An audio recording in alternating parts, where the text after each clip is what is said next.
rocket's red glare, the bombs bursting in air gave proof through the night that our flag was still there. Oh, say does that star-spangled banner yet wave? Oh, the land of the free and the home of the brave. Thank you. God bless you. Good afternoon. Give him a hand. Charlie Daniels.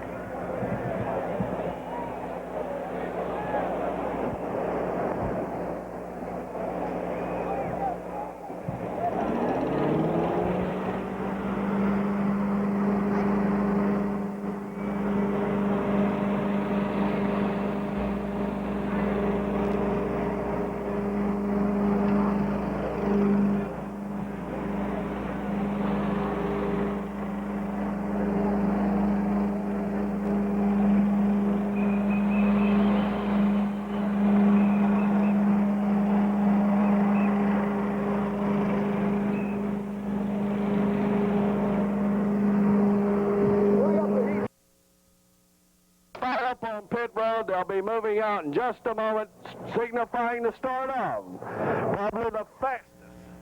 The race has been delayed momentarily because all the ambulances are over at the hospital treating the people that passed out from the marching bands.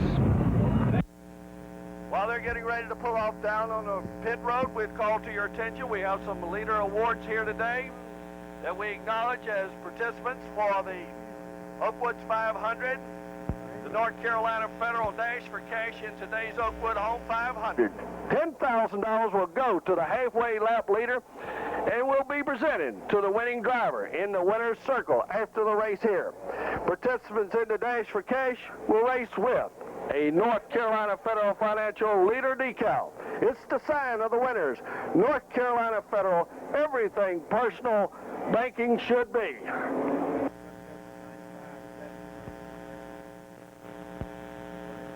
They're moving down pit road, going into the high banks at this time, ladies and gentlemen, as we look to your right. Okay, thank you. The official pace car, Charlotte Motor Speedway here, the SS Monte Carlo, made available to us through the local dealers, Larry J., City Chevrolet, McKinney Chevrolet, Hancock Chevrolet, Ben Maddox Chevrolet, and LaPont Chevrolet in the immediate area. So when you think of an automobile, think of official pace car, Charlotte Motor Speedway.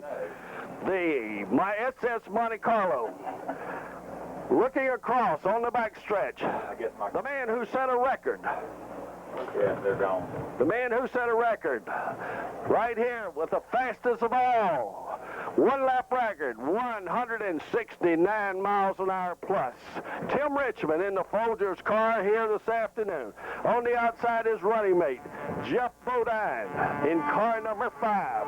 Starting on that second row on the inside from Kannapolis, North Carolina, Dale Earnhardt in car number 3. And on the outside of him in car number 33, it will be Harry Gant. Driving the Circle K Skull Bandit Chevrolet. Third row on the inside, Darrell Walker, Budweiser Chevrolet.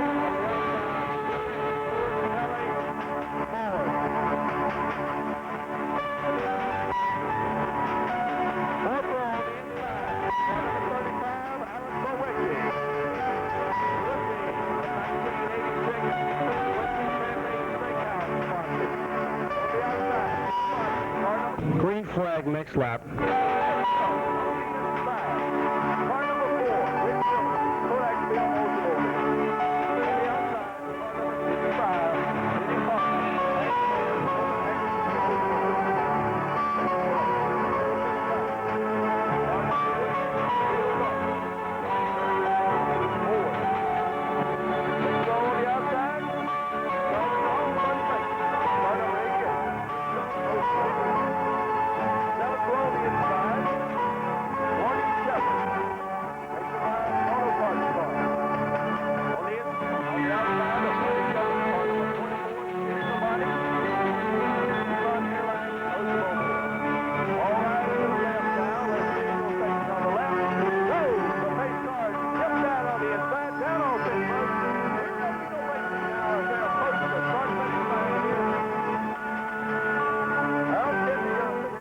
Green flag. Richmond is beginning to pull away. Tim Richmond jumps to the front, leading him off into the first turn, down on the low side with Jeff Bodine going high. It's Dale Earnhardt on the inside with Harry Gant on the outside in car number 33. It's Waltrip and Elliott. Wheel to wheel, fender to fender, side by side as they go down into the third turn. But it's Richmond who was leading, but Earnhardt wants to lead the first lap. Can Earnhardt do it? Earnhardt's right on the back bumper of Jeff Bodine, goes up next to the wall, and here it is to the stripe. Your leader for the first lap, none other than Tim Richmond, the fastest qualifier here on Wednesday for the Winston Pole Day. Jeff Bodine still trying to find a quick way around his teammate Tim Richmond by going high, comes back under his bumper, and Dale Earnhardt is running third. Bodine now makes a bid. It's Bodine on the inside. It's Bodine going in front of Tim Richmond. Earnhardt takes the low groove also. Watch this as they come out of the fourth corner up here. It's Bodine, Richmond, Earnhardt, along with Harry Gant, and behind him, Bill Elliott. Bodine leads the second lap. Back in the pack, they're sorting him out. Richard Petty is on the move in car number 43. Earnhardt still holding on third spot, wants to get by Richmond. It's Earnhardt pulling up on the door, down the back chute. It's Earnhardt. The Wrangler, car number 3, side by side. Richmond's not giving away any ground whatsoever. The River State is there between the two of them. They're trying to occupy the same spot. Gant goes extremely high. Gant is way up against the rail. If it comes down, quad over at this point, it's Bodine opening up some daylight between himself and the car of Tim Richmond, Dale Earnhardt, and Harry Gant. And Bill Elliott, that is your top 5 cars. Earnhardt tries again. It's Earnhardt down on the inside, trying to pull away from Richmond. Richmond pulls back up beside Earnhardt. There's your battle right now for that number 2 spot as Jeff Bodine moves a little further ahead, giving a little more light between the second place and first place. But now it's, again, Harry Gant in front of Bill Elliott. Your leader, once again, is Jeff Bodine, leading this pack of 41 automobiles behind him as they come down the straightaway. Bodine, once again, he's moving right along and pulling away. Earnhardt has moved into that number 2 spot. Harry Gant wants number 3. Can Richmond hold him off, or can Richmond go back up and take over the number 2 spot? Keep your eye on them as they're in the middle of the third and fourth turn. Your leader now, once again, is Jeff Bodine. Dale Earnhardt running second. Tim Richmond is third. Fourth, Harry Gant. Fifth, Bill Elliott. Back in the pack now. Ellen Ray's car number 71. Well, Dave Marcus also on the move, trying to stay up there. He is wanting to stay with the leaders on this lead lap here this afternoon. It's Jeff Bodine again down the back chute. It looks as though Earnhardt is not gaining much ground on him, but he is pulling away from Tim Richmond, and Harry Gant is moving up on Tim Richmond, and Bill Elliott is coming up on Harry Gant. Behind him, the 2 Budweiser automobiles. Leading, Neil Bonnet, and then it is Darrell Waltrip running 7th place. After the 10th, Alan Kowicki. They're in 2. Running 11th is the Nationwide car with Morgan Shepherd in tow. Then Labonte is 12th. 13th is Rusty Wallace. 14th now Buddy Baker. And 15th Sterling Martin midway down the back chute. And keep an eye on Richard Petty. He has really got the hammer cocked on that STP car. Meanwhile, as they come off, Earnhardt is gaining on both sides for the lead. Richard Petty just passing A.J. Foyt as he continues his thrust from 31st starting position. Count them back, I think he's picked up 18th position here, and he's closing up on the number 4 car, Rick Wilson in the Kodak machine. Up in front, Earnhardt closes in on leader Bodine as they head down the back straightaway. Earnhardt moves to the inside, tries to reel it in a bit on Bodine's automobile. Can't do it. 2 comments will separate first and second. Richmond back in third. Gant now has his hands full with Bill Elliott. Both Gant and Elliott are upstairs with lake speed. Right now, Earnhardt is hooked up on the bottom of the racetrack. Absolutely, the car looks awesome right now. If he can hold this up all afternoon, folks, it could be a devastating show again. Bill Elliott is challenging for 4th position going to turn 1. Sticks and O's down inside of that green and white skull car with Harry Gant aboard. And handling well down low is Bill Elliott. Of course, smelling for Thunderbird now. Carly over Harry Gant. Elliott says, I'll have none of this. Right now, he puts Harry Gant right on his trunk lid as they come back off off the back straightaway into turn number 3. Gant will have to go high, and then Elliott goes low through the rough patch of asphalt, pulls by 3 car lengths. Last lap was a 34.5 recorded by Jeff Bodine. 34.5 on his last tour of the Speedway. Now here's upfield back in turn 1, and Earnhardt's making the press on the outside, closing for a move on the leader. And he cuts it down to 2 car lengths on the leader, smoking a lot of tires. All of these cars smoking a lot of tires through turns 1 and 2, indicating they may be loose. The battle is in 3. Same thing over here, 3 and 4. Lots of tire smoke coming from the 8-piece automobiles. Earnhardt is right down on the bottom, near the grass. Bodine is up high, and that's not the place to be off forward. As they come by, they are side by side. Earnhardt, as he did yesterday, has found something on the inside of the racetrack, and he's making it work. They're still wheel to wheel. Earnhardt at number 3 on the inside. Bodine on the outside. Bodine tried to pinch him down low, and he takes over the lead once again, and Earnhardt's back about a car length as they work their way off the deep part of 2. Meanwhile, Richmond still in 3rd. Elliott is in 4th. Earnhardt will single file, ride 2nd into turn number 3. Richmond in 3rd. Elliott 4th. Gant is 5th. 6th is Waltham. 7th is Bonnet. He's got his hands full with Cale Yarborough 8th. Parsons 9th. In 10th is Morgan. Petty has moved into 17th place. He's moved around Rick Wilson, and he's ready to challenge Rusty Wallace, and Petty is working on the bottom of the racetrack. He's moving through. Caution is out. There is yellow on the track. Caution out for the first time. It comes in lap number 11. Caution is out around the track, gentlemen. Do you have a report as to what we have out here? Turns 1 and 2 look very clean indeed, Ken, so I don't think we'll have a problem here. Very strange. 3 and 4 looks very clear, and we're looking now all the way back over to the back straightaway and see absolutely nothing, Ken. They're reporting something down here in turn number 4. That comes from NASCAR, located next door. We've got it, Ken. It is a piece of sheet metal or debris off of a race car of some sort, and it is lying right in the groove here, beginning the start into the front straightaway. Small piece of debris in turn number 4 is bringing out the first caution of the day. It comes in the 11th lap. A tremendous struggle up in front. Bodine trying to hold on to it. Earnhardt has found some way to get it around the bottom of the racetrack, and Petty has come from 31st into 17th position. He, too, is handling on the bottom of the racetrack. Dale Inman, who knows the mysteries of the Charlotte Motor Speedway, seems to have something in his back pocket today that he's put on that race car to make it work. Tommy Ellis has pitted. The Valvoline car is also on pit road at this time, and we are under caution for the first occasion in the Oakwood Homes 500. Well, ladies and gentlemen, if you look directly across from the main grandstand here today, the lap leaders, the Winston Cup Series, has it posted for you here at the Charlotte Motor Speedway. You can keep abreast of the position of the automobiles posted by Winston point leaders, and remember, this is their 11th annual year of participating, and they put millions of dollars into our favorite sport. So when you go to the concession stands, pick up 2 packs of Winston cigarettes and get one of those special lighter Winston Cup Series. Well, going back out on the track now, it is Ron Bouchard in car number 98. Tommy Ellis has returned in car number 17, is also returning back to the Speedway at this time after a quick stop, Eddie Bourgeois. Well, a very torrid pace has been set here in the early stages of the beginning of the race with 13 laps on the board.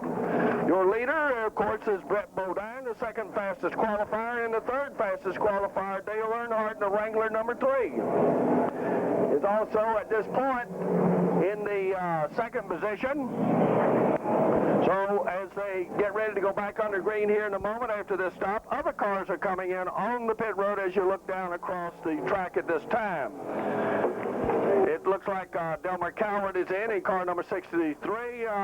Buddy Arrington is in on car number 67, making a chassis adjustment. J.D. McDuffie is in. Jimmy Means in car number 52 is also in. Randy Baker, 87, in car number 90, and Brad Teague. Let me remind you that no debris is to be thrown towards the racetrack at any time today, regardless of the source of it. Now, let me repeat that. Not only beverage cans, but paper and any other debris is forbidden to be thrown towards the racetrack. Now, please keep this in mind all the way around the Speedway, if you would, please. If you are found to be throwing debris on the Speedway, you will be escorted from the Speedway, and, of course, there is a severe fine that goes with it. Back to PRN at this time. Hirschwell has been in the pits. As they come by, they'll complete lap 14 this time with Bodine in first under caution, getting set on a start. Wonder when they're going to turn them loose. Running ninth is Benny Parsons. Let's see if we can get a word with him. Benny, how is it out there today? Is it as slippery as they said it was? Well, yes, so far so good, but we've only been a few laps around the racetrack. About the 100-mile mark, we'll be able to tell. Earnhardt's diving down to the bottom once again. It seems like whatever he had working on Saturday's working on Sunday, Benny. It does. Looks like he's the best car right now. Well, the other one that's coming on is Richard Petty. He's back there behind you a bit, but he's found the inside groove, and he's knocked down considerable from 31st up to 17th. I've been trying to work on that inside groove, but I'm having a few problems getting hooked up.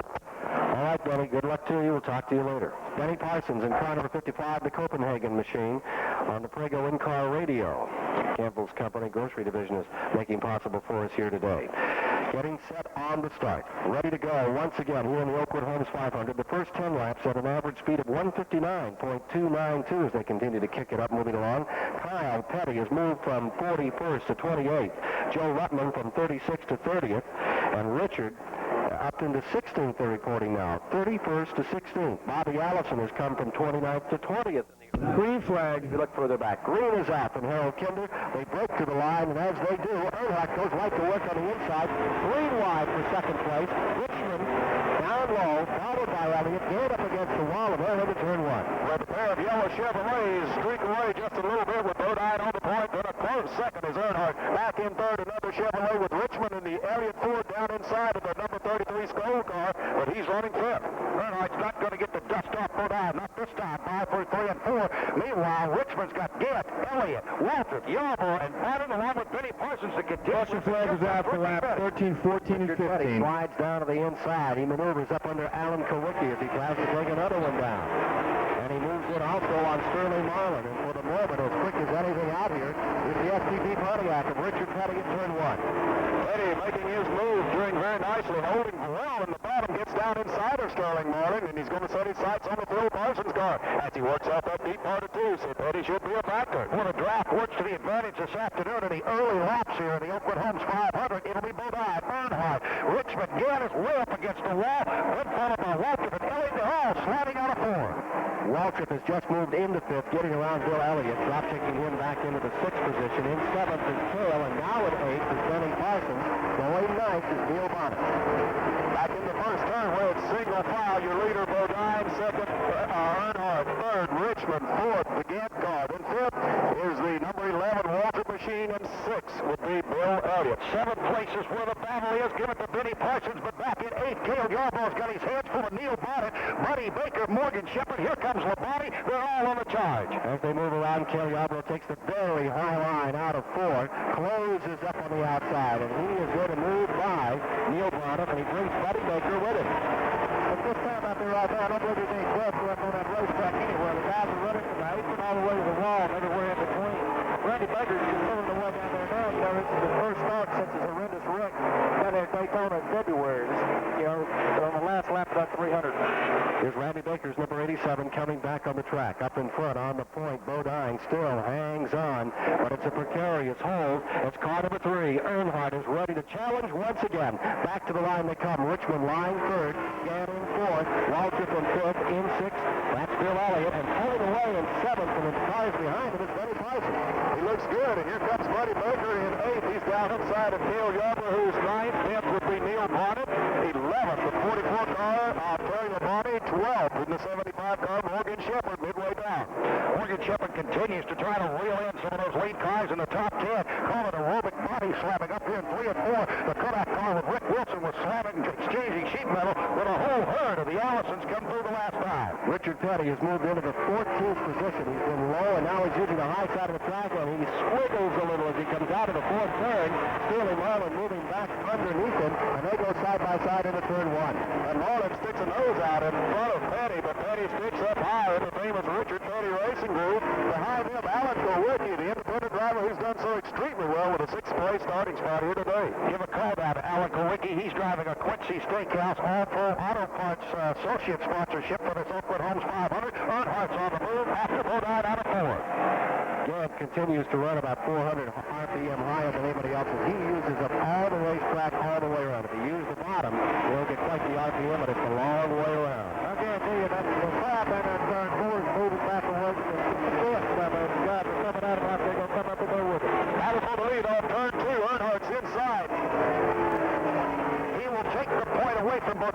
Randy Baker has shut her down and is coasting on the apron. Earnhardt almost nicks him as he comes down on the inside apron, running that bottom groove. Bodine has to go high. Coming by the grandstand out of turn 4. It's the blue and yellow car. Number 3 on the inside leading. Now Bodine takes it back on the outside. And they touch as they go down to the turn number 1. Lean on each other. Two iron-willed racers out here really going at it as though with the last lap.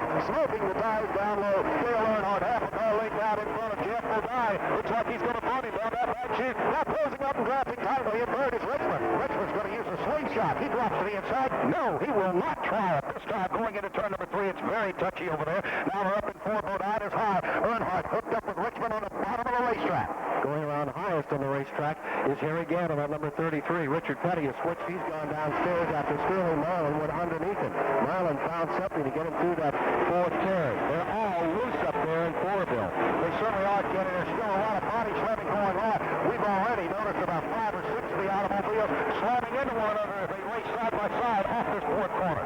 Another man that's on the move is Phil Parsons today. He started 23rd, and he's now running in the 13th position. That's the Skull car, number 66 of Phil Parsons, up into 13th. Tim Richmond has just taken over 2nd away from Bodine in 3rd, Gap 4th, Walker 5th. Coming by to complete 25 laps this time and drawing away by a 20-car length advantage is Earnhardt over Richmond in 2nd, Bodine in 3rd, Gap 4th, F1.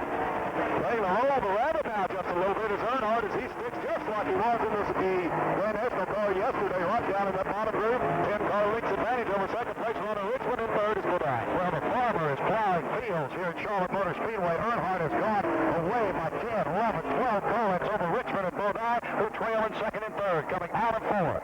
Good challenge going on back there with Bill Elliott and Darrell Waltrip continuing their own vendetta. They're fighting for 5th position for the moment. Elliott gets it back in the 4th. Chevy's running the first 4 position. Waltrip in 6th and 7th is Parsons. 8th is Baker. 9th is Cale. 10th is Morgan Shepherd to turn 1. A 11th would be Neil Bonnet. 12th, the 44 car. Piedmont Automobiles driven by Terry Labonte. On the band members that passed out, approximately 40 were treated at the hospital here. One's being transported to Gabarris Hospital. They were all treated for heat prostration. Anything else we'll find out, we'll let you know. Race you've ever seen in your life right now, and I wouldn't want to be in Harry Gant's car for all the money in the world right now. Well, he's backed it down a little. He's gone back about 10 car lengths, kind of waiting to see if there's going to be any friction between those team cars. With Richmond running the high side, Bodine on the low side. If Richmond just... Cherie, call 217. Cherie, call 217, please. Cherie, call 217. To look like it can be a contender, but as we saw yesterday, Earnhardt is right down on the bottom of the canal where they said they couldn't run these 3,700 pounds. Right next to the apron. That's the way he's run lap after lap. Meanwhile, back in 8th, Yarborough and Baker got their own war going. Here they come another time, and on the bottom of the racetrack, Yarborough comes after Baker. Oldsmobile for Baker. And that Hardy's Ford working down here in turn 1. Well, it's Buddy Baker running 8th in the Crisco car, 9th in the Hardy's machine, Cale Yarborough. And then 10th is the 75 car of Morgan Shepherd. 11th and number 12 is Neil Bonnet. 13th is Terry Labonte. One swap of positions. Benny Parsons now moves around Waltrip. He goes into 6th. Parsons is as quick as anything out here, and he's running the center groove. Not high, not low, but right in the heart of the corner here, in the banking. 24-degree 3rd and 4th turn. He seems to be quite smooth, too. There's another car left to keep an eye on and still in it. He's sort of just staying away from everybody. It looks like he may be just playing it easy right now. The guy staying away from everybody is Dale Earnhardt. He has pulled away now, and he's pulled up better than 2 seconds, second and a half, on the second place man, Tim Richmond. So in that 3rd spot, that number 3 car averaging 155.7 in the last lap as we knocked him down. Car number 3, Earnhardt coming across. Now back in the 4th position is Gant.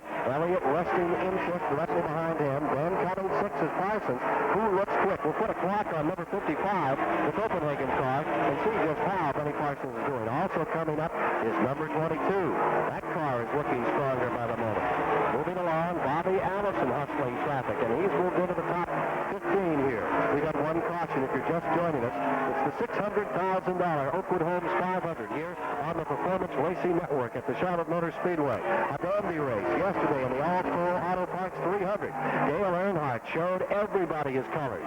Then it was black and silver. Today he's back in the familiar blue and yellow Wrangler Good Wrench combination, and that livery is staying just as far out in front at this moment as did his number 8 V6 Pontiac 1 day ago. Can he make it a clean score for the weekend? Can he make it for the 600 on the 500 in 1 year? That's the issue here today in this Oakwood Homes 500. 34.9 was the last lap recorded on car number 55, Benny Parsons, and that's really clipping it off around this track. Here comes Elliott on the inside of Harry Gant as they do battle for fourth.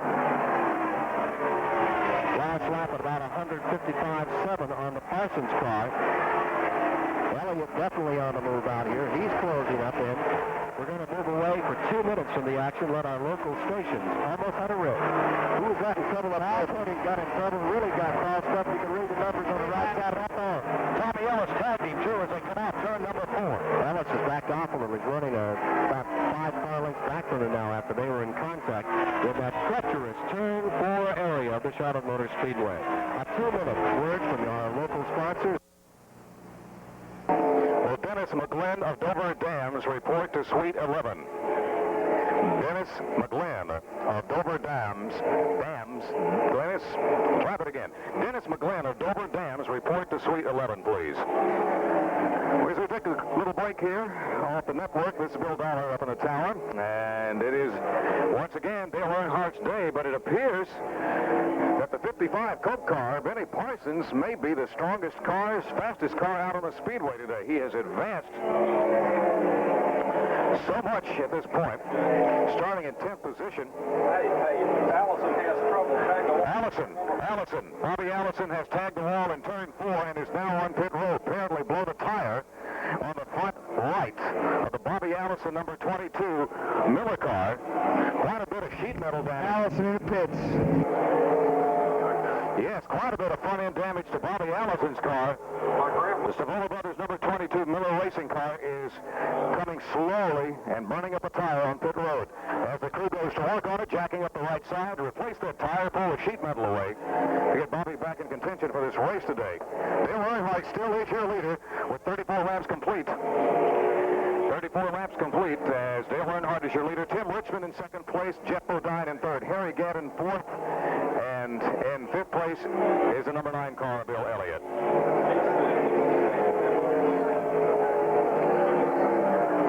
Still working on the Bobby Allison machine. And they're up under the wheel well at this point, and apparently there may be some front suspension damage as they continue to work with that front end. Still on the jack, tire not replaced. Doesn't look good for Bobby Allison's car. Yeah, there's hardly anything left on that tire, on that rim. It definitely blew and threw him into the wall in turn 3 and 4.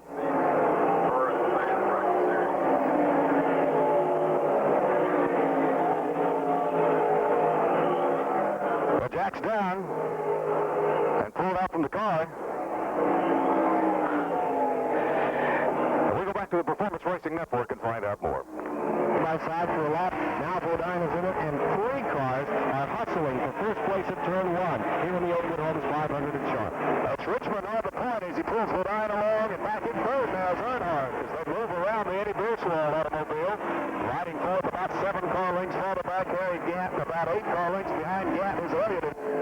Excuse me, will the parents of Elizabeth Cox, please meet her at the band practice area immediately. Parents of Elizabeth Cox, please meet her at the band practice area immediately. Literally no turning of the wheel whatsoever. Allison hit the wall and turned him. Dale Earnhardt on the road. In the pits. Excuse me, just a moment. We have a leader getting car number 3, Earnhardt. It's on pit road.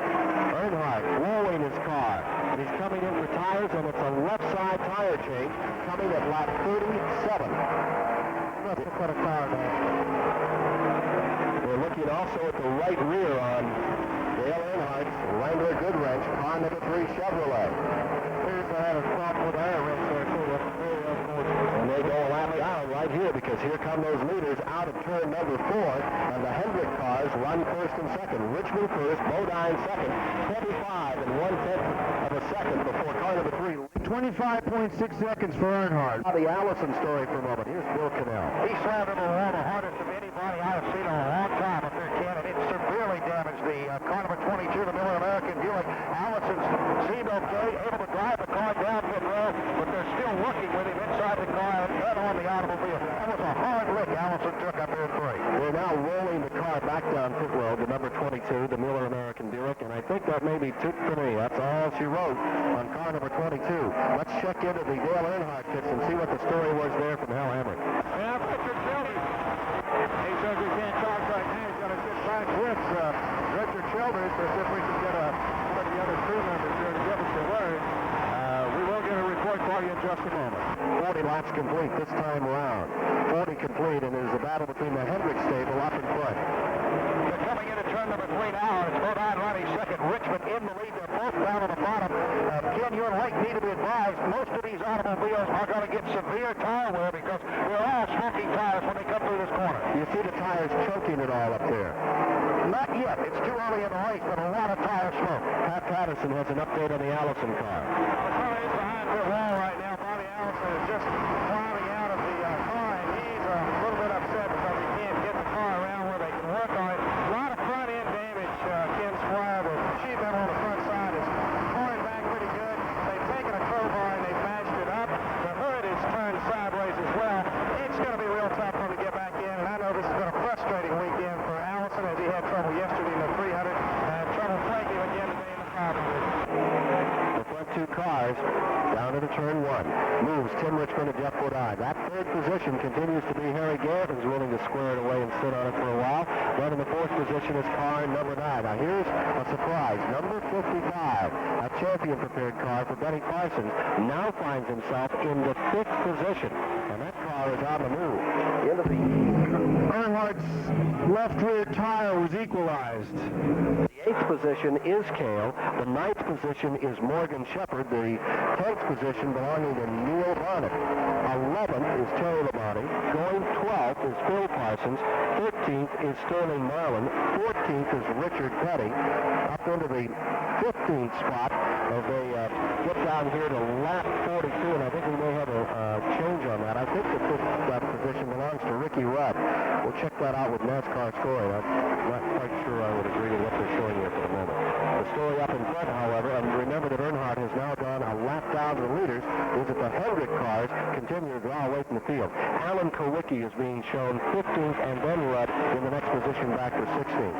That's as we get through 43 laps of racing here today. The Parsons car runs easily by itself. Allison, 4th in points. He could fall down as far as 8th this afternoon with the problems he's having. Speaking of the points, Dale Earnhardt's crew has been saying before this race they think they're going to win this Winston Cup Championship in 1986, and the reason they say they're going to do it is they checked the records and discovered... Cherie Woodard, call 240, please. Cherie Woodard, call 240. Here, and they say that history will repeat itself. So perhaps even more important than statistical coincidence, predicting good things for Earnhardt, is that he's run in the top 5 virtually all season long. Well, right now, what he needs is a pit stop. Because evidently, when they changed tires, when this last time the tire went down, they put 1 tire on the car instead of 2. The rest of lost his stagger because they was floundering now. Dale Earnhardt being shown 1 lap down, and 33 cars remain in the lead lap as they work number 45. We're going to pause for station identification and for a 60-second message for a message just for 10 seconds. Just for a 10-second pause quickly. From the Charlotte Motor Speedway, this is the Performance Racing Network. Cherie Woodard, call 240. Cherie Woodard, call 240.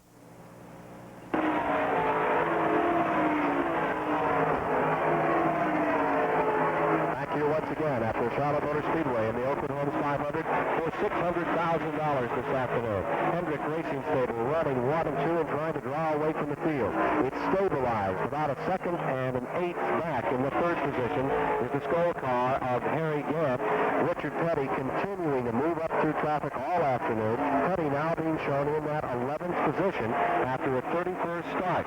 Should be seeing cars relatively soon on pit road. We've completed 46 laps. Randy Baker is there at the moment. In the Oakwood Homes 500 at the Charlotte Motor Speedway, the man in 4th is Bill Elliott, and he seems to be secure in that position late, not wanting to tip any more than what he's already showing. I tell you, the line that he's taking through the corners is so smooth and so easy. I just can't hardly believe that the man doesn't have a big push on it. Looks Earnhardt may be pitting again. Hal Hamrick is standing by in the Earnhardt pits as he comes out of turn number 4. Scoots out of pit road. We'll give it to you, Hal. I think he has some type of problem. He's got a lot of vibration. They checked the left side. They thought it was a left rear tire that equalized. It had not. Now they're changing right side to see if that takes care of the problem. Just what it is, they don't know. They're trying to work it out on the radio and, of course, by making these pit stops. It is on schedule. One of the men are pointing now to the right rear tire that it indeed probably is that tire. He's pointing to that tire. There's a possibility that was an equalization on that tire, and that's the problem. 16.2 seconds for Earnhardt. That's 2 laps down, is it not? That's 2 laps down now, but I tell you what, the way those cars been running earlier, this is a long afternoon. He could probably make that up. After an early caution for debris in turn 4, the speed is picked up from 135 on the 30-lap rundown to 139. And as we get close to the 50-lap rundown, we should be approaching the 141 mile per hour average again on this field. The latest report had 33 cars in the lead lap. I think that's down to about 30 now. As the battle Earnhardt had a right rear tire cut. being cautioned, I'm sure, not to get into any kind of hairy racing out here, as they are running first and second and have a pretty good grip on this auto race. Let's go to Pat Patterson, see if there's any updates on his end of pit road. Pat? What we're looking at right now, Ken Squires, the information is going back and forth between Ernie Elliott and his crew here in the Coors Melling pit. These guys have got some really good feelings so far about the race, and at this point, as we talked to Bill earlier, Bill was still very confident about doing well here today at Charlotte. We're watching the lap times and the speeds, and of course, when the tires come off on the first pit stop, that'll really tell a lot about what's going to happen the rest of the afternoon. To Hal Hamrick, who can give us an update on the Richard Childress pits at Dale Earnhardt. What happened on the Dale Earnhardt car, Richard? Well, we thought we had a left front down. It was leaking down, and the right rear had a cut tire, so we don't know, if they happen at different times or what, but we got it fixed now. But actually, it was a problem on both sides of the car. The first time it was the left front, the second time the right rear went down. That's one of the hardest things in a race car when you're driving the car to tell which one of those darn tires is going down. There's so much going on so fast, even the best still miss. The whole question going into this race was where to run this racetrack. Everybody said you had to go high, but there was already some feeling that people like Earnhardt had something up their sleeve and they could find a way around the bottom of the racetrack. What Bill Elliott thought about where to run was this.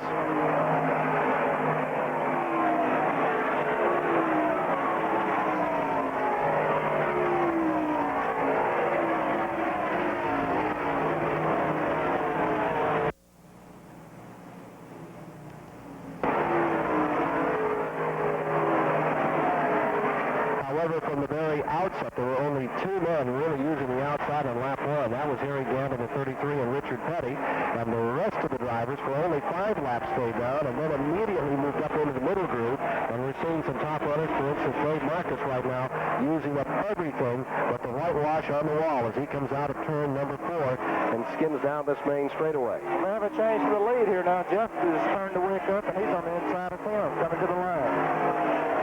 They're getting into traffic, overlapping Joe Rutland as they scoot down into turn number 1. That almost looks like game plan. It's a little early in the going, and they may be pulling each other around this track. They'd far rather decided between 2 cars than a dozen if there's any way to do it. 53 complete.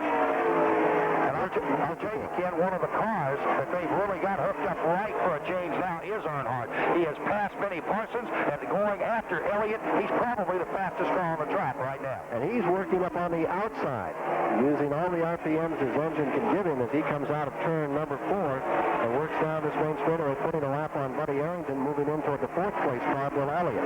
Remember that the Wrangler Good Wrench car at this juncture, 55 laps into the race, is being shown as 2 laps down. Long way to go, but it's a long afternoon race. Yes, and when a car's running like Dale's has been here all day, this is the kind of time when you're not too worried when you're 2 laps down. It's rare that you're not worried that with a car that's unsuperior right now.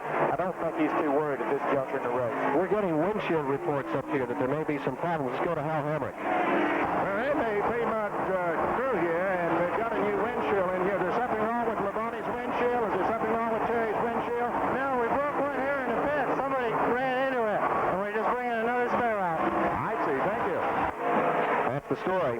The will to win is important, was what Joe Paterno said, but the will to prepare is vital. And there you see some of those preparations right now. Here's an interesting sidelight, Lake. On the last lap, the leader, the number 25 car, was running at 153.9, about 154 miles an hour. However, 2 laps down, Earnhardt had the wick up at 157.1. My watch is saying the same thing. I was just on it. He's clobbering this field. Well, and they're all going to be coming in under a caution, or not under caution, but under a green flag condition when something breaks in the racetrack for oil and tires very shortly. Remember one thing.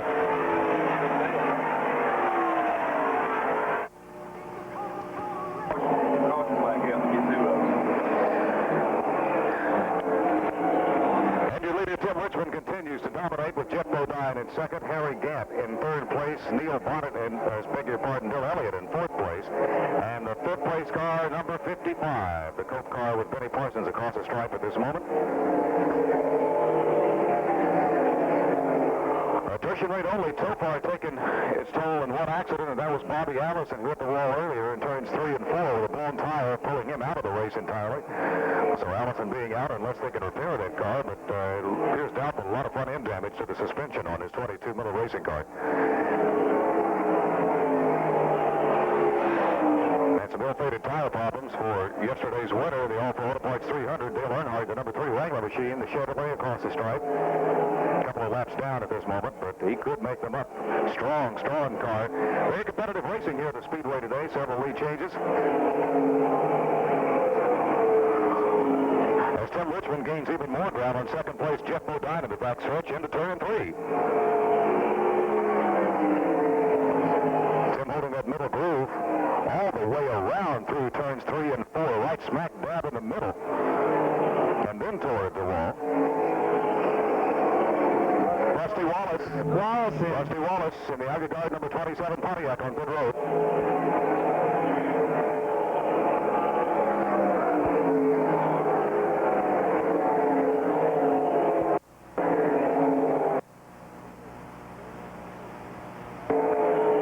Here's a driver showing a lot of promise here today, Phil Parsons in the 66 Gold machine. Having put the pass on Terry Labonte about 7 or 8 laps back and gained a lot of ground on him. We have a car running trouble in turn 4, turn 2. On his second turn 2. Sterling Marlin, having spun out in turn 2. We'll go back to the Performance Racing Network. Just spun out the Hoss Ellington prepared automobile in turn number 2. He got it righted. 2 cars just narrowly averted him as he was sitting up in the groove. The field slowing down going by Sterling, who's down on the apron at the exit. The 2, it appears the car came out unscathed, other than a little bit of driver decomposure there. Back to you, Ken. The number 1 car, Sterling Marlin, had been running in the 10th position. The Rusty Wallace car that had been running in 19th is pitted in 15 and 4/10 of a second, and it has come back on the track just before this caution. We should see all the leaders getting ready to pit right here. Sterling Marlin, spinning, best finish in 6 previous Oakwood Homes 500s, was 23rd in 82, has yet to finish one of these 500s in the Autumn Classic. Back in 81, he came to Charlotte with a Coors Beer sponsorship on a one-race deal. Now all the leaders are in, and let's go immediately down to Tim Richmond's pits. He's in with that Folgers coffee machine. They're changing the right side tires now. I believe the strategy changed a little bit. They did a little bit of changing on the chassis while he was in, and also to change his left side tires. That's what's going on here in the Richmond pits down at Pat Patterson. The 11 Budweiser Chevrolet. They're looking for in right side rubber on that car. He'll get the regular gasoline, and they're going in for a chassis adjustment. Four tire change will go on to Bill Elliott's car. Elliott also with some chassis adjustments. Oakwood Beer car is getting ready to go back down to Al Hamrick. Left side car is going on the Richmond car now. They get that car down off the jacks he's done. Ricky Webb does the same thing. All 4 tires and the Buddy Baker machine. Lake Speed, what this is going to do, what it affected, you couldn't find a more fortuitous time to have a caution. Everybody ready to come in. Rusty Wallace Gamble came in a tickle early, and that cost him a little because then the caution came out and all the other guys get a big advantage here. Yeah, 32 cars were on pit lane at the same time. Depends on how quick the guys got back out to the track, how much they slowed down when the caution came out. Still trapped a couple of laps down is Dale Earnhardt. He's had an opportunity to come in here and change rubber, but so has everyone else. So any advantage that he had a few moments ago, except he's willing to run. Now the number 1 car, Sterling Marlin, is coming in, showing a lot of sheet metal damage on the right side of his car, up on the right front fender. Tires smoldering, and they're ready to work with Haas Ellington's crew down here on pit road. The spin up in turn number 1 that created our second caution of the day was seen by Hill Overton. Let's get that report one more time. We're looking up at the wall there just midway through turns 1 and 2. There are 2 black marks there indicating the area where Sterling contacted the wall, causing the damage that you were just talking about. And, of course, you saw the action there. The car spun around. Several automobiles came precariously close to the car as he was sitting in the groove facing traffic. And now let's take it back to Pat Patterson. Haas Ellington, Wilmington, North Carolina, Bullseye Barbecue Crew is working Stevens front end of the Monte Carlo. Sterling is hanging tight in the car, getting something to drink while they do change the tires to the right side. Looks like he's going forward. Now he will be down in the way and try to get it on the next lap. Hopefully the caution flag keep him out long enough to get back in and get another set of tires on the left side. Ladies and gentlemen, on behalf of NASCAR officials here in the tower, do not, I just saw another one right then, do not throw cans or anything towards the track. Do not throw anything towards the track. You can be fined heavily, thrown out of the speedway if caught by officials doing so, not to mention the fact that it's dangerous for the cars and drivers and can cause severe damage to the automobile. So do not throw anything toward the track. Thank you.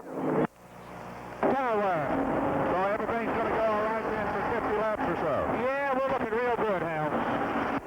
An interesting observation from up here. When everybody made those pit stops, there were only 8 cars left on the racetrack, and I think Rodney Combs led for the first official time today. 63 laps complete, and he did lead momentarily. Now we have it, they're putting up the 35 number, Kowicki for the lead, to stay up in front with number 5, Bodine, in that second spot. Buddy Arrington has pitted, number 67. He is returning to the fray. Alan Kowicki, who's having a great run, he has done so well. He has 1 car of his own and another car that somebody gives him for 4 races. But with 1 car, he ran 16 races in his battle for Rookie of the Year against Mike Waltrip, and he's doing just an outstanding job. As they get ready and shake them out now, with Kowicki's stop, we'll see Bodine coming up onto the point and getting set for the restart here at 65 laps. I believe 1 more lap and they'll turn them loose. Again, the incident that brought out the caution was car number 1, Sterling Marlin, spinning in turn number 2. Here's David Sozeby coming down pit road, coming back in. This is the son of Grover Sozeby for old Georgia race fans. Remember in the good old days of racing how I can always remember Junior Sample saying how much he used to like to go to Lakewood back when Ernie Moore was promoting it to watch Grover Sozeby run off into the lake. He was a great runner back on that red dirt, and this is his son that is driving out here today and trying to make a name for himself on the Winston Cup Tour and doing pretty well at the present time.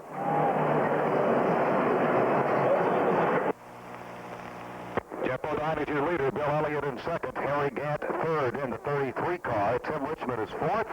And now up to 5th place, DW, Darrell Waltrip in the number 11 car. Brad Teague is retired, number 99. Number 99 car, Brad Teague, is in the garage. It is out of the race and out for the day. And while we have just a moment of tranquility here, I'll repeat on the part of NASCAR, please do not throw anything towards the fence, towards the speedway. You can be ejected and fined very healthily by NASCAR officials and by the highway patrol in this area. You will be ejected, so be careful. Do not throw anything towards the speedway. Pace car back on pit road. We're back to go to green again, and Harold Kinder to drop the flag. Right on cue there, Harold. Earnhardt working to get one of his laps back as he's at the head of the pack there. What a couple back. Jeff Bodine, your leader in turn 1. Bill Elliott going high to turn 2.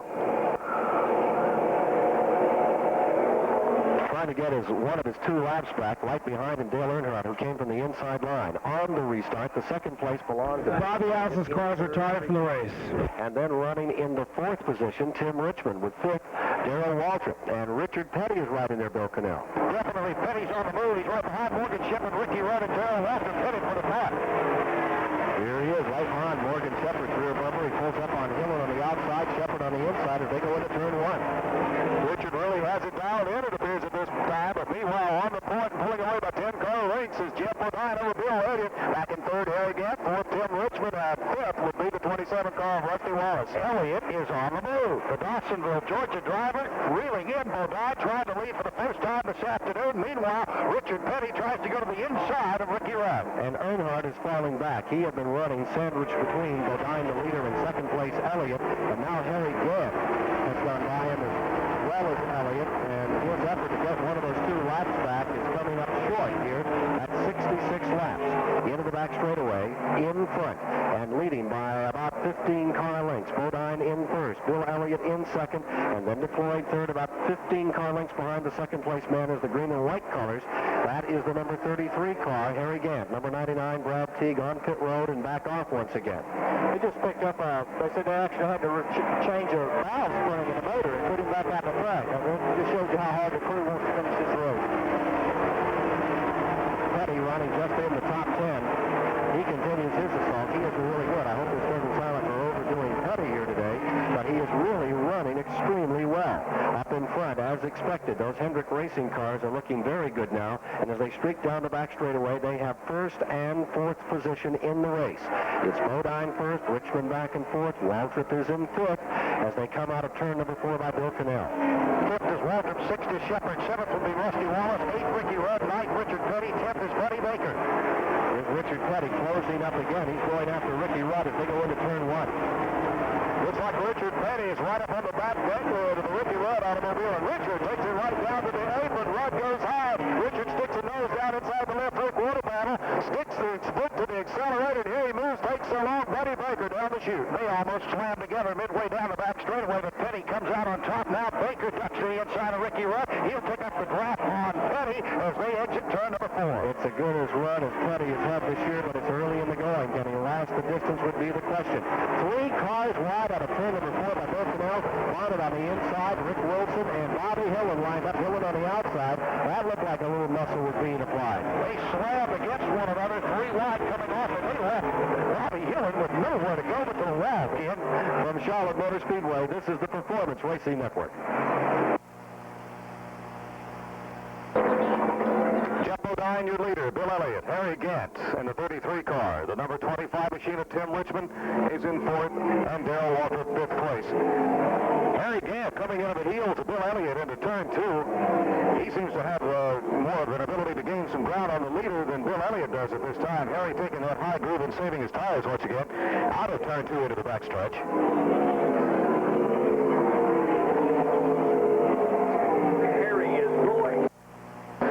Going for Bill still, gaining ground on each lap.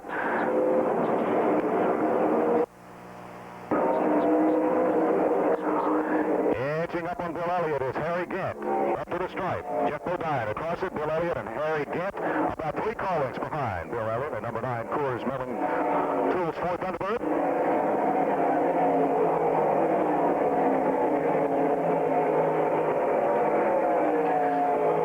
Bodine, your leader, though, putting quite a bit of distance on him now on Bill Elliott as Harry Gant continues to close in on Bill Elliott into turn 3 and now 4. Harry taking the high groove. Tries to make a pass on Elliott, but can't. Gets a little bit of squirrely out of turn 4. And Harry Gant makes the move again on Bill Elliott into turn 1. Phil Parsons, Cale Yarbo, side by side across the stripe as Phil passes on the outside. Harry Gant is now taking second position from Bill Elliott. But Bill Elliott doesn't want to concede it at this point. Harry using more of the real estate here at the Speedway into turn 4. High on the outside of turn 4. The pass is complete now. Harry takes second place from Bill Elliott across the stripe.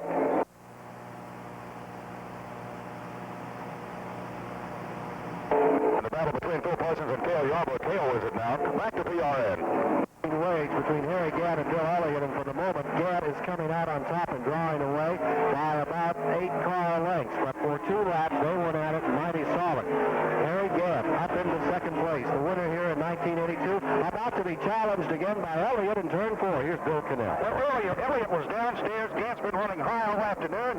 Gant, of course, is strongest. Now they're running wheel to wheel, a single foul out of 4. Must be trying to put in one for his love, but we sure did a gutsy move to get around Bill on the outside coming off the pole. We asked Harry Gant where he was going to try to run this racetrack today.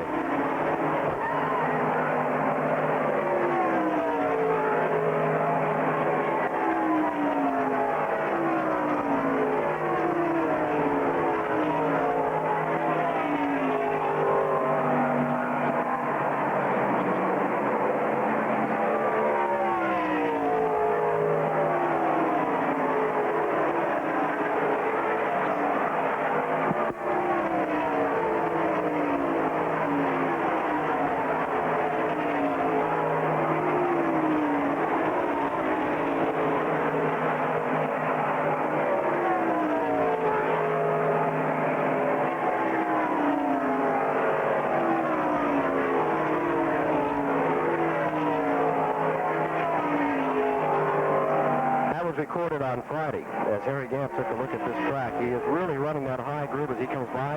Again, Elliott closing in. This is the battle for second place going to Hill Overton at turn 1. He's running right there just on his back brake with both cars up in the high groove this time. Looks like the Gant is going to have about a car length separation as they exit turn 2. They're headed midway down the 1,300-foot back chute toward Bill Cannell. We'll see if Elliott can get by him on the inside. Meanwhile, that guy that led a while ago, Rodney Combs, has shut her down and is coming on to pit row. Here's Elliott trying to go on the inside again. Gant is sideways out of 4. There's a good battle coming up for 7th place as well. Our real scramble as Petty is closing in on another old veteran, and we have another car retiring from the race. It looks like Rodney Combs, number 2, is going to come down pit road and stop as Bill Cannell reported after a brief moment of glory. He is now back to the attention. We have trouble with an 8 straight away. It is Ken Reagan spinning down through the grass, headed down across the start-finish line, sideways, all the way out into the track at almost the exit of pit road. He was tagged by another car. That is the 3rd caution of the afternoon as Reagan takes a wild ride in the James Reagan car. Kid, it all started here in turn number 4. Sterling Marlin got into Reagan, coming out of 4 and started him into that slide through the grass. He was one very, very fortunate driver. If he had come back in there, we would have had cars all over the racetrack in tatters. 79, 80 laps complete when they come by this time, and we have the 3rd caution of the day. The most recent report had 19 cars still running in the lead lap, so this throws out all the strategy. Bodine's big advantage of about 25 car lengths goes away. Harry Gant clambers right up, claws onto his rear bumper.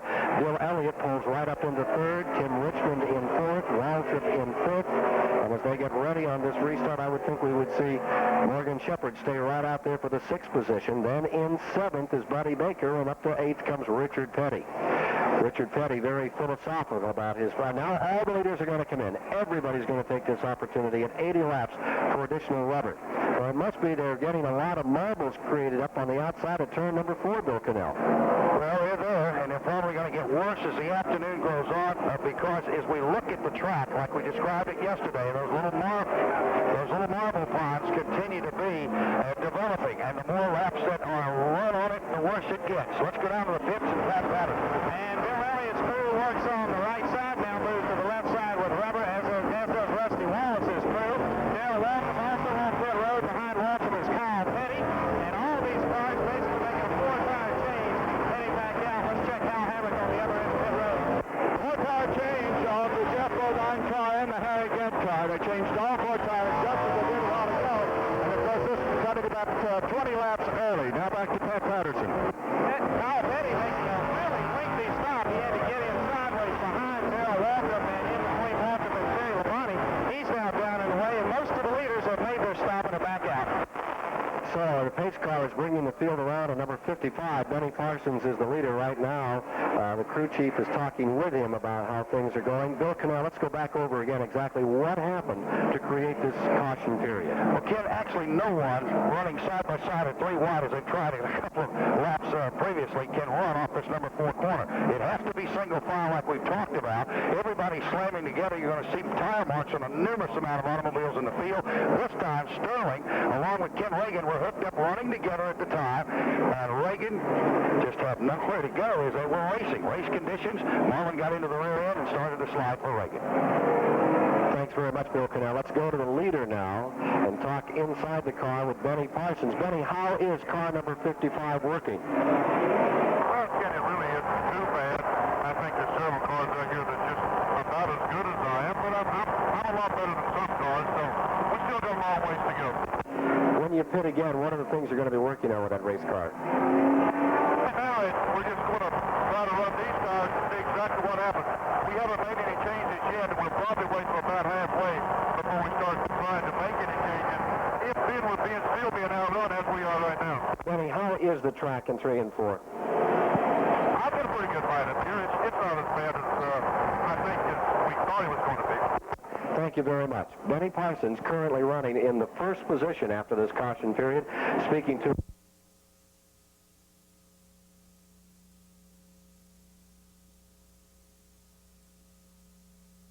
This is Ken Schrader, the number 90 car. Ken Schrader driving the Red Baron Frozen Pizza Ford.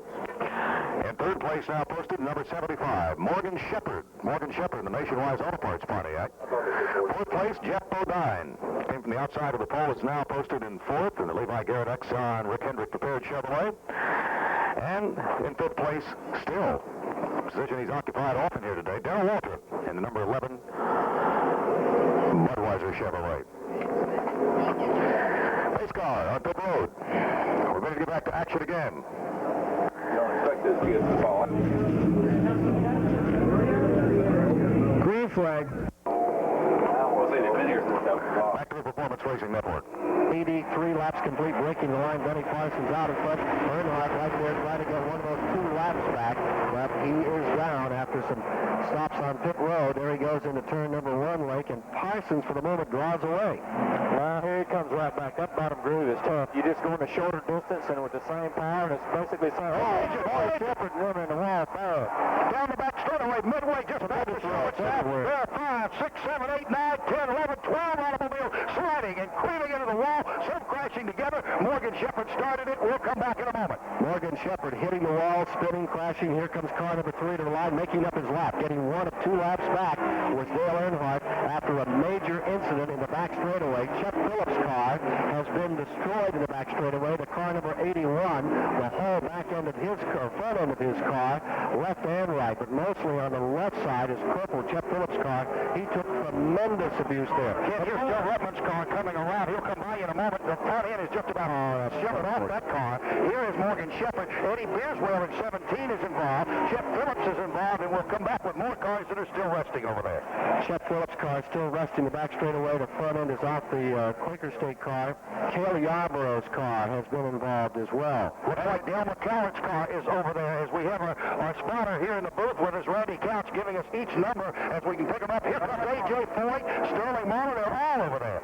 Sterling Marlin has righted his car. He's coming around. Benny Parsons has quickly dipped on the pit road here, going to change tires. Cale Yarborough's car is really out for the day, Ken. A lot of these cars I doubt will be able to continue. Let's check out the Los Angeles freeway traffic jam over there when they started stopping up.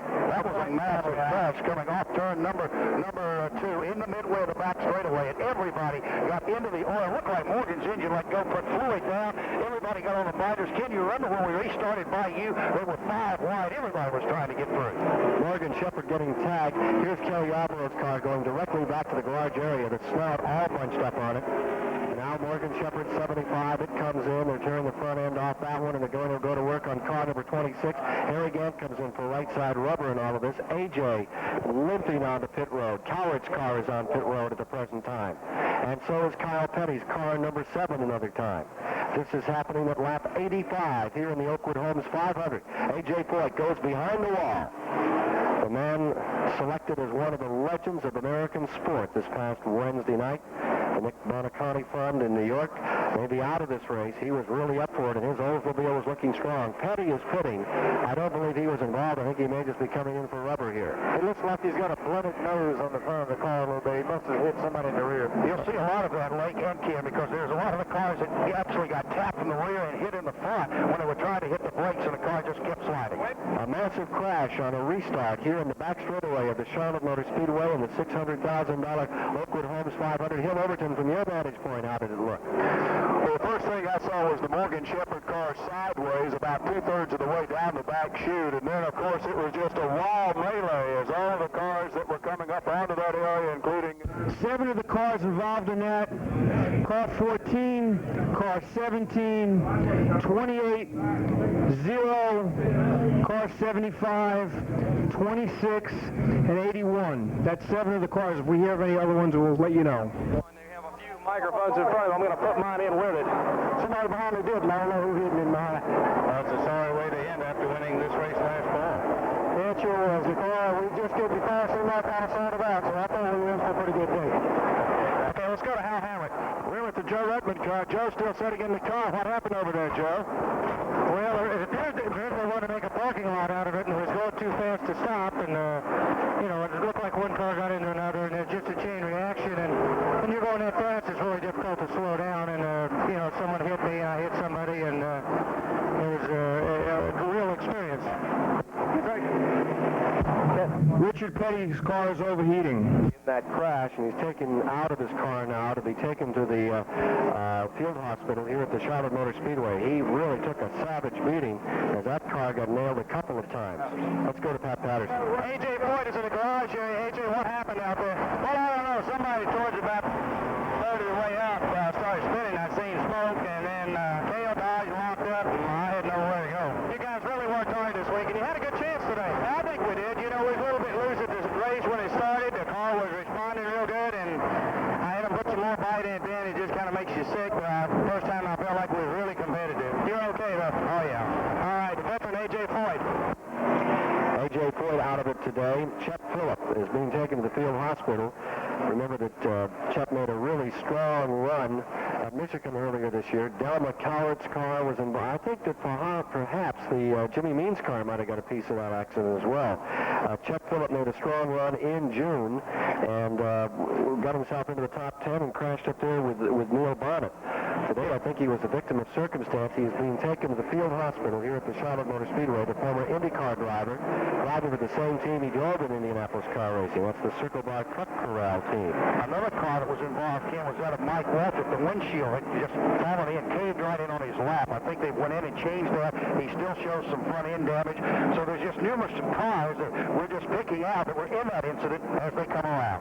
Car number 43, Richard Petty's car, they're reporting is overheating. That's bad news. From Charlotte Motor Speedway, this is the Performance Racing Network. As Richard Petty comes on pit road with an overheating problem, we'll try to work that. Mike Waltrip, who had the windshield crashed in on his driver's side in that accident. Del McCoward's car, you see on pit road, they're pushing it into the garage area. Morgan Shepherd comes back on pit road again.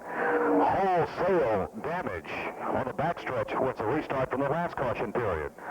And we regret to see Chet Phillip having to be taken to the hospital. We'll have a report on him. His car is being towed in at this moment across the apron at turn 4.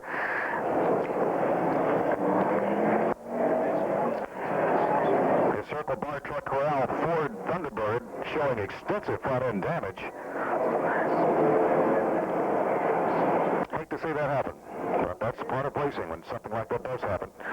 Let's give a couple commercials, Bill, while we got a little time. Ladies and gentlemen, Coca-Cola, the official soft drink of the Charlotte Motor Speedway. Also the sponsor of the Coca-Cola 600, which will be held May 24th, 1987. Stop by concession stands and pick up an ice cold Coke. Bill Dollar here at Towerside.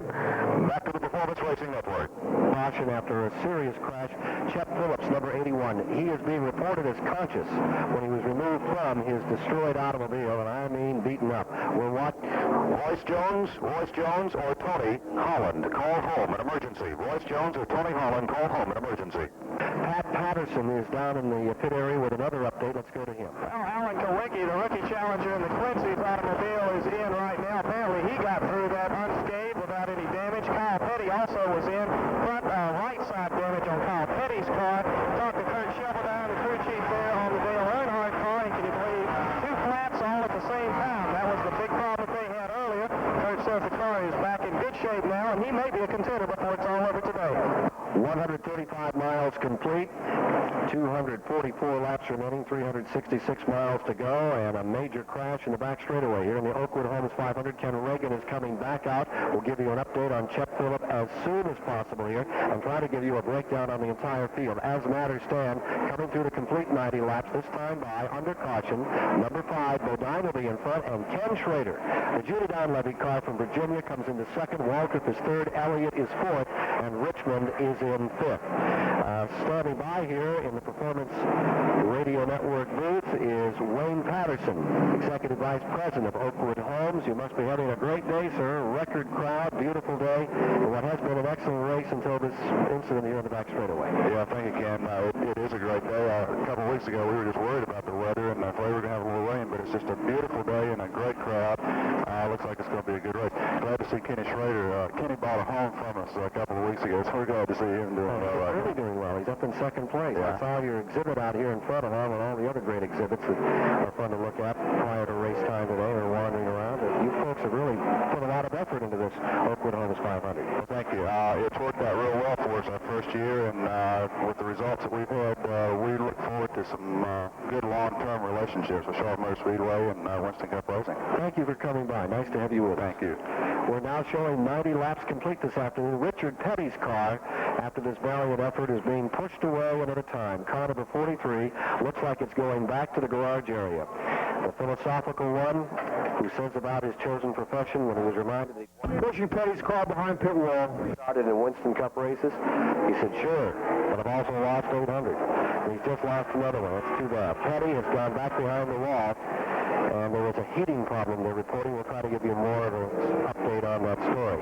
Now, the Schrader car, number 90, after running that second position, it has come in and is fallen out of that second spot as we get ready on a restart, I believe. I think all the guys are taking as much caution as they can and wait till a little later here in the lap before they're coming to get the tires. For fear after a red lap that there's so much debris that the guys just can't pick up every little piece. They're just trying to cut down the odds of having a flat tire on the next restart. Usually there's 36 100 inches of rubber on these tires, and they've gone to 34 100ths of an inch. They say it makes a great deal of difference in keeping the tires cooler, which is a major concern after the May race on this track, the Coca-Cola 600. Absolutely. You know, the Goodyear technicians, they just continually work with us all the time and try to keep us with the best that's possible. Neil Overton, what's it look like out there in the turn 2 area and down the backstretch midway where this incident started? From my vantage point, which of course is at the entrance to turn 1, the 1 and 2 area looks extremely good and clean because none of the problem was here. Now down the back chute, it's a little bit far for me to give a definitive description on that, and I think we need an observer a little bit closer. Hopefully they should have most of that picked up, but now we do see someone working with a track maintenance vehicle over against the wall midway down that back chute, and I think we're going to see a lot of work being done there. Yet another vehicle down on the inside with a crew scanning the Speedway surface, and I believe we should have things back to condition green in just another minute or two. Now, what about the other end of the backstretch over there in The 8th car that was involved in that spill is Taylor Bonney, car 44. If anybody wants me to read it over again, I will. Lots of debris, lots of fluid, and a lot of cars still are ailing that haven't been repaired even with all these pit stops. I've just noticed this right there, and Kyle Petty's been going around with the rest of the crew, and I think he just fell victim to one of those pieces of debris. He got a tire down, just something going to have to come in and change it. Under caution, cutting the tire down, Kyle Petty is back on pit road, and once again, Morgan Shepherd, one of the cars involved in the initial moments of that incident, back on pit road. They're going to try to keep him in the race.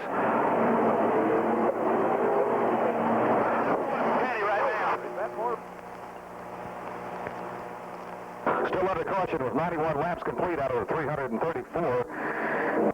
167 laps would mark the halfway point, so we're not even close to halfway here, as we've slowed down tremendously with this last caution. Several cars, several automobiles involved, as we're involved in a very hot day. Talking to Bruton Smith this morning, and since the building of this speedway and its first race back in 1960, this is the absolute hottest October race on record. So you're proud you can be part of that record here today. And speaking of the heat, about 40 band members were treated for heat exposure. at our track hospital this morning. One band member was transferred to Cabarrus Memorial Hospital in Concord for additional treatment. So the heat took its toll this morning, and we'll see if it takes its toll on the drivers as this race continues. And as the race slows down under caution, that's just that much longer they're going to be out driving in the heat. I want to celebrate the sponsorship of the first Oakwood Homes 500, ladies and gentlemen. Oakwood Homes offering $500 cash bonus to anybody here today just for referring someone to Oakwood who buys a home this month. That's right. Find your $500 cash bonus coupon in the souvenir program or the starting lineup insert. Back to PRN. In the Nick Ronicati program up in, he missed getting an opportunity to qualify for the pole, and you know how AJ feels about racing. It's his number one love. He gave up that day to go to New York City to be part of that program to deal with paralysis that is suffered through athletics, and this is what he had to say about becoming a legend for that program.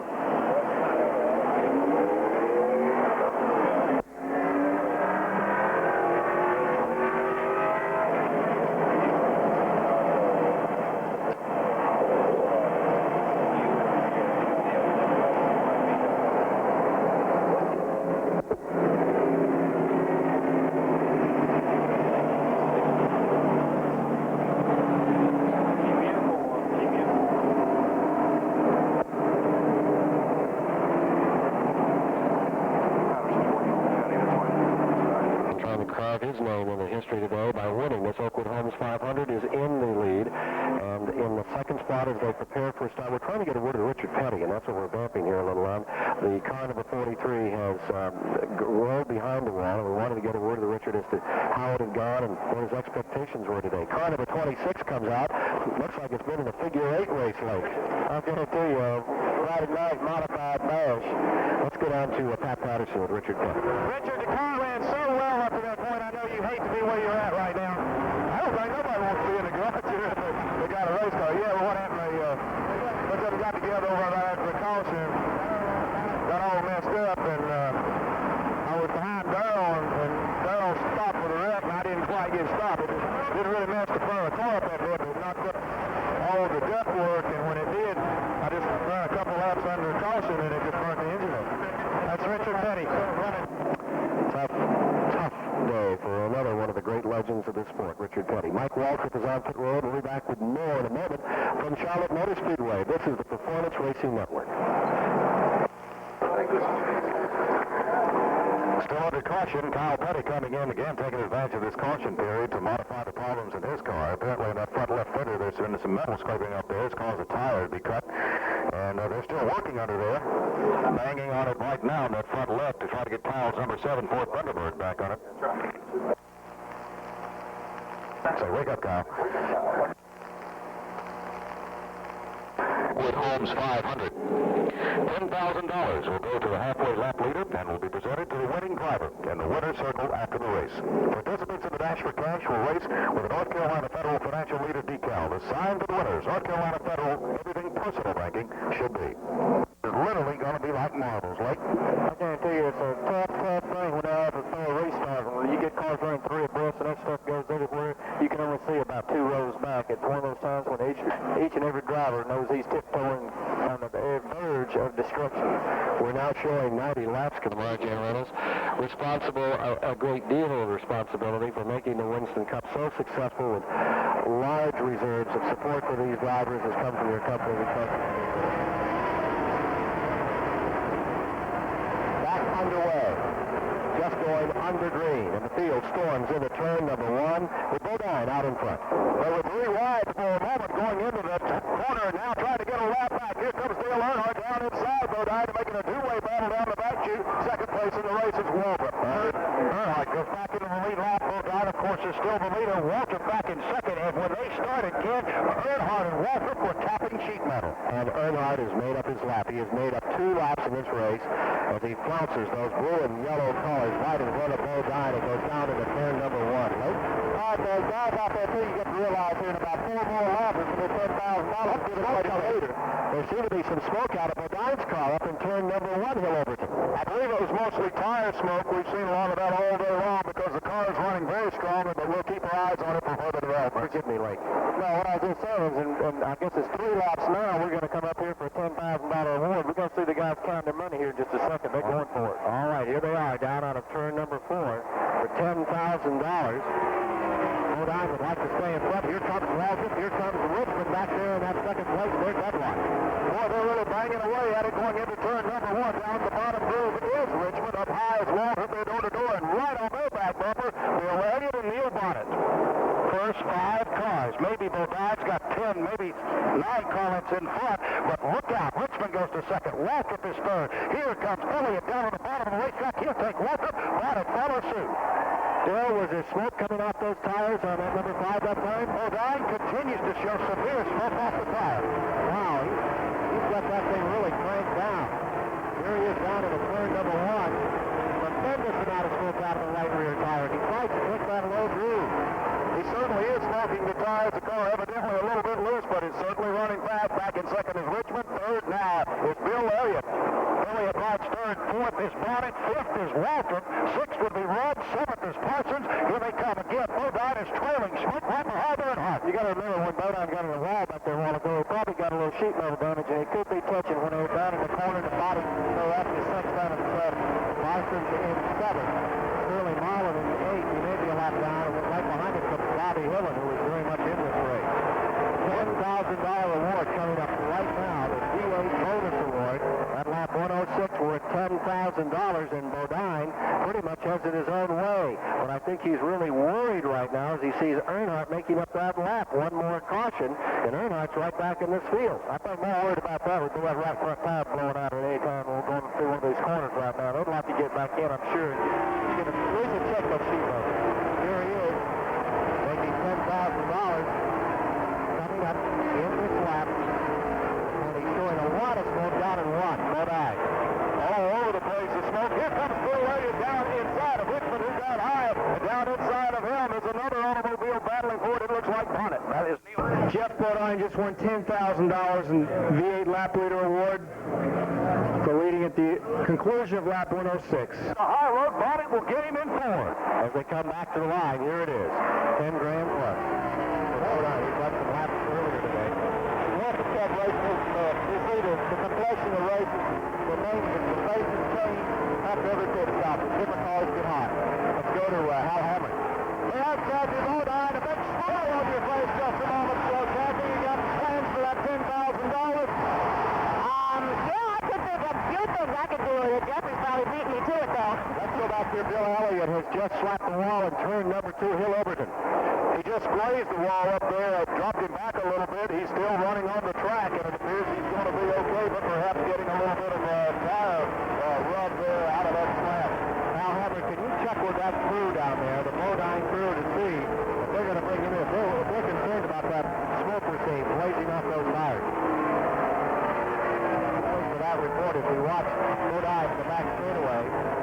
And absolutely tagging the wall up in turn 2 moments ago, getting squirrely. Got to make a couple of corrections to get it back was Bill Elliott. That set his chances back a little. He may be pitting here. He has fallen back considerably as they line up coming across the stripe. Bodine is in third. In the second position now is Tim Richmond. Waltrip is maintaining the third spot for the moment. Back to go to turn number 1. We're still watching the Bill Elliott car just to see how well he is running. He takes it up one groove down from the wall. Here comes Bobby Hillen around him. He's not going as strongly as he was, but he doesn't seem to have tire smoke. Unless I'm mistaken, Neil Bonnet is in the second spot. Scoreboard showing Richmond back here. But unless Bonnet got down a lap, it is Bodine, Bonnet, Richmond third. Parsons fourth is in. Billy Parsons is flying. Coming back to the strike. Bodine is in first. In the Bonnet car comes across the line. He's been reported a lap down. He may not be. He was as well. He didn't have a lead lap after the shakeout after the caution period. And they're running in second. And indeed, that is what they are now reporting. But Neil Bonnet is the second place man. And that means that in third at this moment is Tim Richmond. Anybody that's not working meter right now would like to ask you to leave. We're going to have the guard go through and clean this place out in a little while. Please, if you're not working media, thanks. Please leave now. It'll be embarrassing. A little on the secure side, but also right now, Bill Earnhardt showing to be the fastest car on the track. careful to do anything he can do to get Dale back behind him, but he's got a tight tire set up these cycles. Well, he can't. Right now he's running about 10 car lengths behind Earnhardt on the tail end of the lead lap. He's made up 2 laps. The 5th place car, Benny Parsons, has moved up, and Ricky Rudd has now fallen into the 6th position, and there's 3 cars in a gaggle going for 7th as they move to turn 3. That's Harry Gap, Bobby Hillin, Darrell Walker, Bill Elliott, Buddy Baker, Jerry Labonte, and Rick Wilson. Leading the field in performance, Chevrolet has been chosen as the official car of Charlotte Motor Speedway for 1986. From the power of the IROC C to the classic lines of the SS Monte Carlo official pace car, Chevy #1.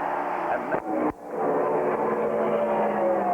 Earnhardt still leading in front of Bodine, trying to sail the lead lap here, waiting for a caution to go to the rear of the pack here this afternoon, and he will be back on the lead lap with the leaders here if he can stay in front of Bodine or whoever the leader may be at the time, which a caution may come out.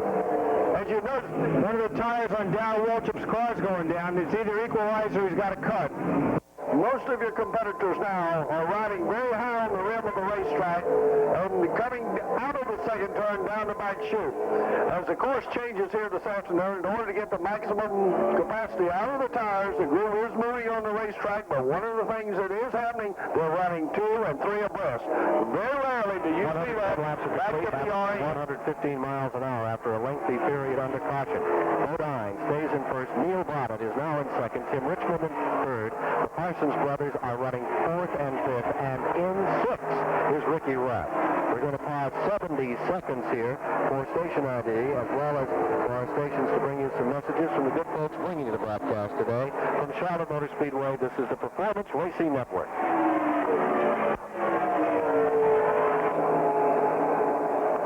Well, obviously it appears that Earnhardt is doing about all he can to stay in front of Bodine. He isn't losing any ground to Bodine, neither is Bodine gaining any ground on Dale Earnhardt at this time. Running in the second position is car number 12, Neil Bonnet, hoping for a good finish here today, possibly a win. Right behind him would be Tim Richmond in the car number 25, Folgers Coffee. Bill Parsons up on the scoreboard now, car number 66, making a great showing here today, running 4th, and Benny Parsons, who is in car number 55, U.S. Tobacco Automobile. The Copenhagen car is running 5th. As they come back to the stripe here once again, is Earnhardt pacing the field there for Bodine, your leader. Then Neil Bonnet, Tim Richmond, Bill Parsons, along with Benny Parsons and Ricky Rudd, and Harry Gant, 6th and 7th. As we said earlier, we'll make an observation here, ladies and gentlemen, as they go into the first turn.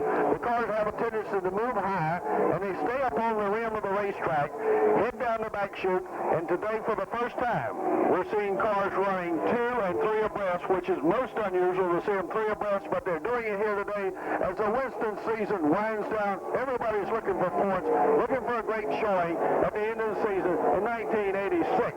And the Winston is coming home. Yes, the Winston is coming home to Charlotte Motor Speedway on May the 17th. So mark your calendars now, ladies and gentlemen. The Winston will be coming back to Charlotte Motor Speedway on May the 17th. It'll be 10 days of festivity, and you'll see and hear more about it. While you're underneath the grandstands, visiting our concession stands and souvenir stands, may I encourage you to pick up a brochure here today of up-and-coming events at Charlotte Motor Speedway. Among those is the Auto Fair 1987. Get that brochure, hold on to the date, take it back to the stand with you, and make a fan and cool yourself off. And we have 2 of them in the wall, that's Bobby Hillin and none other than Bill Elliott. Number 9 and number 8 made contact down here on the straightaway. There's debris on the track. It appeared that Hillin got a little bit out of shape, and when he did, he made contact with Bill Elliott. Bill Elliott seems to be all right, although he's putting out a great deal of smoke at this time. Car number 9 is putting out a great deal of smoke. Bobby Hillin's car rests against the grandstand down here just as you start into the first turn. We'll go back to PRN at this time. All the way to the line now. Elliott has continued. Remember, Elliott had that shuffle up in turn number 2 and slapped the wall there. There was a report he was going to pit lake. He did not pit. Came around in this incident. Now, Elliott is coming by. The right side of his car showing a lot of abuse and smoke streaming from the left side. Again, there's a lot of debris, too, lying right in the groove here, just off 4 coming to the first turn in the double start leg here at Charlotte. The biggest story on this incident here, though, is that Dale Earnhardt just gets to come back on around, and he just got back in the lead lap, folks. All the way up. Don't mind the tail end of that. What I mean. Now Earnhardt is back in there again. Earnhardt is coming from 2 laps down. The number 9 car of Bill Elliott making way to get into the pit area, as does all the leaders. Bodine is coming in. Bonnet is in. Tim Richmond, the Parsons brothers, Ricky Ratt, Harry Gant. All of these cars coming down on the pit road.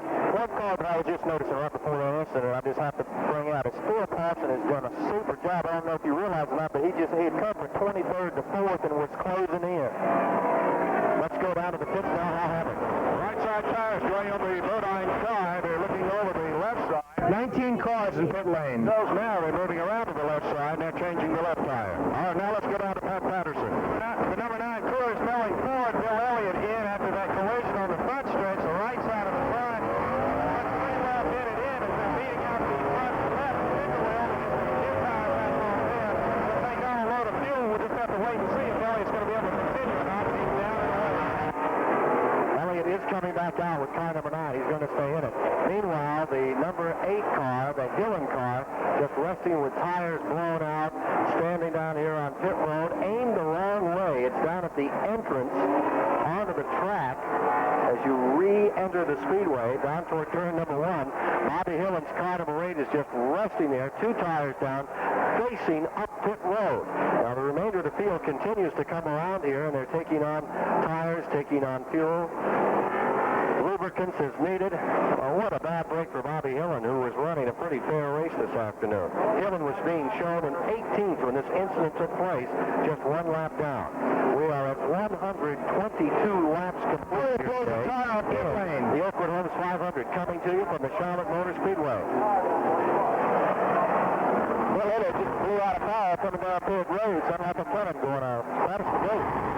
Elliott's car is in the pit and the right side. They have to lift that up to get the jack under so they can't jack the car up and get it to the wheel on that car.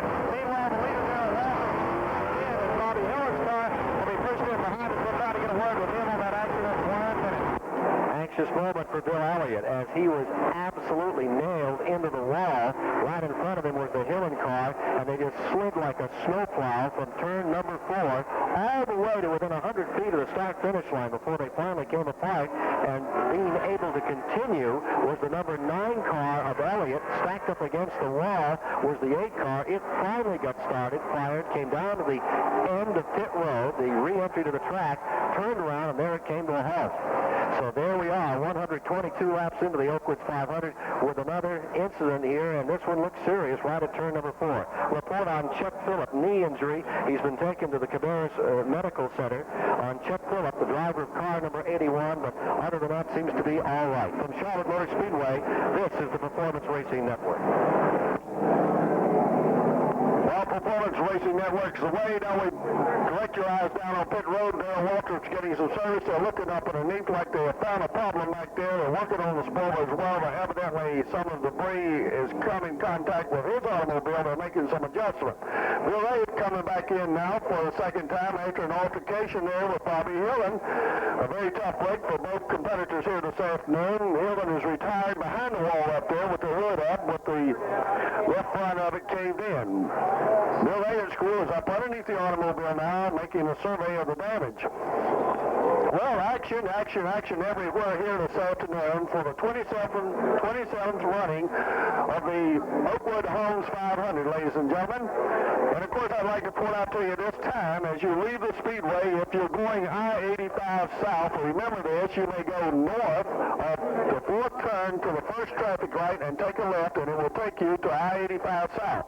This will help to expedite getting you out more rapidly and more smoothly and quicker if you will go north. If you're going south on I-85 to the first traffic light beyond turn 4, turn left, and we'll take you to I-85. This is new routing suggested by our North Carolina Highway Patrol. Well, Earnhardt, the story of the afternoon, obviously here is Earnhardt had gone down 2 laps. He is now back on the lead lap after hard charging that he is known for. So your leader at this time on the board is Alan Kowicki, a young man who was a candidate for Rookie of the Year, along with Mike Waltrip and Chet Phillips. And of course, they've just given us the word here that Chet Phillips did sustain a knee injury, and he has been removed from the hospital down here and taken to Cabarrus Memorial Hospital over in Concord for a knee injury. Chet should be back before the show is over. Well, they're still working on the Elliott card directly across from here in the main grandstand. Back up underneath there, probably Ernie or one of the other Elliotts. Dan is looking, surveying the damage to try and keep him as competitive as possible here this afternoon and not go down a lap. David Silsby is retiring now, backing once again into the garage area in car number 91 from out of Atlanta, Georgia. A number of cars we will be missing for the rest of the afternoon were involved in the altercation over on the backside, but then again, there are those who were able to return in spite of the fact they did suffer a great deal of altercation. Is Barry Schiffler in here? Is there a Barry Schiffler here? This is the way for all events at Charlotte Motor Speedway, whether it's the high-powered Monte Carlo SS or the exciting IROC Z. During the last caution period, we made some track temperature checks. At 150, the ambient air temperature was 94 degrees. The track temperature in the inside of the fourth turn was 131 degrees. We've also had to treat a number of fans for heat exhaustion and dehydration. We don't have a number on that. If I get one, I'll be sure to announce it. Charlotte, Larry J. Chevrolet and LaPont Chevrolet, also of Charlotte, Ben Manett Chevrolet of Concord, and Sonny Hancock Chevrolet in Gastonia. Our thanks to all these fine dealers for their assistance in providing the Monte Carlo SS and IROC Z pace cars seen this week here at Charlotte Motor Speedway. Well, things have toned down just a little bit in this caution here. Lap 124, $10,000 was recently just picked up by Jeff Bodine as a lap leader, lap 106. The halfway leader mark coming up will, of course, well, look for the North Carolina Federal Dash for Cash now in today's Oakwood 500. $10,000 will go to the halfway lap leader and will be presented to the winning driver in the winner's circle after the race. Participants in the Dash for Cash will race with a North Carolina Federal leader decal. It's the sign of the winners. North Carolina Federal, everything personal banking should be. Yes, sir. And now from our president, Mr. H.A. Humpy Wheeler. When New York and into a catch fence, the press asked him about the wreck, and he said, I didn't like it much. Calvin Coolidge Award to Bill Elliott. Back underway. And on the break, Tim Richmond from fourth position. Tries to move around Harry Gant. Up in front is Alan Kowicki into turn one. Well, Alan is enjoying a ride like he hasn't experienced much before, and getting a nose down inside of him is Neil Bonnet. Bonnet going for the lead midway down that back straightaway, taking along a couple of other contenders, Gant and Richmond. This will be the first time today if Bonnet can do it that he will lead in the Caution period on that was lap 120 to 127. They're taking a chance out of four. Gant driving down to the inside. Now he tries to scoot in front of Kowicki, and the green and white colors pull up. Get himself up another spot. Car number 27 hangs right in there. Rusty Wallace trying to get a lap back. But he's pinned on the outside now as they dive down into turn number one. And they change these positions around. Fighting his way up from second place now comes Harry Gant. He's on the charge for the lead. Harry Gant looks to the inside of Bonnet. Takes the low road. But Bonnet cuts him off downstairs. Richmond goes third. Finney Parsons has come up the fourth spot. Kowicki rides fifth. Bodine is sixth. As they come back to the line, it will be Neil Bonnet out in front. Harry Gant in second. Gant is going to go to the outside and fly a pass. And Richmond's flying to the inside of turn one. There was almost three wide there just a moment ago. Bonnet down low. He certainly knows his way around, having been a winner here. Gant door to door, and here comes Richmond down the inside. They got three wide off turn number two. It's a drag race down that back chute. They stay three wide. Midway down the back stretch, all the way to turn number three. Now Richmond comes down to the inside. He gets on the point temporarily. Gant is on that high road, single lane, riding out of four, but he's battling with Bonnet. As they come back to the strike, Tim Richmond slaps the wall, brings it off as he didn't qualify, just touches it, and caught him at 33 on the high side. It's going ahead, and Harry Gant staying in second, but he's being challenged by Bonnet on the inside, wheel to wheel in one. Bonnet down in the low groove. Meanwhile, Richmond hanging it out, sweeping that wall. Bonnet second, Gant third. Here comes the call. Finney Parsons on the inside. Michigan taxi cab driver wants a piece of the action in Charlotte. He's going to get it. He's alongside Bonnet. Up in second is Gant. Richmond has streaked off like a rocket as they come off 4. One of the fastest laps of the race, 33.8, 159-mile-an-hour average by Tim Richmond to get himself out in front. Now Bonnet settles back into 4th position. And for just a moment, they stabilize it. They're all running low through turns 1 and 2. In turns 3 and 4, we're seeing Richmond running low. We're watching Gant run high. Harry Gant still using a lot of that old Teddy groove. Coffee brewed every 30 minutes.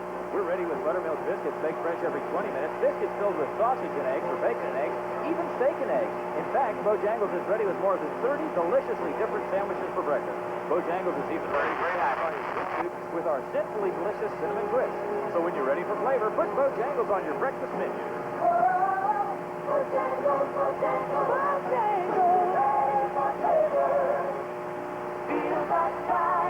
Richard Petty for Oakwood Homes. It's about pride, folks. Oakwood pride.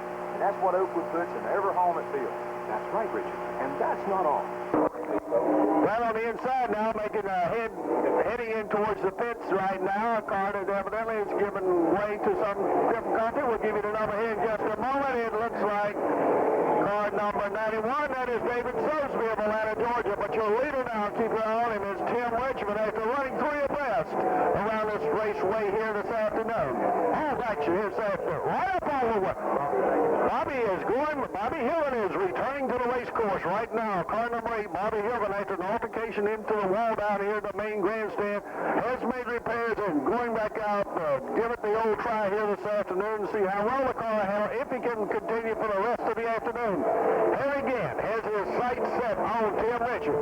He wants to get on the Winston Cup Series board over here as a leader. As you look across, you can see who have been leaders so far this afternoon. Tim Richmond, Jeff Modine, Dale Earnhardt, Dave Marcus, Callan Kowicki, Benny Parson, Darrell Waltrip, and Neil Bonnet. Those have been your leaders so far this afternoon. As you look at the Winston Cup Series 5-point leaderboard, Hillen now is coming back down on the inside. No, he's going to stay on the racetrack. Once again, he's not up to race speed, but he's trying to get a feeling it out here, the handling of the automobile. Can he go the rest of the afternoon? Well, we'll wait and see. Your leader now, once again, is Tim Richmond, and he is not leaving Harry Gant, nor is Harry Gant gaining on him at this time. Well, watch the lines as they go into the 3rd turn and come out on the 4th turn. Richmond down a little lower, Harry Gant a little higher as they come. Tim Richmond just won $10,000 in the Franco-American Lap Leader Award. U.S. Gold Automobile 33 of Harry Gant running 2nd. 3rd place, Benny Parson now moving up on the scoreboard.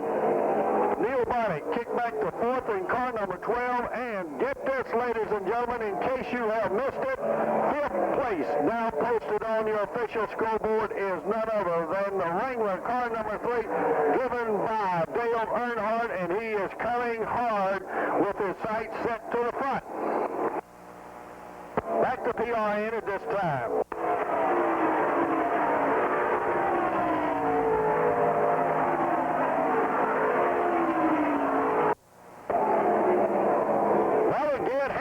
Watch this now. Gant has pulled up considerably on Tim Richmond. Dale Earnhardt now has gone past Rusty Wallace. He is holding on to that 5th spot. Pulling up on Neil Bonnet will be his next move. The move from 5th to 4th is... There's 17 cars on the lead lap right now. Your battle here is to the stripe is Harry Gant, who wants to get on the scoreboard here. If he can only get by Tim Richmond, he is making an effort to close up as they go into the 1st turn. Down low, Gant has found the groove low. He is almost pulling a blast off Richmond, almost but not quite. Now they're on his bumper down on the inside of him. Let's watch this action all the way around the action track here at Charlotte Motor Speedway this afternoon. Can Gant get under Tim Richmond as they come off the 4th turn up here? No, he will not make an effort to it this time. So Richmond will still be your leader as they return to the stripe on lap 138 back to PRN.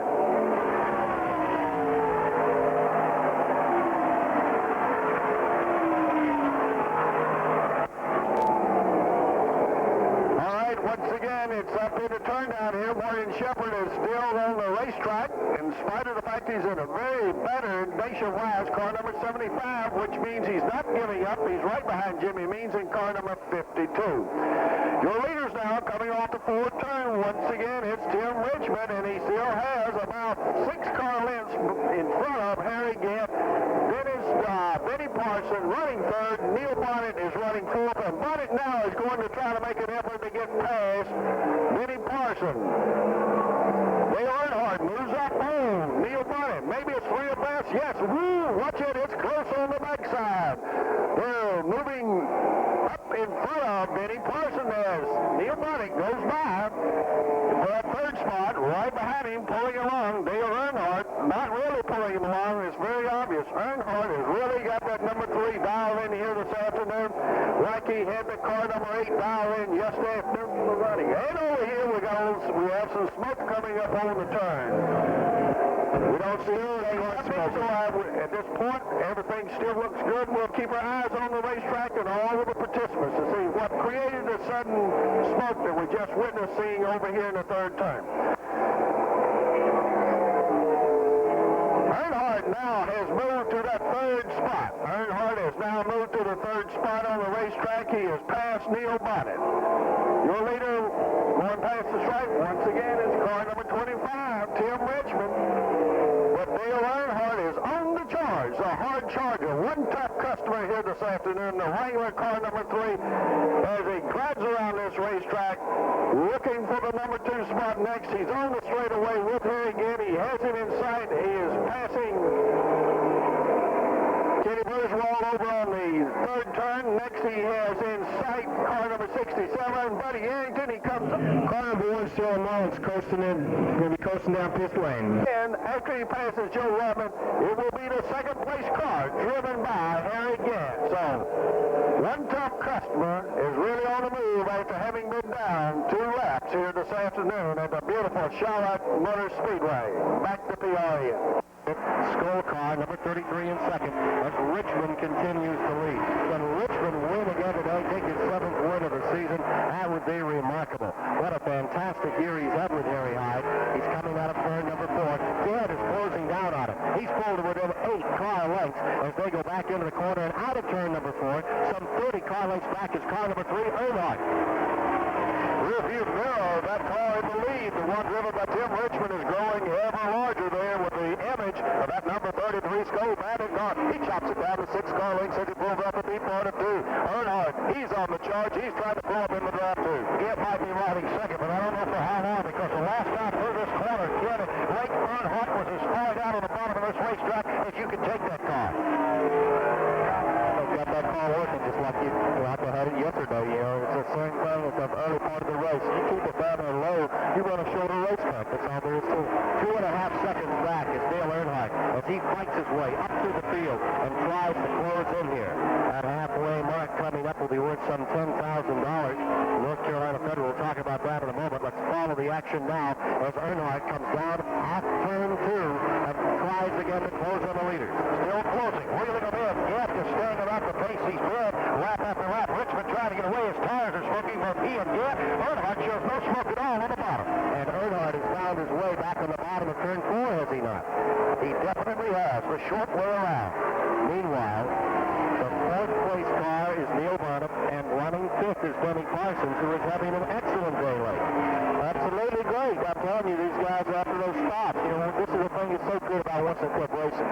You get a caution, the guys get to come in and adjust the chassis, change tires, they come back out with a whole new race. Indeed it is, and it's been a whole new opportunity for Dale Earnhardt to get himself back in and try to win as he did yesterday. Let's go to Hal Hemrick. Yes, Sully Marvin with us. Sully, what happened to your car out there a moment ago? It looks like the engine let go. The car took off. We had one of the fastest cars early in the race, and that 91 car spun, hit him, and we missed front end, and then we had a flat, and we just went out there. That bull drive Chevrolet really ran good, and I think we had a good shot at really doing something here today. The wreck you had, was that the one with the big pile up was on the back straightaway? No, that was me and Kale was lapping the 91 car, and he lost it going in one down there and come back up across track in front of me. He made him his Kale, and I had nowhere to go, so yeah, this race will come back around.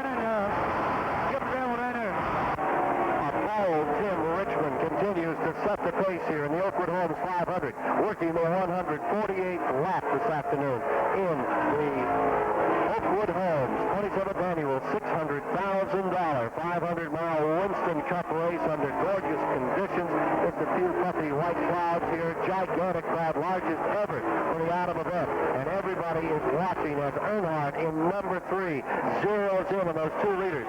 Back to the line comes the Folgers Coffee car. Harry Hyde's prepared. And the Travis Carter car is right there behind him by about 15 car lengths and moving up ever so slightly in turn number 1. There's no question Earnhardt is the quickest thing on the track. He has that left front tire right down on the apron. That's below the yellow line. This is where he started running the race today. This is where he ran so well yesterday. He's doing it again. Well, the biggest thing for me is I know this is Harry Gant is now through turn 1 and 2. He is down there in the same groove that Noah's running. It's a magnificent race as they come back to the stripe. Here's Gant closing it again. There's just one lap car between him and the leader, Tim Richmond, as they go into turn number 1. Mike Walker down below them at the first turn. And Gant's having to move high this time around, the young Mike Walker driver. He's in the wall. He tries to get it corrected, and Mike's been around, but Gant, with his expertise and driving ability, was able to right the car. He gathered it up, did not let it come all around, but he is at a much reduced rate of speed, and of course that lets Richmond get way away from him. He only lost one spot. Earnhardt with the second. Gant maintains third with a magnificent piece of driving. Take a look at the side of car number 33 as it comes by here, Lake. He really rocked that car, headed sideways. It doesn't look bad. Didn't catch it firm. I'm going to tell you, that guy did an outstanding job. He just needed his car would get in the wall if he kept up the pace. He had to get out of it and wrestle that thing straight. But the story now is that car number 3, from 2 laps down, Dale Earnhardt has charged in the Richard Childress car back up into second position, and he's trying to close on Tim Richmond. There's a fair length between them. I think he came off the throttle just a tickle when he saw that number 33 Gant was in trouble and was fearing that he might get collected. Caution is coming out. There's yellow on the track. Oh, that's what Earnhardt was looking for. He'll get an opportunity to move up here and run tight against Tim Richmond. Richmond needs to earn just $14,629 today to put Harry Hyde's career earnings at over $3 million. Hyde's cars have earned some $2,985,000 over the years, and those two, who are so different in many ways, are so much alike. There's a little oil down here in turn number 3. Harry Hyde and Tim Richmond, they're both very colorful characters. Anthony Wade contact Ron Dickey at gate 4 immediately. Anthony Wade in the garage area. Please contact Ron Dickey at gate 4. There's oil on the third turn, low down in the groove. Pit road now, they're moving in very rapidly at 152. Everyone is looking for tires and fuel service. Keep your eyes on pit road here, and let's see who goes back out for the lead first. Up on the jack now, of course, is Harry Gant's 33. Jeff Bodine, car number 5, along with Dale Earnhardt's number 3, and Neil Bonnet, number 12. All 4 of them directly across or right behind is car number 25, Tim Richmond. It looks like Richmond is down off the jack and is moving out first. Larry Pearson spins around. Dale Earnhardt looks like he's going in for second. Neil Bonnet will probably go back out third. Bodine 4th. Benny Parson 5th in that order. Unofficially, of course. Unofficially, Charlotte's own Buddy Baker in the Crisco car number 88 is moving down pit road. He is on the lead lap. And now Harry, I'd like to ask again that anybody that's not working press, please leave the press box now.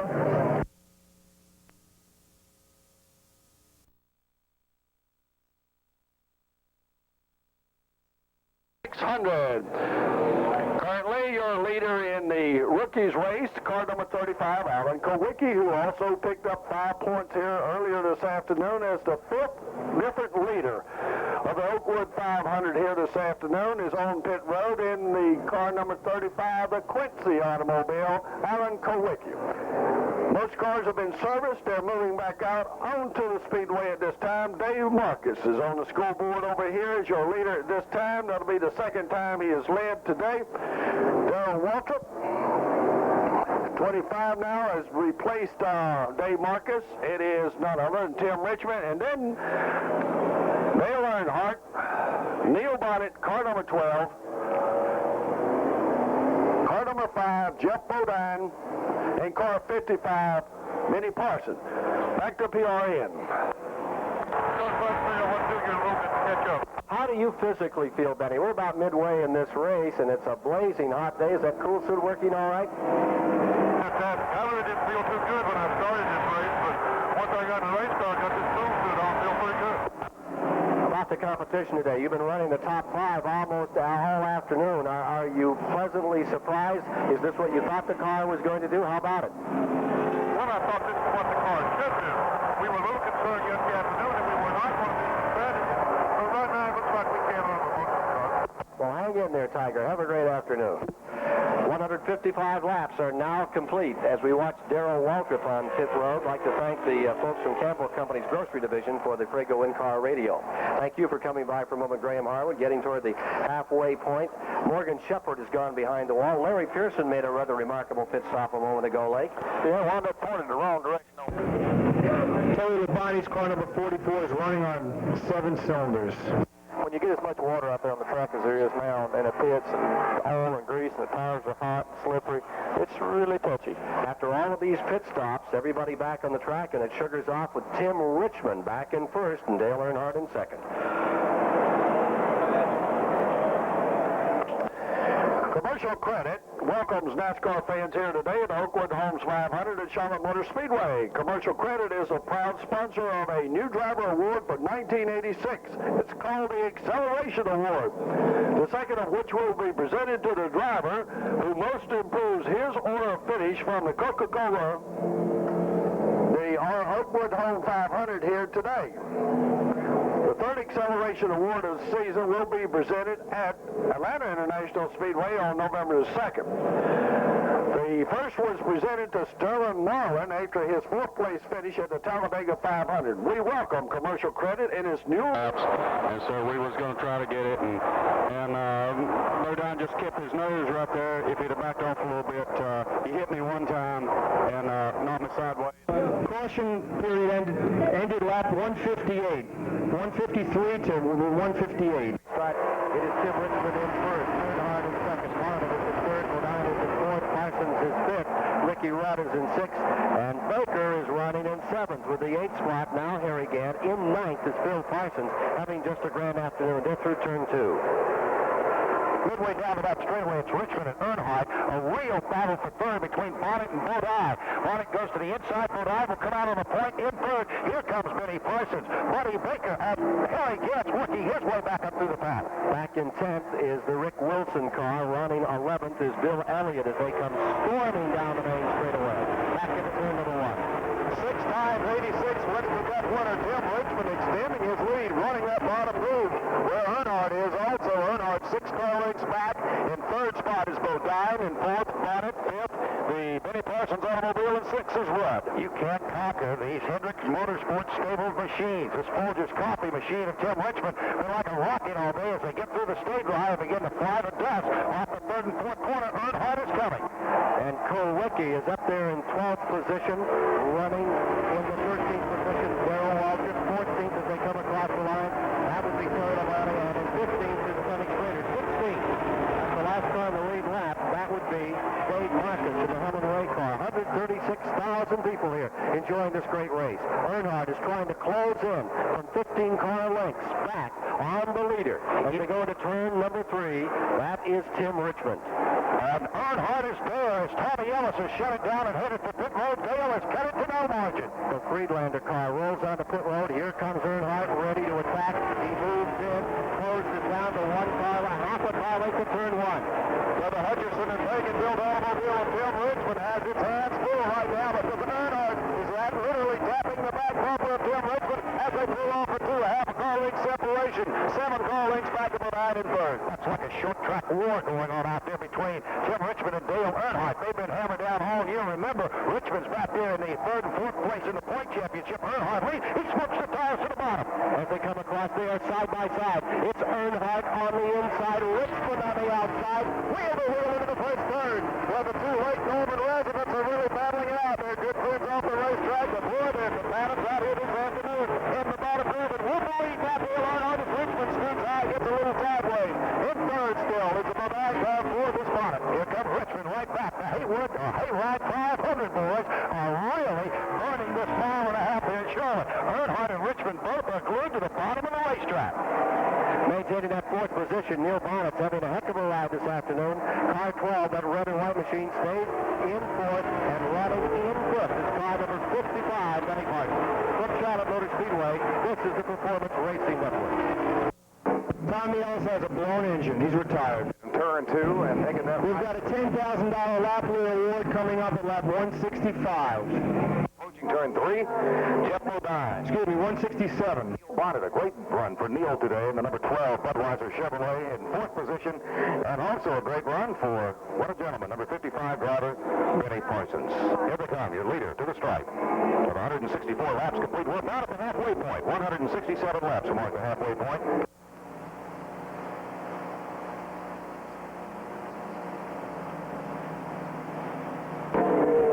Going after that North Carolina lap leader money at the halfway point, $10,000 from North Carolina Federal Savings and Loan, to who is leading at that halfway point. And it's going to be curious to see the battle there develop between Dale Earnhardt and Tim Richmond for that money at that point. And Dale apparently trying to put enough of a lead on Tim Richmond, at least trying to gain that amount of money and get some more mileage ahead of him. Second place car, Tim Richmond. Jeff Bodine, third place car, back to back there. Jeff Perry, there he is again, smoking a little bit of tire smoke into turns 1 and 2. Curious, you just don't see that tire smoke for the most part in turns 3 and 4, but 1 and 2, the handling was such on Jeff Bodine's car that it's producing that rear tire smoke off that right rear tire. Your leader, Dale Earnhardt, low in turn 2, turn 4, begging your pardon. We go back to the Performance Racing Network now. 4. Baker is closing on Parsons. Baker is in 6th. In the 7th position with the red car, and now Phil Parsons is pulled into 8th, and Ricky Rudd is back to 9th. Without a turn 1. Bill Elliott, it looks like would be running in the 10th spot, seemingly having that handling problem corrected, because he's been moving up too recently. Here's Alec DeWittke right behind him, running 11th, and inside of him is Rick Wilson. Here's the battle for $10,000. Lap 167, the halfway marker between Earnhardt and Richmond, and they're both trying for it. Richmond sideways out of 4. As they come down, they're going to show 166 on the board as they come in this time. Halfway. Right. Dale Earnhardt just won the North Carolina Federal Financial Leader Award worth $10,000 for leading at the completion of lap 167. That's added to $25,000 worth of lap leader money that we won yesterday in the local auto parts 300. He's $35,000 richer for leading laps. Loves it after yesterday. Meanwhile, Richmond comes back to 40. Tries the outside in turns 3 and 4. But Earnhardt will still be on the point out of 4. And Barnett is closed up on the back of Bodine in a fight for third position. Bodine is third. Barnett is right there. Whipping up through car number 55. It's split back, and Baker now finds himself rolling through the field into the 5th position. In 6th, and there again, most of the guys are really coming on. Good. Halfway point, you see the balloons going up there as Dale Earnhardt collects a $10,000 halfway leader money from North Carolina Federal Savings and Loan. Tim Richmond trying the little move there as they come out of turn 4. So far, about 60 people have been treated for heat exhaustion. That includes about 40 band members earlier and about 20 fans and crew people. As he gets that 5th place back from Buddy Baker in the 88 Crisco car. Harry leading Buddy Baker into turn 2. Good race today. Really good race action for you fans to see.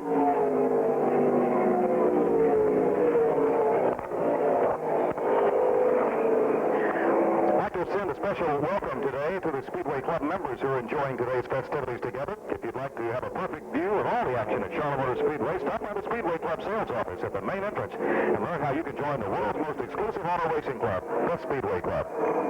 55, Joe Ruppin is coming back in, and the top 4 are all gathering together. Bodine is closing in, as is Neil Bonnet. We're going to have a 4-car confrontation here shortly, just past the halfway point. In the Oakwood Homes 500. From Charlotte Motor Speedway, this is the Performance Racing Network.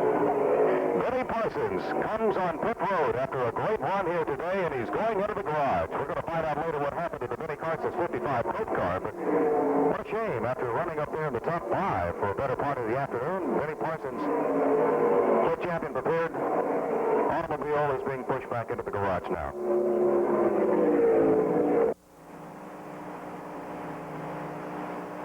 Bill, Tom Potter. It might be a good stroke for us if we could just say we'd like to thank Bill DeCon Corporation for donating the hotel rooms for our Ohio farmers. It's a big cheese for Bill DeCon here, and they might do something good for us. Bill DeCon, spelled B-U-I-L-D, Bill D-C-O-N, Bill DeCon. Thanks. Notice this morning all the Ohio farmers who were here participated in a Hayride 500 and donated the farm products, our hay, and all the volunteers who work for the Hayride 500 up in Ohio in the Columbus area. And we'd like to say thank you to Bill DeCon for supplying the motel rooms for the visiting people from Ohio. So to Bill DeCon, we say thank you, and we hope you're enjoying the race action here at Charlotte Motor Speedway. Back in front of Tim Richmond, who led him for about 2 laps. Bodine is getting to mix it up. Earnhardt is using the outside of the track now, all the way up to the wall in 1 and 2. It's Richmond in second, Bodine back to third, Bonnet in fourth. They're within a half second of each other at turn 1 in lap 174. Running as if... Stuntman Jimmy Davis, who did our kite cycle jump yesterday, is here. If anybody would like to speak to him. Richmond in third, in line, Bodine fourth. This is the car of Neil Bonnet.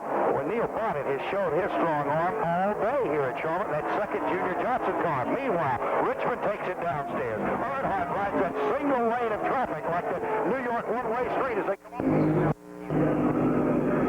Dale Earnhardt is guaranteed of becoming the 4th $1 million single-season money winner in motorsport history, regardless of where he finishes the race or the season. Early in the race, Dale was one of the only cars that ran on the bottom of the racetrack. He had basically a green racetrack that he could really get a good hold of. The temperatures on that track probably were a little lower than the other parts. Now he's got more company. And in this All-Ran Pit Crew Championship, Jeff Bodine's team leads Tim Richmond's team after 4 stops each by 7.06 seconds. Neil Bonner's team is 18.61 seconds behind in third. If Bodine's team wins today's pit road battle, he'll lock up the $40,000 championship for 1986. Richmond battles back now. He sticks his foot in the carburetor, but it's going to be Earnhardt by half a length down the back chute. Bodine third, and fourth is the car of Bonnet. Question is, what is Bodine and Bonnet going to do as Richmond and Earnhardt are still side by side? Dale takes the point just for a moment on that outside upper groove. Here's Richmond right back to the inside. Whatever Earnhardt knew about the bottom of the racetrack, it is now evident that Tim Richmond has discovered they're still wheel-to-wheel, still side-by-side. And they're side-by-side for second place. Bonnet on the inside, Bodine on the outside, as they fight for third. Crowd is on their feet here in this first corner. Bonnet looks like he's going to get down and challenge Richmond. Bonnet goes to the inside. They're going to go 3 wide. The leader still on the point, though, is the number 3 car, is Dale Earnhardt. Here comes Bodine right back on the outside of Bonnet. He moves back up into the third. And riding second is still Richmond. Earnhardt is in the point. Here's Bonnet back on the inside. Let's go to Hall Hammond. Benny Parsons here, and Benny must not the place you want to be today. No, it sure isn't. It seems to be the place that I end up all over. You know, anymore it just seems like I just can't finish the race. I must be too hard on equipment. Something's going wrong. I don't know what it is. Maybe I got to do something different. What's the problem today? We broke a shock mount off the right front. You know, broke out, the frame broke out. And, you know, there's nothing the guys can do about that. It's just something that happens while the race is going on. And, you know, one of those things. In the 5th position, it is Buddy Baker. And then comes Harry Gant in the number 33 and 6, and they're having their own war. There are 3 separate battles going on around a correction on that. The number 33 car has come back to 5th. Baker is back in 6th, and he is being challenged by the 66 of Phil Parsons. What a run length that Phil Parsons car has had today. It really is. Right now, they're Harry Gant, with all the racing going over in the front, with the front 4 cars, Harry Gant's closing the gap fast. It's fixed to be a 5-car battle to the front here. It's very short. Here comes Richmond back to the inside of Earnhardt. They just won't give up, Ken. Earnhardt's high. Richmond slides his way to the bottom, comes off forward. As they come back down to the line to complete lap 179, they're still even side by side. A 305, Joe Rutland beating that car and going into that first turn dead even. You have to know they're having fun out there. They look back and forth at each other, going around this 24-degree banking here in turns 1 and 2. Getting the better of it this time is Dale Earnhardt as he pulls the blue and yellow Wrangler car off ahead of Richmond down the chute. But the real battle is back there in third. Side by side is that of Jeff Bodine and Neil Bonnet. A Junior Johnson car, a Gary Nelson car, stabled by Hendricks Motorsport. Now, lap traffic enables Dale to pull Richmond Richmond by a couple of cars back to the line. Single file for just a moment. Now Richmond comes to the outside. He's pinned to the wall as they came by. That car number 17 just flicked out there in front of him for a moment. Eddie Beerswell and gave Earnhardt just a little moment of ease. So there again, it's closed up right on that bumper of Jeff Bodine, and he'll be going up near Bunny before you know it. 5 cars running together past the halfway mark. 180 laps are now complete here today in the Oakwood Homes 500, and out in front it is Earnhardt. From 2 laps down, he has come back to take the lead. He's in front by 5 car lengths by turn 4, clearing Tim Richmond by that distance, and Neil Bonnett's closing in. Bodine stays right there, hammering away in that 4th position. Jeff ready to attack from 5th.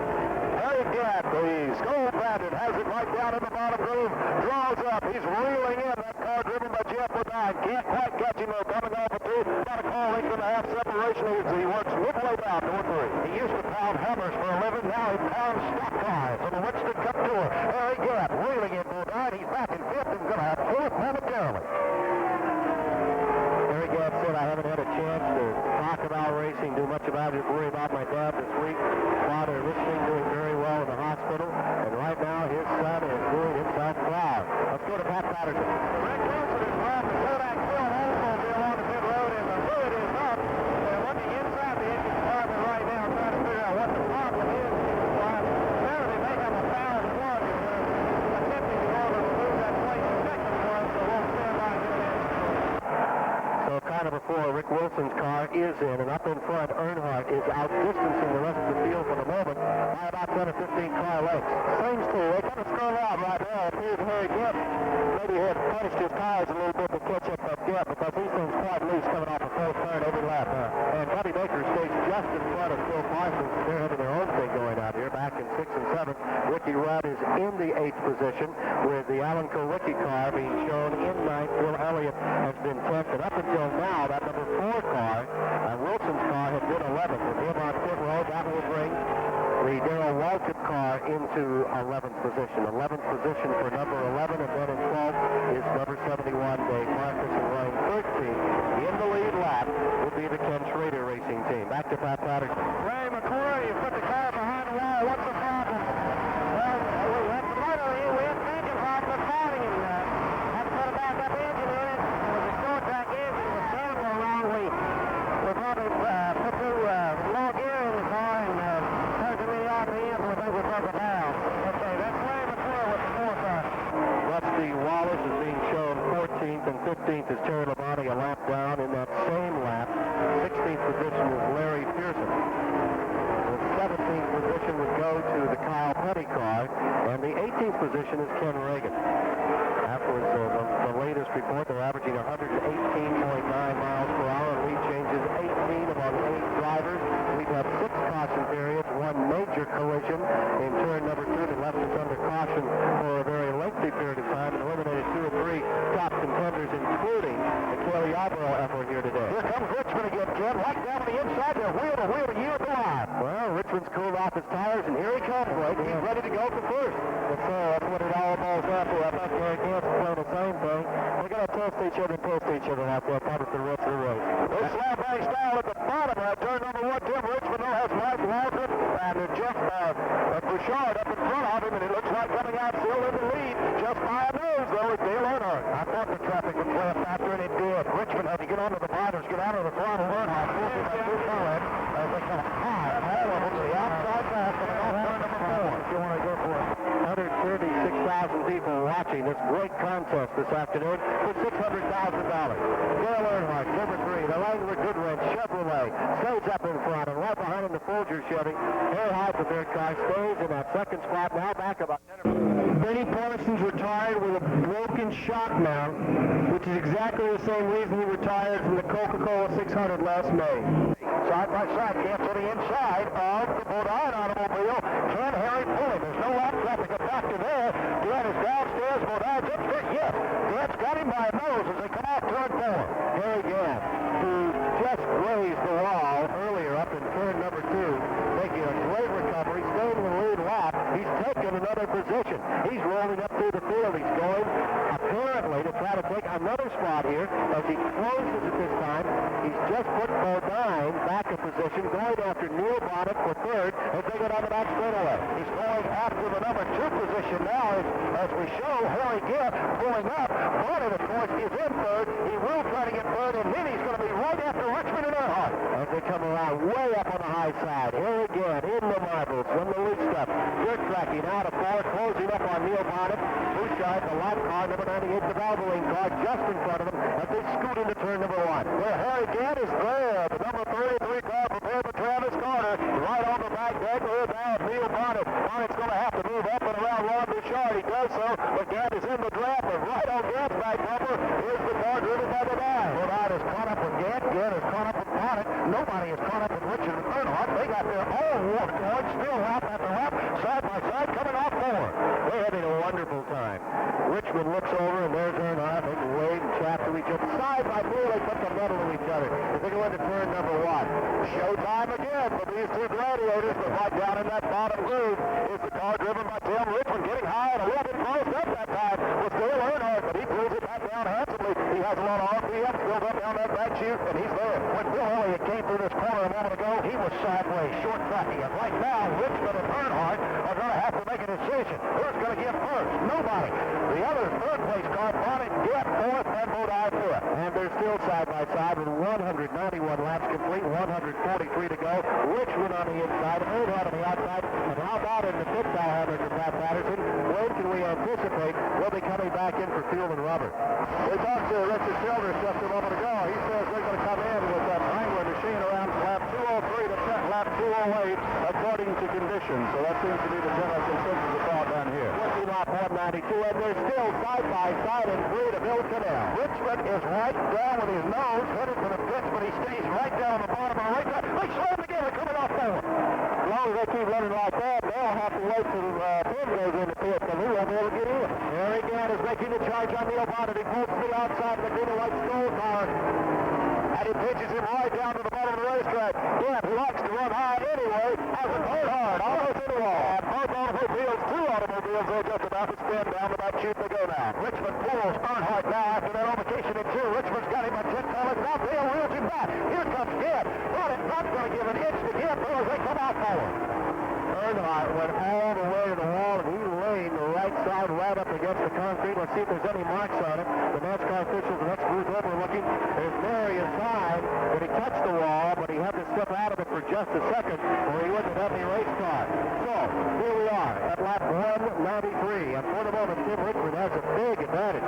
25 car lengths between himself and Dale Earnhardt. Then it's 35, 40 car lengths back to Harry Gibb. Now in third, and right on his rear bumper is Neil Bonnet, running in that 4th position. And back in 5th is car number 5, Jeff Bodine. We're going to take a 2-minute pause for our stations along the Performance Racing Network today, and then back with more of the action of the Oakwood Homes 500. Ladies and gentlemen, you get yourself quite a show here today. Tim Richmond now in the lead with 194 laps complete. Tim Richmond, your leader, at car number 25. And after tapping the wall at turn 2, Dale Earnhardt back to 2nd place. Harry Gibb working his way up to 3rd past Neil Bonnet. Neil Bonnet in 4th. And Jeff Bodine is now back in 5th place. That's how your top 5 fare. An excellent job being done by Buddy Baker and Phil Parsons back in 6th and 7th place, respectively. Super racing you're seeing today at the Charlotte Motor Speedway, and I know that the folks at Oakwood Homes have got to be extremely pleased to be sponsoring this race and to see all this action. And before, in fact, 134,600 fans is estimated by the Highway Patrol of North Carolina. So you must a very, very large and warm crowd here today. Jeff Bodine's team, incidentally, is leading Tim Richmond's team after 4 stops apiece by 7.06 seconds. In the standings of the Ingersoll Rand Pit Crew Championship, Neil Bonnet's team has 18.61 seconds behind in 3rd position.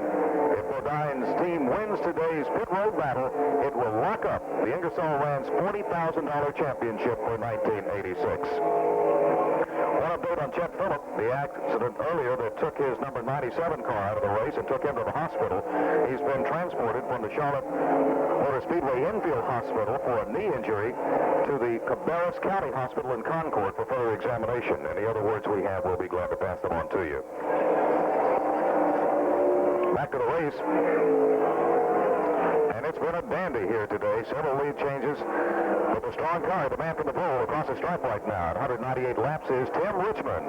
Dale Earnhardt in second, Harry Gett in third, Neil Bonnet in fourth, Jeff Bodine in fifth. A pack fairly close together, these front five. In about 22 laps, ladies and gentlemen, the leader at that time will win another $10,000 from the Campbell Soup Companies. This time it'll be the $10,000 Prego Spaghetti Sauce Award to the leader of lap 220. So be watching for that one. Bill Dollar here, back to PRN.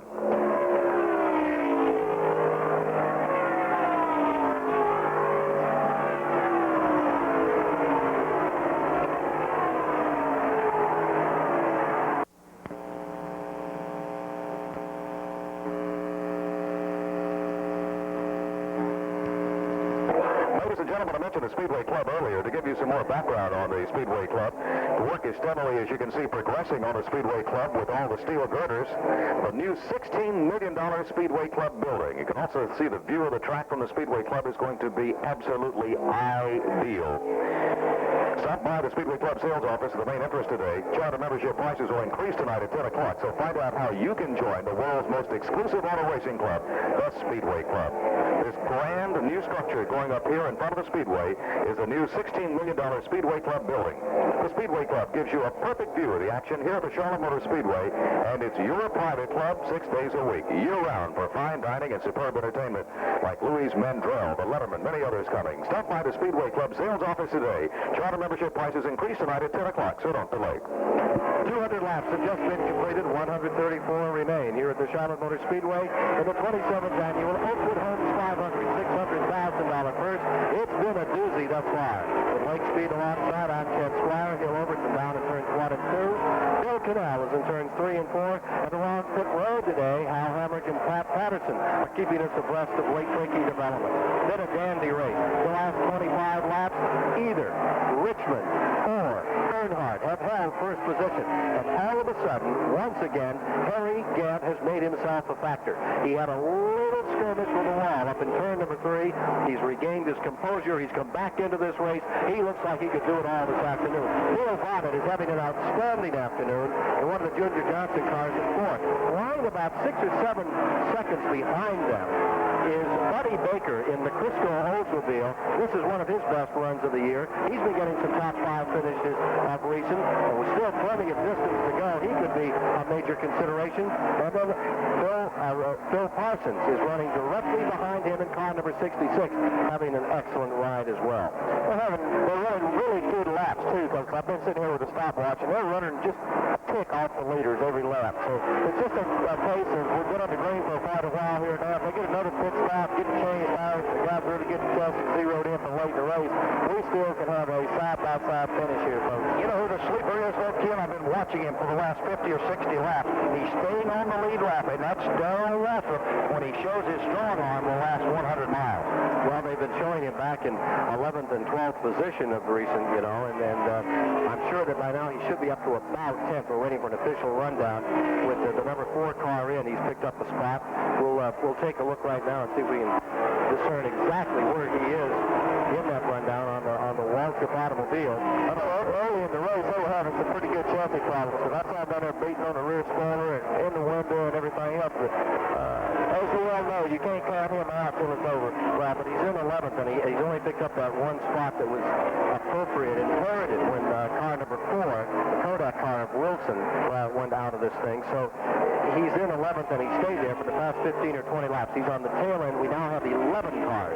Latest updating is just coming. At lap 200, there were 11 cars on the lead lap. Fallen back into 12th position, a lap down, and in 13th is Kenny Schrader, and in 14th is Rusty Wallace, who had such high hopes for that blue modified rear steer car of his. And in the 15th position is Larry Pearson, further back in 16th. 2 laps down is Terry Labonte, and in 17th is Kyle Petty. 18th is Reagan, who's having a pretty good run with James Hilton's car. 19th is now being shown up as Rodney Combs in car number 2. Out in front, car number 25. For the moment, has it all his own way, and by a big margin, Will Overton. He's in there by about 30 car lengths over Earnhardt in second place after a great battle they had. Well, I'm certain that he and Harry Hyde have to be very very content with the way the car is running down the bottom of the racetrack right now. He's not extending himself as much as he was because he has almost a half a straightaway separation developed over the Earnhardt automobile. And as you know, they ran so many laps here just a short while ago together, but I think they've got to feel like they got it dialed in, and hopefully from here to the finish for them. In the pits, there's a story on Darrell Waltrip. Let's get it. Darrell Waltrip earlier this afternoon came in and they jacked the rear end of the car up. He was complaining because it was extremely loose. He still is under that situation, and I look to see chassis adjustments when he comes in this next set of pit stops. As far as the next set of pit stops are concerned, between 18 and about 22 laps, somewhere in that margin, you're going to see all the leaders back in. You know, Broken out, Waltrip is within about 12 seconds of being lapped the way Richmond is running right now, and we know they're up to tire time again. A lot of these leaders should be ducking on pit road, but I can't believe all is as well as they might want us to presume with that Junior Johnson car number 11 at this point. Well, he's just riding, Tim. That's what he's been doing, staying on that lead lap. They know that we're a short distance away from everybody having to make pit stops, whether we have a caution or not under green. That will help Waltrip with the chassis adjustment. I say he'll be there in the last 100 miles. All right, Darrell Waltrip, of course, has to deal with Rick Hendrick to drive the tie-back for Procter & Gamble Chevrolet in 87. They say that's worth $1 million to Waltrip, Lake. How do you feel about that? I'd like to have it. That's all right. So, getting down one of his final rides for Junior Johnson and working hard out here, but on the tail end of this lead lap. And right now, Tim Richmond, he's the class of the field in the car number 25. Harry Hyde and Tim Richmond have really made it work. The second place car continues to be the number 3, but all of a sudden, car number 33 is there. Harry Gant is ready to do some racing, and he wants Earnhardt. Let's pick up the action at turn 3. Gant goes right down, right next to the grassy apron. Earnhardt has to follow that single-lane high groove. Gant side by side with him, off 4. As they come to the line, here's Harry Gant on the inside. And for the first time today, Earnhardt seems to be backing up. We thought for a while he might be toying with some. He's not toying with Gant. Gant's going for it at turn 1. He's trying to get a little bit lower, but he's going to have to look out for the lap car of Buddy Arrington. Now he has a decision making. Do they split the Arrington car? Yes, Gant is going to work the low groove as he goes inside of Arrington, but going outside of Arrington into 3 is Earnhardt. Earnhardt gets about a car over Gant as they come down that back straightaway, which will put Earnhardt on top coming into turn number 3. Now Gant follows him up high, off the 4th corner. To another factor here that nobody's mentioned much is there's got a little light cloud cover over right now. That's to change the chassis setup and make the guys cars change a little bit here right now. 210 laps complete. Now 210 complete here today. A $10,000 lap, the Prego spaghetti sauce lap. Get you in the sauce pretty good at lap 220 for 10 grand late. You got a sponsor for next year? We don't have anything signed, so we're still taking all the promises we can give. Here's Harry Gant again, back up on Dale Earnhardt as they clear turn number 4. Gant is the most aggressive man out here at this moment. He's been overwhelming anybody that he can come to a bumper on. Back to go to turn number 1, lapping Larry Pearson. Tough running. Harry Gant goes down low here. They sneak up through that corner, and he is still working Earnhardt hard at turn 2. As so often as is the case, there's a lap car looming large just in front of him, and he's going to have to give way as Earnhardt moves to the outside, and it looks like Gant's going to remain in 3rd. This time, Larry Pearson may not be the factor in front of Gant. Gant's aggressive because he comes from Alexander County where they eat a lot of cornbread and halfback. He slides off 4. Among the attrition, Benny Parsons is out, Sterling Marlin, Randy Baker, Bobby Allison, Richard Petty, Tommy Ellis have all fallen by the wayside here. Rick Wilson is out, A.J. Foyt is out, David Sozeby, Seth Phillip, Cale Yarborough, Morgan Shepherd. Their cars are all out of it, and for the moment, Dale Earnhardt is pulled back in front of that car number 33 of Harry Gant. Attrition developing through the afternoon through wrecks and motors. Of course, we lost Rick Wilson just moments ago. We had that big crash that took out Shep Phillip, Cale Yarborough. Morgan Shepherd was in that scrimmage. He continued a ways, but finally had to call it quits. 212 laps complete. Once again, Gant is back, perched on the rear bumper of Dale Earnhardt as they go into the first turn. Well, it's a yellow-blue car just barely leading the green Gant machine. Gant, though, sticking right. Both Earnhardt and Richmond probably will pit this lap. Gant's going to be able to pull up, but not quite close enough as he falls back in line. Single file down the back straightaway. Meanwhile, as they battle, Neil Bonnet is closing in on Earnhardt and Gant. Richmond comes off turn number 4, and we're due for pit stops momentarily. In fact, we're going to see one right now. How about this? We sure call that one, Bill. Here comes the leader and second place. Tim Richmond is in, as well as Dale Earnhardt, and let's go to Pat Patterson. Earnhardt brings the Wrangler Chevrolet into the pit lane now. Third shovel out and crew will go to work on the right side of the car. I don't see, well, wait, now we see somebody getting ready to go inside for a chassis adjustment. So they are going to jack around with the wedge in that car. And they're almost down in the way. Let's go to Hal Hamilton. Left side tires only on the Bolger coffee machine of Tim Richmond. He gets those left side tires. Full tank of gasoline. He's back in on the track. As they came out, 15 and 4/10 of a second on Tim Richmond's car, and 15.6 seconds on Tim Richmond, 15.3 seconds for Earnhardt. Richmond took inside tires. Earnhardt took outside tires. From Charlotte Motor Speedway, this is the performance. Car number 3 also made a weight adjustment. 5 laps away from that $10,000 left leader money from Campbell Soup Company and the Prego Spaghetti Sauce Award at lap 220. And at this point, it looks like because of those pit stops that Dale Earnhardt and at the time your leader, Tim Richmond, Harry Gant, who's across the stripe here, is going to be the one to win it with 216 laps now complete and 4 to go. Good run for Harry Gant today. Good run for Neil Bonnet today. Excellent run for Neil Bonnet, probably the best of the year for, this is his last year being driving the number 12 car for Budweiser Chevrolet and for Junior Johnson. Harry Gant, your leader, in the backstretch to turn 3.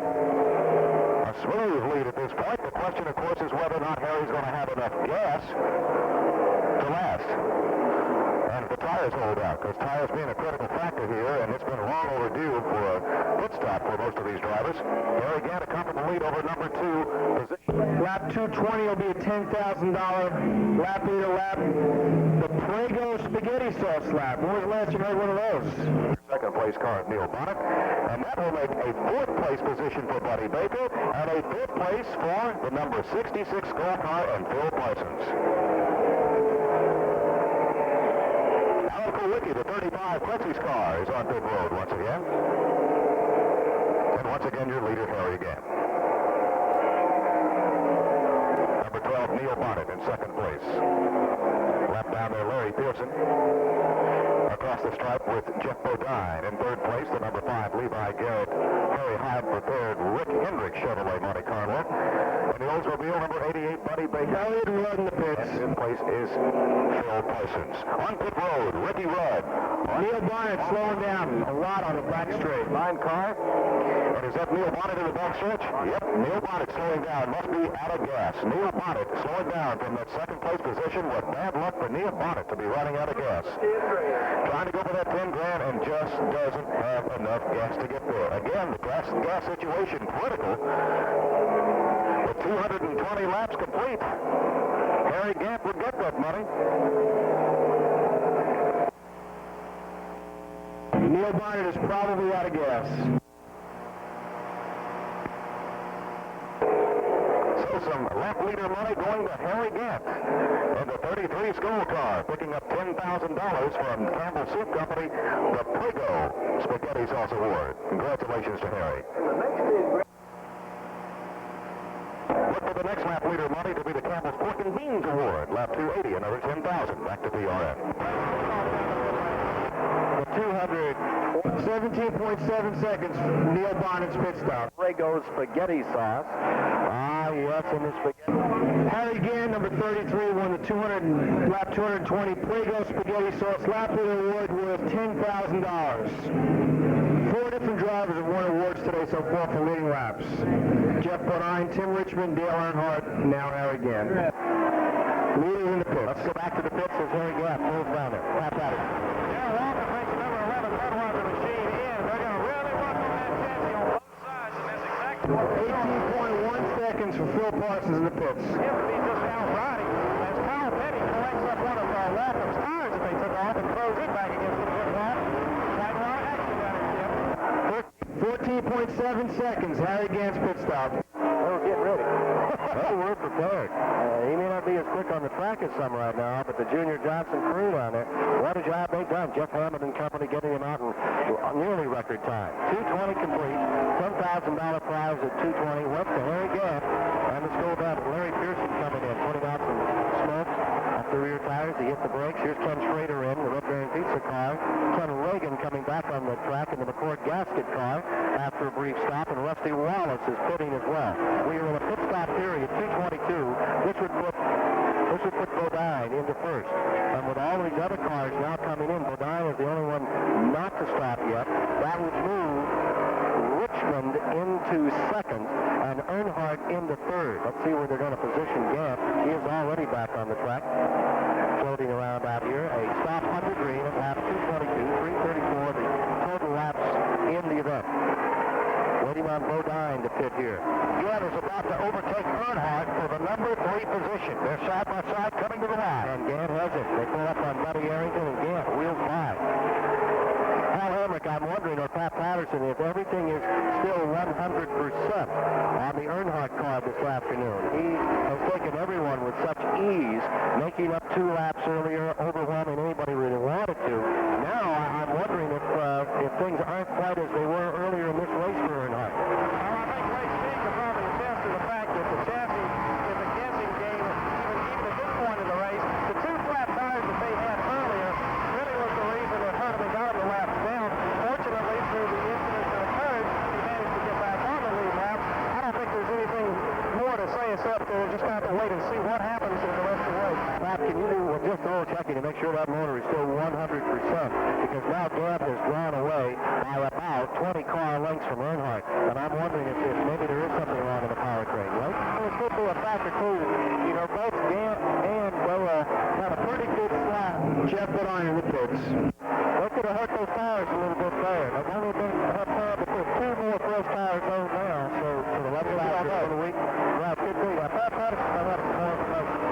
Richard Childers, the question is the car 100% as it was earlier when it was sticking on the bottom of the racetrack? Is it still like it was?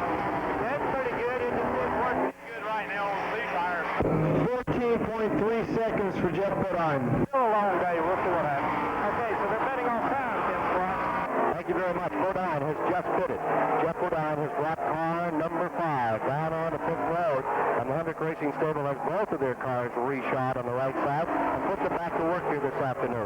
224 laps are complete. And the lineup as we would have it unofficially now would have Richmond in first, Gant in second, and third belonging to Dale Earnhardt, with the number 9 car remarkably holding up in fourth. All beaten up on the right side, showing a lot of abuse, but still running very well. Bill Elliott in this race. 11 cars have been shown in that lead lap. Cam Gant is about to catch Richmond, and there's going to be a battle for the lead in the next lap or so. Harry Gant has come on stronger than anyone, and there's still a lot of racing left to do here in this $600,000 Oakwood Homes 500 at the Charlotte Motor Speedway. Don't forget the 28th annual Coca-Cola 600. The 600, May 24th, 1987, and that will be a sellout, assured. Of course, there's always room in the infield and on the backside, but here in this gigantic, beautiful main grandstand, if you want a seat, we would urge you to consider now, maybe for Christmas presents, May 24th, 87, 28th annual Coca-Cola 600.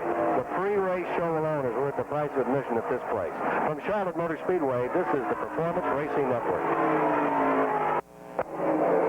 And on May 17th, immediately before that, you've got the Winston here at the Charlotte Motor Speedway as it returns to Charlotte. The Winston will be coming to the Charlotte Motor Speedway once again, and we urge you to get your tickets as soon as possible and make your plans now to be here with us next May. One of the most incredible race months will be right here at the Charlotte Motor Speedway when you see in May 17th, the Winston, and the 24th, the Coca-Cola 600. Official groundskeeping equipment of the Charlotte Speedway, incidentally. Our people love how they operate and how they last. That's Wheel Horse. Hundreds of Wheel Horse dealers in the Southeast from whom you, too, can find out how much fun they are to own. Stop by, test drive a Wheel Horse yourself. You'll be glad you did. Wheel Horse, put it to work for you. Charlotte Motor Speedway with Tim Richmond from the pole, still your leader with Harry Gant in second place in the number 33 car. Dale Earnhardt, number 3 of Kannapolis, North Carolina. Now Mooresville is in third place, number 5 car, Jeff Bodine. And fourth, Bill Elliott, coming back strong after a lot of problems earlier on in the race, in fifth place in the number 9 Coors Melling Tools Ford Thunderbird.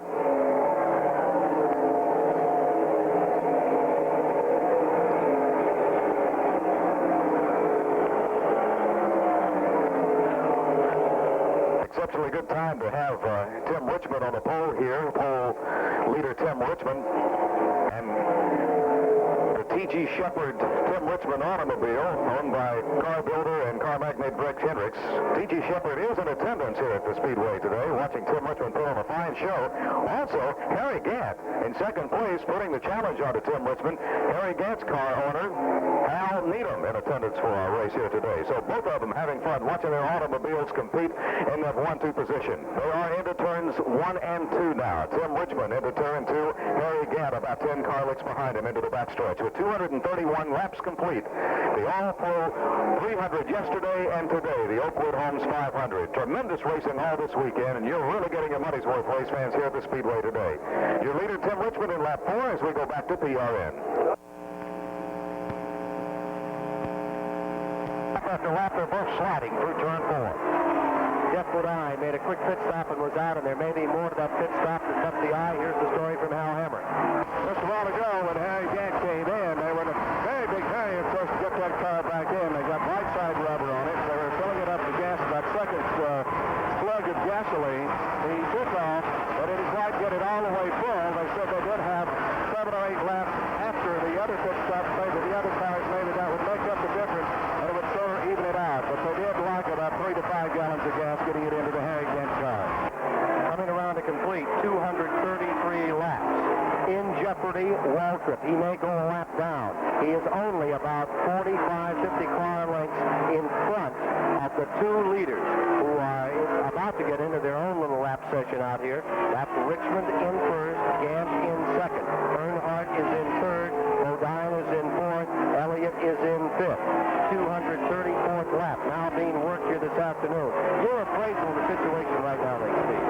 Those pit stops under the green flag have done what they normally do. They spread the guys out. Everybody right now is trying to run every lap as hard as they can to try to get group back up, get cars back up. You know, before that pit stop came around, you had the lead cars that had each other in sight, so they could be comfortable. They could run it with a little bit of cushion. Now it's gone. They have to just run wide open hard as they can for fear of getting left. I would say the 6th place car is Buddy Baker. They're waiting for scoring intelligence, but I think that it would be Baker back in the 6th position with that Frisco Oldsmobile, and then in 7th would be Ricky Rudd, and in 8th would be Neil Barnett. 9th would be Phil Parsons. And in the rundown we're just getting with 230 laps completed, an average speed of 125 miles an hour. They're showing 10 cars in the lead lap. And according to them, Ricky Rudd is in 6th, Baker is in 7th, and in 8th is Phil Parsons. They're showing in 9th the number 12 car Bonnet, and in 10th, Waltrip. Neil, is this time going to move that on up? I think the way he was running earlier, he will move his way back on through the pack again. Alan Kowicki was then running in 11th, a lap down, and in 12th was Rusty Wallace. In the 13th spot, Kenny Schrader. In the 14th position, 2 laps back, was Dave Marcus. With the 15th position, Larry Pearson. Running 3 laps down, in the 16th position was Kyle Petty, while 17th was Terry Labonte, and 18th was Reagan. That was at the 230 lap count. We're showing 236 complete, working lap 237. Story is up in front, and it is the contest that is enjoined between Tim Richmond and Harry Gant that has the focus of the 134,000 in attendance here this afternoon. I think Gant's tires have gone away on him too, Ken. That's why he's losing so much ground. Richmond, his tires staying cooler, and he's able to reel in Walter. Meanwhile, you got a wild battle going on between Baker, Neil Bonnet, and Ricky Rudd over in 2. Well, that's the one to follow right now. Ricky Rudd, that 6th, 7th, and 8th place battle. Baker is in there, Phil Parsons. At lap 230, there were 10 cars on the lead lap. 24 degrees in the front. If you're just joining us, this is the Oakwood Homes 500 on the Performance Racing Network. We are in this 500-mile contest for $600,000 this afternoon. And as they wheel down out of turn number 4, here comes Darrell Waltrip to the line, and he is about to be overlapped by Tim Richmond going to turn 1. Richmond right up on the back bumper, right in the Waltrip grab. He's going to go low. Waltrip's been up high. He's been squirrely in that high groove. Richmond down in the bottom groove, but now Waltrip comes off a little stronger off of 2, and he keeps Richmond behind as they head for 3. I guarantee you he won't be easy to get around or to put a lap down. Waltrip's going to hang on as he brings it downstairs. Richmond's going to go even lower as they come out of 3 and 4. At the fourth quarter, Richmond inside, Walker outside, side by side. They buckle and bend as they come out of turn number 4. Those cars bumping through that heavy section of track in turn 4, and Richmond puts Waltrip 1 lap back. Waltrip falling a lap back, the 10th place car, leaving 9 automobiles in the lead lap, and the contest continues over in turn 2. Waltrip doesn't want to go a lap down. He's trying to stay up in there. What do you think of that one, Ray? I'll tell you what, that boy will never give up until the race is over. He is fighting back, dog eat dog. They said it couldn't be done to run that low this late in the race, and look where Richmond is. Bill Canelli's right down on the bottom of it. As low as he can go, and he slides it out of the corner, but Waltrip won't let him get too far out front of him to put him that lap down. Now, to give you an idea what this track is about, let's go back to Bill Canell, because turn 4 has been the issue, turn 3 as well, all week long. The Winston Cup drivers are saying only one way to get through here, right up against the wall. You can turn that aside because they haven't been doing that, right, Bill? They've been picking their way from the bottom to the upper outer group next to that wall, but 90% of the leaders have been on the bottom of this racetrack. The turn still looks like a shifted jigsaw puzzle. It shifted on us, as you know, early in the weekend. Here they are, back to the line. 240 laps are complete. Phil Parsons having a terrific day for his car. And now Richmond draws away from Waltrip by 10, maybe 12 car lengths as he goes down into the first turn. Waltrip still continues to run up high where he's sticking right up on the wall there, and he's losing ground to Richmond, but he keeps the RPMs up. He's not getting too far behind, and if there was some sort of a caution, I'm sure you'd see Waltrip go to try to make that lap up. Meanwhile, Neil Bonnet has really taken off and pulled away from Buddy Baker and Ricky Rudd in that battle, Ken. 2.9 seconds between the first and second position, and indeed, Bonnet is pulling up behind Alan Kowicki going down into turn number 1. They're in separate laps. Remember that Kowicki had been reported in 11th position, 1 lap down from the leaders, and he's about to be lapped by Neil Bonnet out of turn 2. Bonnet puts his foot in the accelerator, and he's down inside Kowicki and sticks a nose out in front, headed toward 3. If we got a caution, Neil Bonnet with Buddy Baker and Ricky Rudd would be a big factor, Lake Speed, in the finish of this race. There's no doubt about it, though. Got their cars working a lot better here in the late stages of the race. If Neil hadn't run out of gas a while ago, you know where he'd be right now. He'd be right there in the front fight with him. The car is working as well as it's worked all year. The Tim Brewer prepared car out of the Junior Johnson stable for Neil Bonnet. And they need a win. They haven't had one come their way this year. From Charlotte Motor Speedway, this is the Performance Racing Network. Tim Richmond still maintains the lead. Tim Richmond and Harry Gantz running 1-2 here at the Oakwood Homes 500 today. 243 laps are complete. 334 make the 500-mile run here at the Speedway today. There comes Neil Bonnet across the line, a lap down behind Bill Elliott in that 5th place automobile. Good run for Phil Parsons there in 6th and the 66 car in 7th position. 36 laps away from Morgan. In fact, we are 36 laps away from that other $10,000 bonus from Campbell Soup Company. The Campbell's Pork and Beans Award, $10,000 to go. Who is leading at that time? Lap number 280 will be at that award. Matter of fact, Campbell Soup Company, with their halfway award yesterday of $10,000, they won, of course, to Dale Earnhardt. Total of $50,000 they put on the line this weekend for lap leader money, and that's the way Campbell Soup says we want to make the racing even much more exciting, and the Charlotte Motor Speedway posting that lap leader money.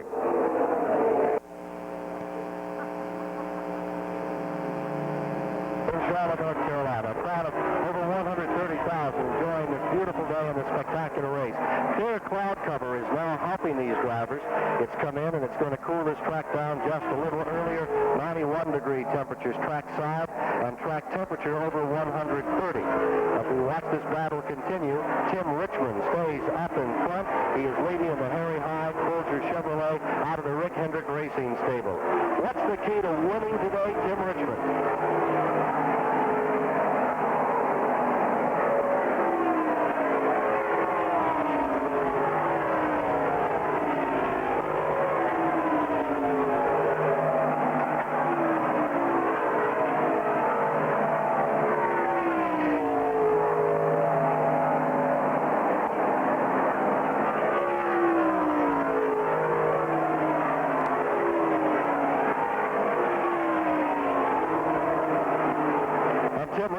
back using the high side. After going downstairs for a few laps, he's rim riding back into turn number 1 by Hill Overton.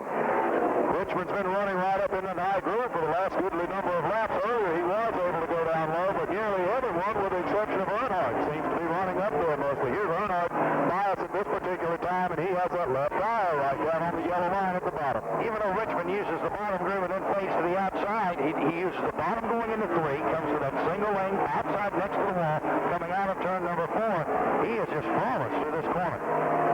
The car number 66, Bill Parsons, has just gone a lap down. We have 8 cars running in the lead lap. This bulldozer, number 25, just continues to roll over everybody out here this afternoon late. Mike Lathrop has just blown an engine light coming off turn 4, and I'm sure he's dropped some fluid before he shut it down. He comes across the line. He's still showing a fair amount of speed going down here into turn number 1. What about it, Hill? He is. He's down in the bottom groove being passed by Kyle Petty at this time, trailing just a little bit of smoke. In fact, it looks like he still has power and not much smoke. He is slowing a bit down the back chute, however. He's coming back to you, Bill Cornell. Here comes Mike Waltrip in the Dick Bear car number 23, the Hawaiian Punch car. Well, he could have pulled a line of some sort through because there was a lot of smoke out of that car as he came out turn number 4. It didn't look like tire smoke, but he's still up to power. You are correct. Yeah, he's coming by, and he's still very much out here and continuing to run his own battle with Alan Kulwicki for Rookie of the Year. There was an interesting story in the Charlotte Observer this morning, which is one of the better daily papers in motorsports, keep track of things. Ron Green made some interesting points in a column that he had about the old guard, Richard Petty, Bobby Allison, Kelly Yarborough, David Pearson, Baker Parsons. One engine kid on Kenny Schrader in 3 and 4. Let's see if that's going to bring out a flag. He dropped down quickly. They're putting the word out from NASCAR. Let's see if the yellow, they have a passing flag out, and that is it at the moment. The Judy Donlevy Ford Thunderbird car number 90.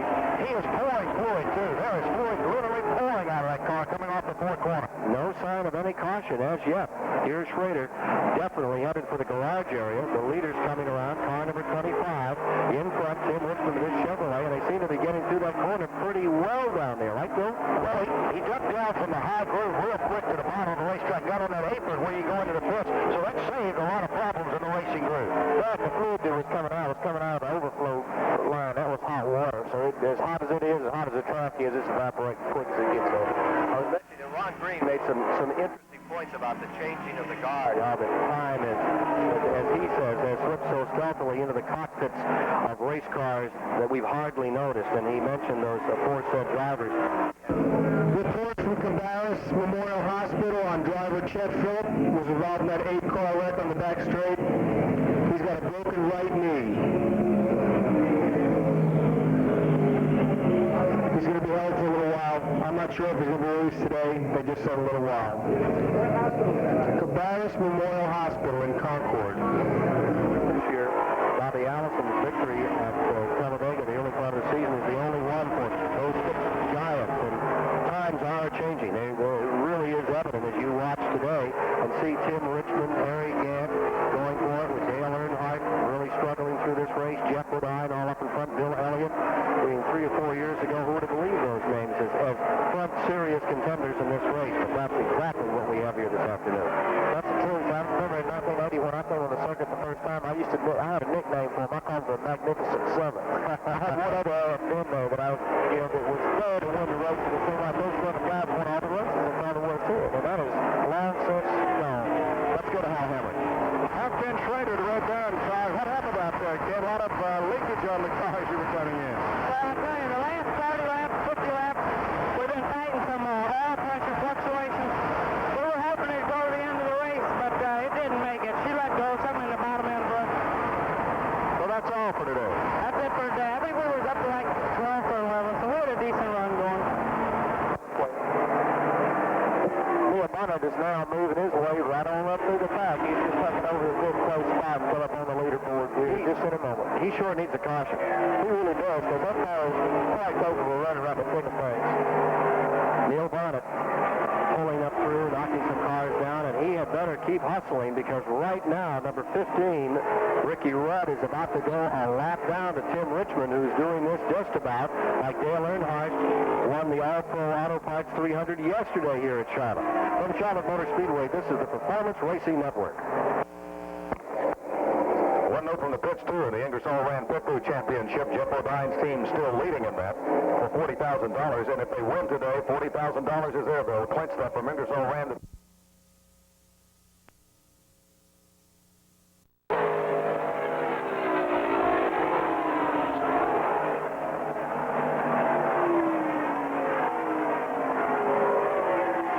There have been 6 crossings for 44 laps. There has been as much action as in any of these great fall classics at the Charlotte Motor Speedway.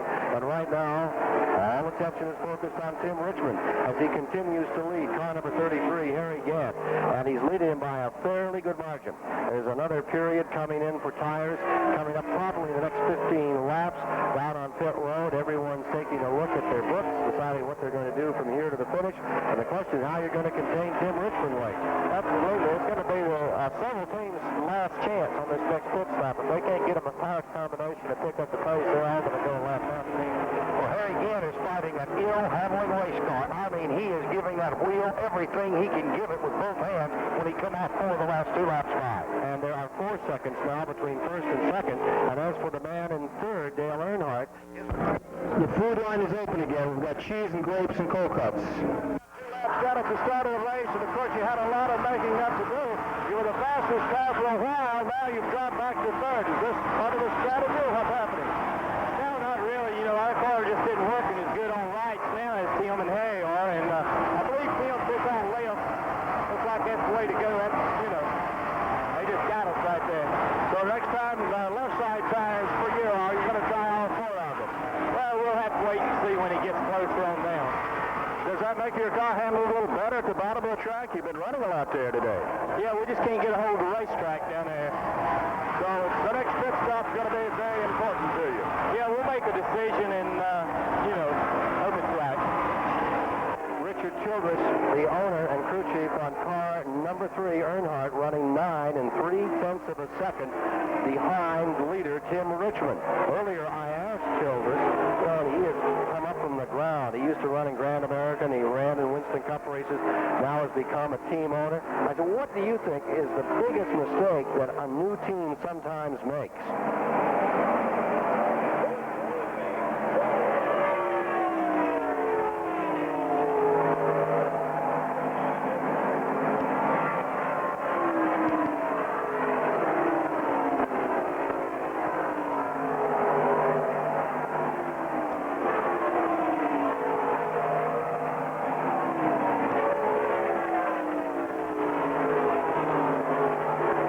Certainly is true of the Rick Hendrick stable, where he's gone with a proven veteran. Harry Hyde has been around since Moby Dick was a minnow, I think was the way he referred to it the other day. That Harry Hyde was back with Bobby Isaac in the early days, and long before that out of the Kentucky ranks. And he has found a way to make this Tim Richmond car just fly through the last 2/3 of the season. They are leading now, and they have a 5-second advantage over Harry Gant, and everybody's praying for new tires right now with 260 of 334 laps complete in the Oakwood Homes 500. Well, as you heard Richard Childress say, that's the key right now is trying to get a hold of this racetrack. You can run all day, the thing's hot, it's slippery, it's got oil and oil dry on it and everything. Let's get done. I don't care if you have 5,000 horsepower. If you can't push your foot down on the pedal, it won't do you any good. There are 7 cars left running in the lead lap, and it runs like this in that lead lap. Richmond is first, and Gant is second. Earnhardt maintains the 3rd position, while holding on to 4th is Bodine. 5th now is the number 12 car. Neil Bonnet has picked up a spot and moved Elliott back to 6th. In 7th is Baker, and those are the cars in the lead lap. Ricky Rudd has been set down. He is 8th. Then running 9th is Phil Parsons, and in 10th is Darrell Waltrip. The 11th place car is Rusty Wallace, and the 12th place car is Alan Kowicki, who continues to have just an incredible day. He qualified so well up in the first 4 rows with Alan Kowicki, and he had to be thrilled by the way that his car has performed here thus far at Charlotte this weekend.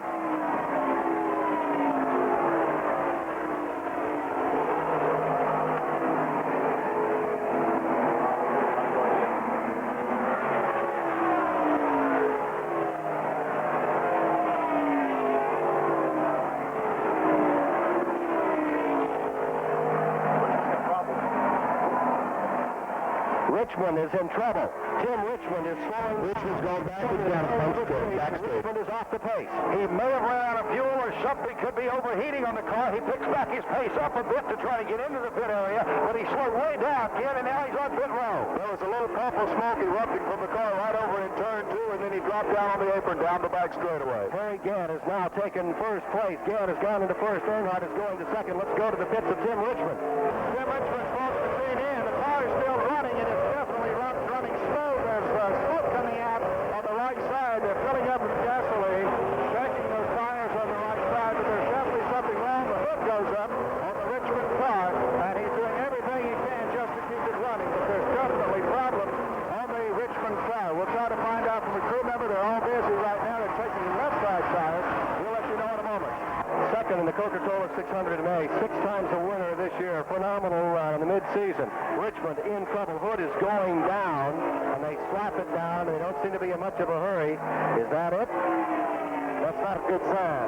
I'll tell you, in this day and age, with the competition as close as it is, when you have any kind of problems, you just about count yourself out. Got Harry Lehigh here. Harry Lee, what is the problem? Can you tell on the car? I wasn't on the radio with him, but it sounded like a valve spring. It's puffing a little smoke out the exhaust and out the breather. Tim Richmond just turned off the car and he took his goggles off. They got the car off the track. Harry Hyde's overtaking through Tim Richmond here. They're still got that car here in the pits. They changed left side tires, but it looks like that possibly is all for Richmond this afternoon. One of the things that does is it puts the Ricky Rudd car back into that lead lap. He had gone a lap down to number 25. Tim Richmond being pushed back behind the wall. And for the moment, car number 15 is challenging Buddy Baker. The Motorcraft Ford Thunderbird, prepared by Bud Moore, has moved right in on the Baker car. Here he comes back to the stripe, Baker leading by about 1 car length over Ricky Rudd in their struggle. And that battle that is now going on is for the 6th position in the race with the retirement of Tim Richmond. He has gone back to the garage area. We'll have a word with Tim Richmond shortly. Meanwhile, here in the race, it looks like this. Harry Gant, the Skull Bandit, who won this race in 1982, is out in front. In second is Dale Earnhardt. In third is Jeff Bodine. Fourth is Neil Bonnet. And fifth is car number 9, Bill Elliott. And of those 5, 4 are framed for a caution flag to let them catch up with Harry Gant and number 33, who has a pretty fair advantage on the field at this point. 266 of 334 laps complete. Heartbreaker for the Tim Richmond team. Tim Richmond is in the garage area and apparently out of the race today. And it's quite a shame after running with such a dominant car here for the Rick Hendrick team and T.G. Shepard in attendance to watch the car dominate this race at this point. But that sort of thing does happen. Apparently a broken valve spring, a valve down into the cylinder, and that's it for that engine. So Harry Gant is your leader. Harry Gant in the Skull Bandit number 33. Second place, Dale Earnhardt. Third place, Jeff Bodine.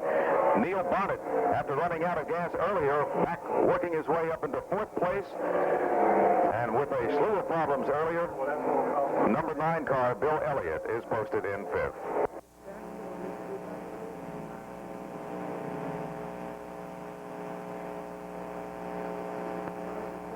10 laps away from the $10,000 Campbell's Pork and Beans Award. $10,000 to the leader at that time. Elliott in the pit. And Bill Elliott is on pit road. And of course, number 9, scarred up Ford Thunderbird, back to PRN. Torn out on the right side is in. It's a stop. They're looking at left side tires, I believe, on his car. Pat Patterson? Elliott's car is in his car up on the left-hand side. They will change that rubber. Also take on gasoline. It's going to be costly stop here. They're going to have to push him away. The car died on him. And they're still having to push him away. This is really going to cost him, especially under green flag conditions. We're also waiting for Neil Bonnet and Dale Earnhardt, who'll be in shortly. A dramatic moment, a 26-second pit stop for the Coors car of Bill Elliott back underway on that Ford Thunderbird. That will cost him this afternoon. We'll try to get a word with Tim Richmond. We'll be back with that shortly from Charlotte Motor Speedway. This is the Performance Racing Network. Costly pit stop for Bill Elliott in the Coors Melling Ford Thunderbird number 9. You can see the battle scars along the right side of that automobile. So not the best of the runs today for Bill Elliott. Here you go. What a change in seasons here today. He's unlapping himself right here in turn 4. Right on pit road. Earnhardt on pit road. Elliott on the heels of your leader, Harry Gant, into turn 1. If he can get a $10,000 lap in. Your second place car, Bill Earnhardt. A pit stop, taking on rubber on the left side and some fuel.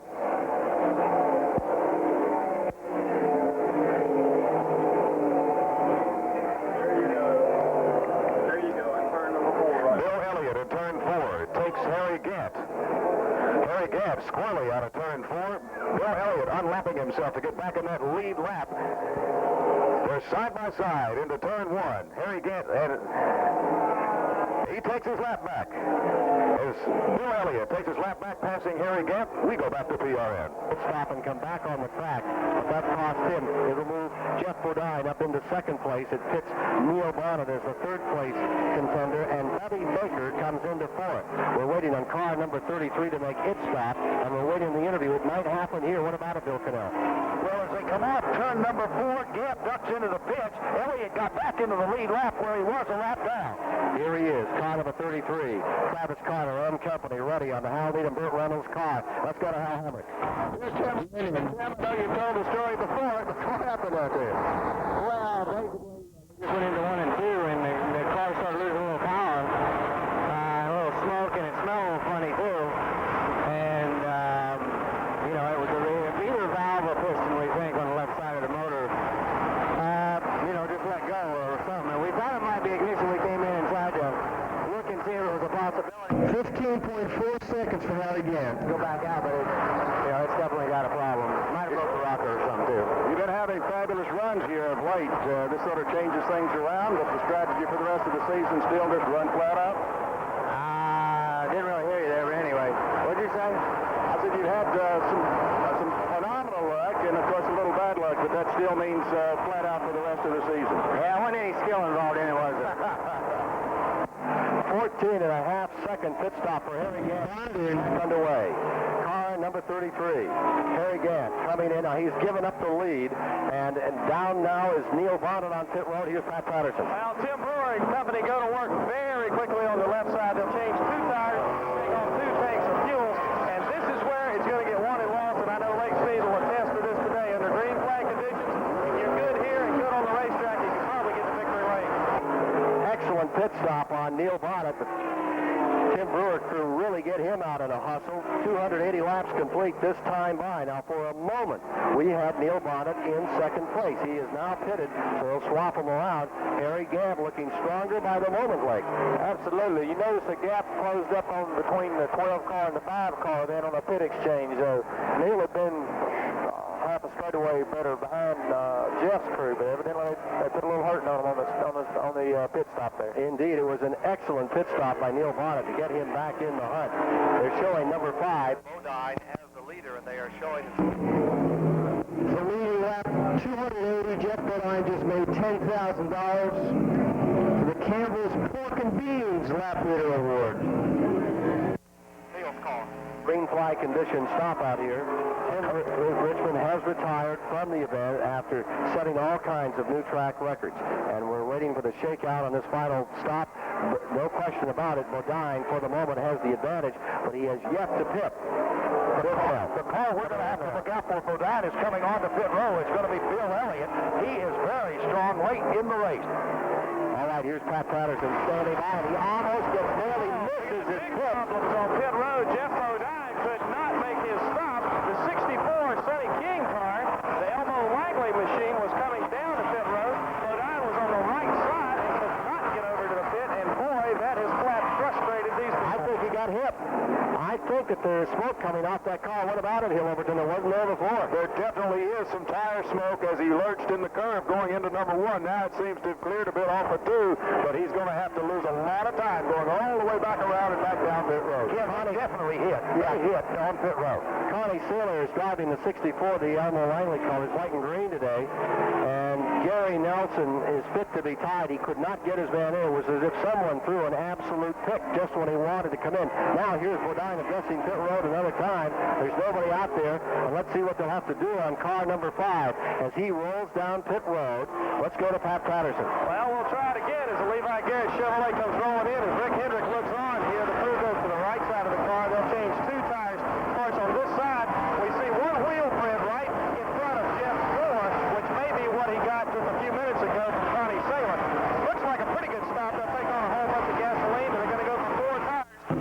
entire stop for Bodine. Situation, they needed to change everything on the car to try to see if they can get home.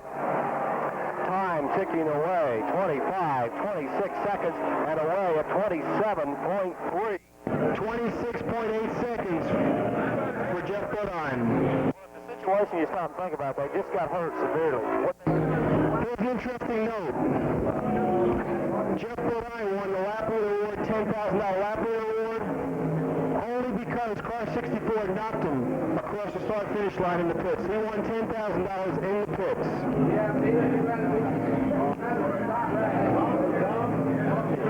He really gave it That's a tough one for Tim Richmond. He has really wanted to do well for Rick Hendrick and company, and particularly here at Charlotte today, but it was not to be.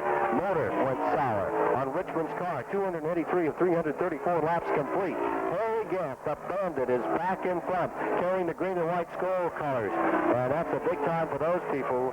Louis Battle, chairman of the board of U.S. Tobacco, has come here to see this team. He takes a real active interest in what they do. Mrs. Battle is here. Al Needham flew in. He won a race himself in one of these cars down in Mexico in a point-to-point race. We've heard some wild stories about that. Oh, my God. That was something else. Yep. Up through the mountains of Mexico in car number 33. That must have surprised some people. Those little Porsche Carreras, they kind of expect that stuff, or those Kramer Porsches, but not one of those great big hulking stock cars, and I'm sure the sports car set on the West Coast is pretty upset about what happened. They probably felt like a lot of semis passing on that. All right. It's 283 now complete. Harry Gant. I guess if Needham wins, then the driver feels he's got to win too. Heck, if Needham can win anything, I can certainly do it, and Harry Gant is proving that right now.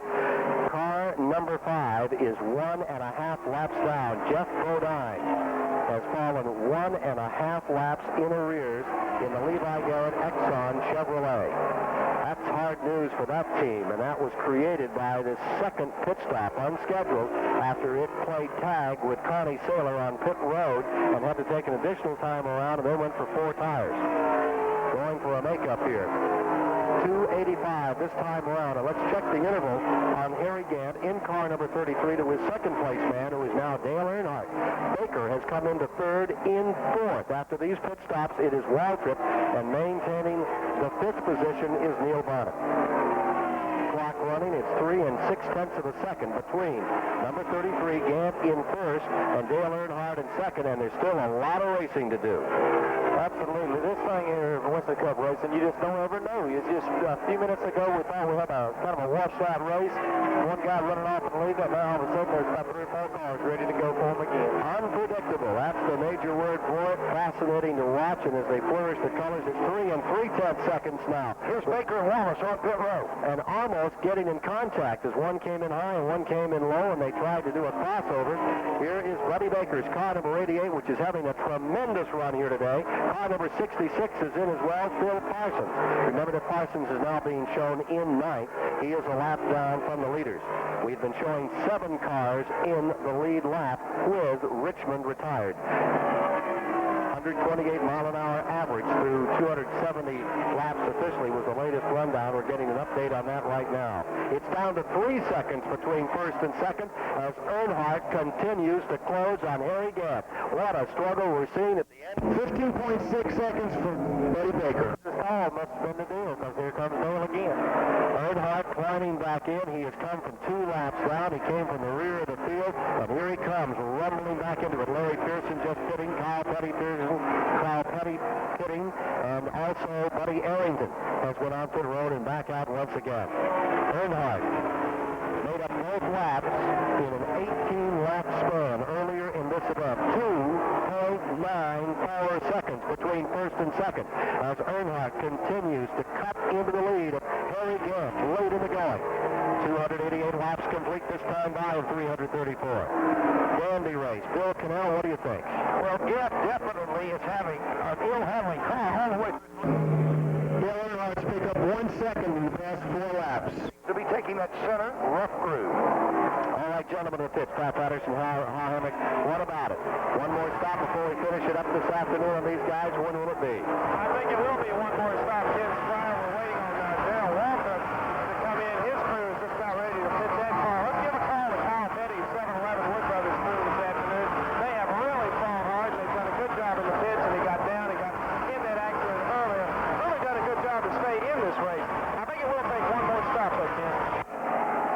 stand, we now have 6 cars to lead the lap. Gant in first. Earnhardt in second. Baker, Hepton running in third. He goes to the tail end of that lap. Moving up into the third position is Waltrip. In the fourth position is Bonnet. And they put number 15 with that car 5 falling out. He pulls up a position. He gets into fifth in the lead lap. And in sixth would be car number 88. And Baker stays in the lead lap. 6 cars still up in that front running lap.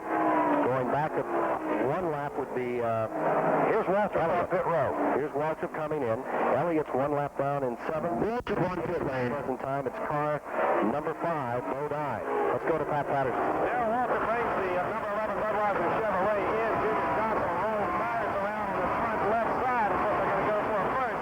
He'll get a tank of gasoline. The windshield light will be down and away in just a second. It's less than 2 seconds between first and second. Earnhardt is on the charge. Gant trying with everything he has to fend him off, but the Challenger is definitely on the move.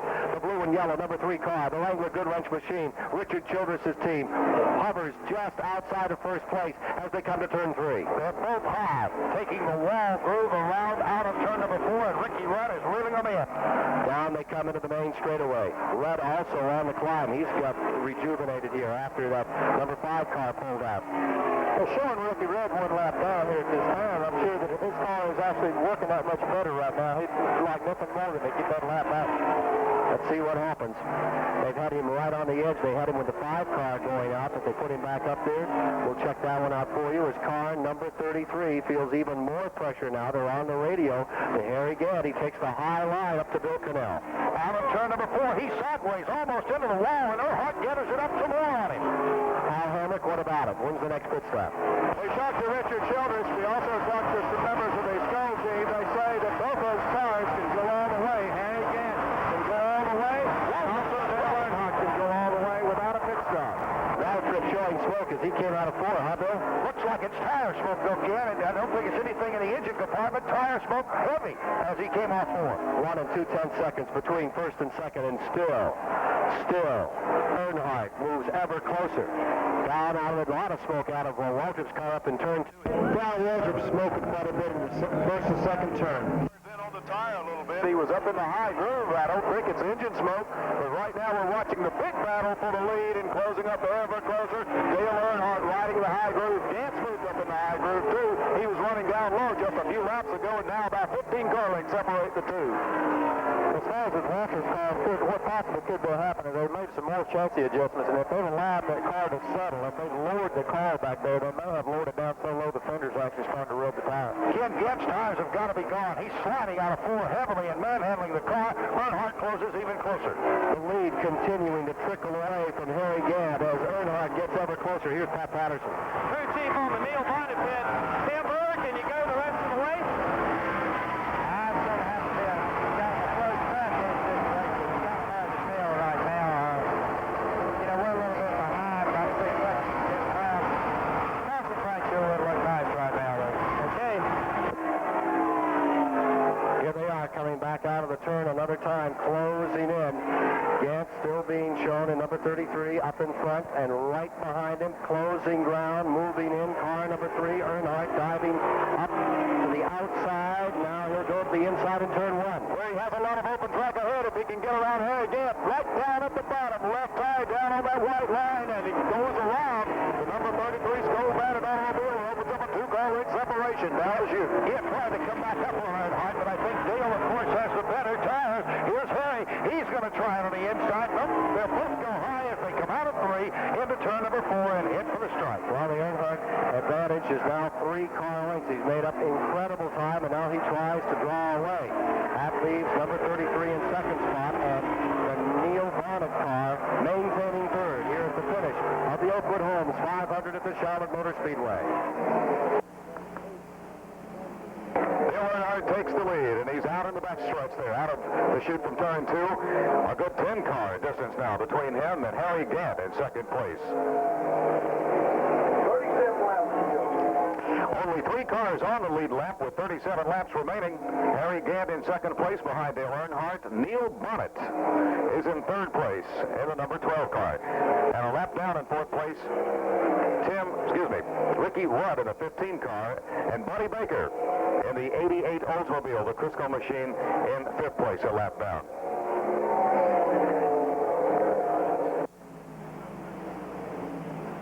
We got a ramping on that crystal craft being held captive. One good bit of news for Jeff Bodine, even though he did have that problem being hit in the pit road area and having to come back in and have tires replaced again. He did pick up 2 of the 4 $10,000 lap leader awards from Campbell Soup Companies, the $10,000 V8 award and the $10,000 Campbell's Pork and Bean award for $20,000. So a few pork and beans to make up for the loss here at the race today. Good upon 70 seconds, allowing our stations to identify themselves.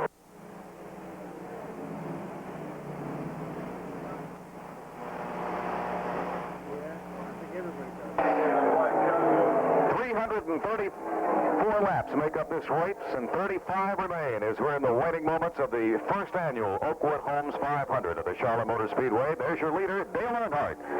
And on his tail, Harry Gant, not letting any more distance being put on him by Dale, so the race is not over yet. 35 laps do remain. Dale and Harry both very high in turn 2, coming down to the backstretch.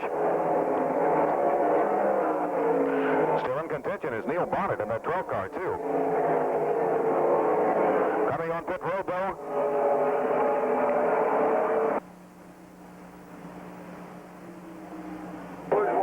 That's Eddie Bierswell, number 17 car, on pit road.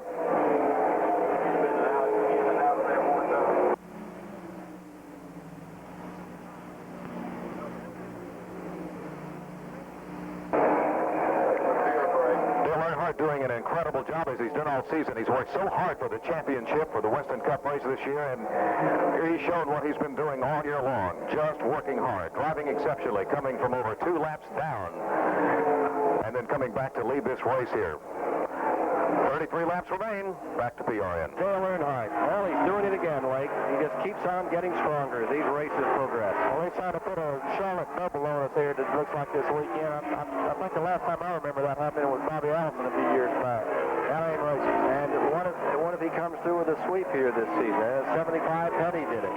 That's like what Lorenzen used to do. This guy is good, and that's a good, strong team. What a compliment to Richard Childress, who remembers the hard days and the hard times, and he's just kept on, determined to put a team on top in Winston Cup racing, and that's exactly what they've done. I had to talk, the opportunity to talk with Richard Childress the other day about how long he had been in racing, and this is what he told us.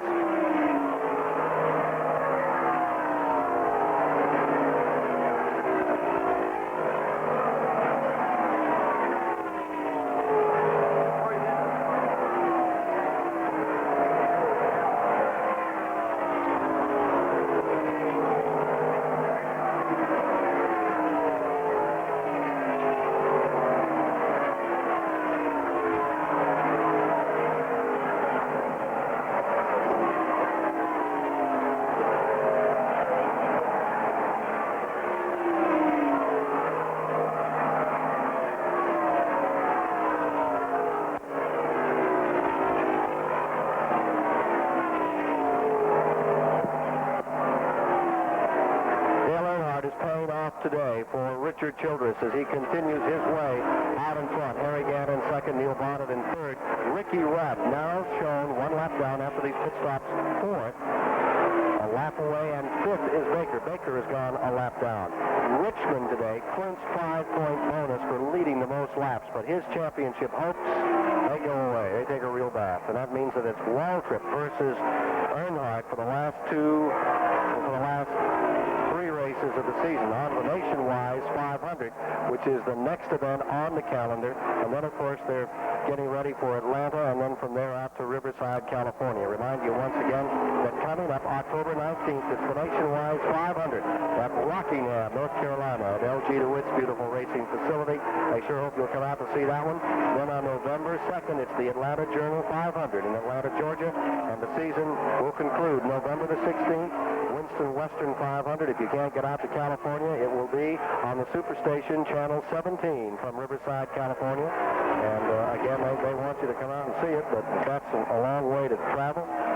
Be watching the Superstation. They'll bring you all the action. We're down to 3. According to Dale Earnhardt's crew chief, Kirk Shelmerdine, they can finish this race on the gas that they have. Transmission. But it looks to me like 334 laps total in this race. The team is awfully hungry. I think they really want this championship bad. I know several members of the team myself, and I know the kind of dedication and hard work that they're putting into it. And if there's anything humanly possible to be done to win this championship, I know they're doing it.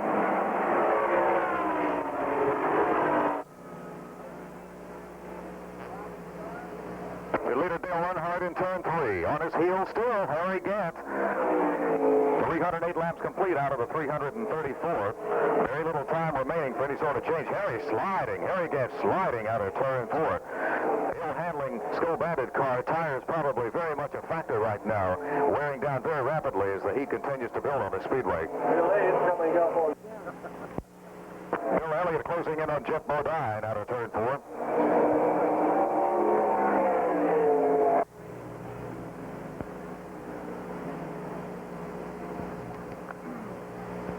Cars 1 and 2. Number 3 car, Dale Earnhardt, 33 of Harry Gant, still continue to take that high groove in turns 3 and 4. Dale's car apparently handling so much better than Harriet. Handling seems to be the key. They seem to be very similarly matched for power is concerned. It's just handling. Handling is the key, and especially with the hot track we have today, and the slippery conditions and the rough conditions in turns 3 and 4 to multiply them. Don't you know that Harry Gant at this point would love, and he and Travis Carter, to have some sort of caution on the track to give them a chance to come in and put those tires back into the slight stagger in the condition that they should be, with some fresh tires, reshod that car and get it able to be more competitive against Dale Earnhardt. But apparently things are going extremely well for everybody else, so we'll see how far we can go home with now 310 laps under the belt, 24 to remain.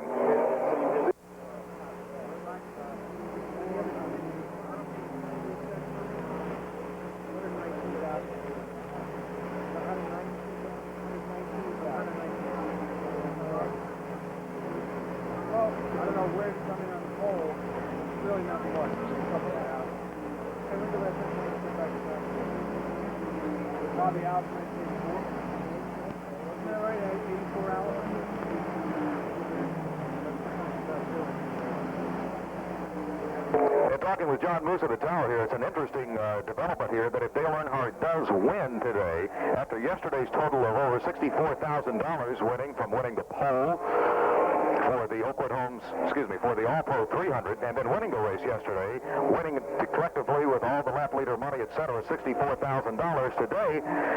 Just the award alone for winning the race, the first place purse is $45,000, putting him at over 110 if he does indeed win today, which would be a 2-race record for a weekend, set previously by Bobby Allison at almost a little over $98,000, and a new 2-race weekend record for the amount of money won could go to Dale Earnhardt, and will if he does indeed win. So Dale Earnhardt out for the big bucks, much less the Winston Cup Points Championship race, very much in his sight at this moment.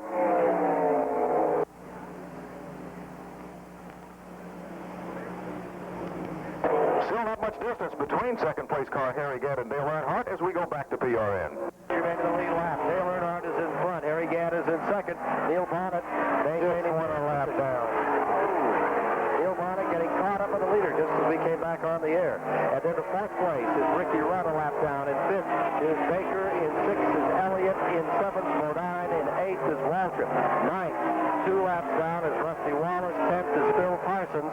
11th on the field is Marcus. Going 12th is Alan Kowicki, and 13th is Kyle Petty. In 14th, another lap down, is Larry Pearson. In 15th is Terry Labonte.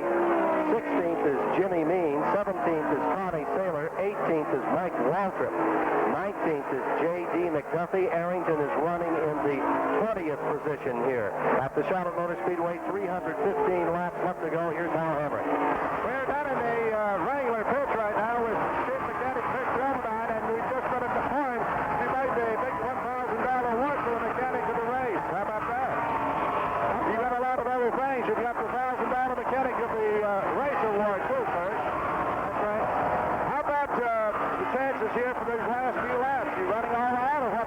acceleration on that Wrangler car. You're going to run hard and hefty. You got enough gas to go the rest of the way. Oh, yeah, he'll make it. How about tires? They're okay, too? Should be okay. So everything's okay for you. Okay, back to his power. Continuing to look at the lineup here, Hal, the 19th position, as we mentioned, is the J.D. McPuffy car, then Arrington. Then in 21st position is the number 98 machine, and that would be Bouchard. Running in 22nd position is Eddie Bierswale, and Ken Reagan has fallen back to 23rd. I'll tell you, Ken, right now, here again is driving like a possessed man, practically. He's coming off these corners every time, sideways, every way you think of, but he's closing in on Dale Earnhardt. All right, Ty Patterson, Hal Hamrick, are they going to gamble and come in one more time before it's over on those two leaders in the lead lap, numbers 3 and 33? Earnhardt again. How about it, Hal? I'm happy to say they can go all the way. I don't know whether they're playing a game with the rest of them or not, but they say they can go the rest of the way, these few laps remaining, and go all the way to that 334 laps. Both cars. Long shadows to this gigantic grandstand at Charlotte, covering car number 3 as it scoots down into turn number 1. Gives him a little bath of coolness as he leads by 1 1/10 of a second over Harry Gant. Earnhardt's 1986 effort, a real turnaround from last year, plagued by mechanical problems on the big super speedways. Yes, he won 4 races, but last year his best finish on a super speedway was fourth here at Charlotte in the Coca-Cola 600. Now, he had another fourth out of Riverside, California. There's always that question if you count the road course as a short track or a super speedway. It's hard to see them as oval. Anyway, this year, what a turnaround. In 1986, this man in car number 3, 3 wins, 4 seconds, 4 thirds, 1 fourth, 5 seconds, and 6 to 10, 6 times. Earnhardt on the move and trying to get this day together to get him one step closer to where he was in 1980, the national crowd. Let's go to Pat Patterson. Just talked with Travis Carter, got enough gas to go the rest of the way, so barring a caution flag, which we have seen many times in the last few laps of this event, it looks like they're just going to chase each other down to the wire. From Charlotte Motor Speedway, this is the Performance Racing Network. Harry Gant getting the handle on that 33 Skull Banded machine into turn 2. Dale Earnhardt maintains that lead by about 12 car lengths as they're in the back stretch. We are at 320 laps. 14 laps remain for this race here at the Charlotte Motor Speedway. Kirk Shelmadine has been voted Mechanic of the Race Award by TRW. Behind Dale Earnhardt. Harry Gant's handling seems to have, if not improved, at least the car is not showing the fishtailing that it did a little while ago, just a few laps back.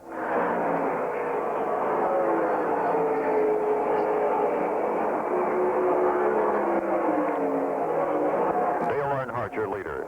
Dale Earnhardt, the points leader. Dale Earnhardt, the money leader this weekend. If he wraps up this weekend's race here at the Charlotte Motor Speedway for the first annual Oakwood Homes 500. Again, you ladies and gentlemen are witnessing a tremendous race in Oakwood Homes 500 for the first annual race for that sponsorship. Should be very pleased with the attendance and with the show that's being put on here at the Speedway today.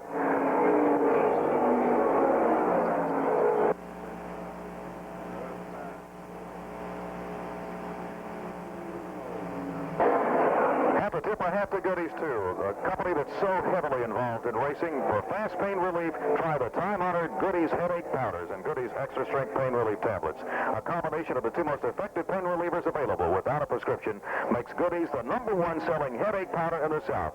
Goodies, the official pain reliever of the Charlotte Motor Speedway and NASCAR. Going to be curious to see who gets the Goodies headache award today because there are several candidates for it. Probably Jeff Bodine would be an excellent candidate for it today after having a chance at getting in first place and then that tag in the pit road area putting him way back in the race by a lap and a half and out of contention for a victory here today. Or even Tim Richmond. He would be a good candidate for that Goodies headache award today, too. We go back to PRN. Battle has been going on all afternoon. The story is Dale Earnhardt for the moment in car number 3. He's out in front, trying desperately to close in on him is Harry Gant as we get down to these final moments.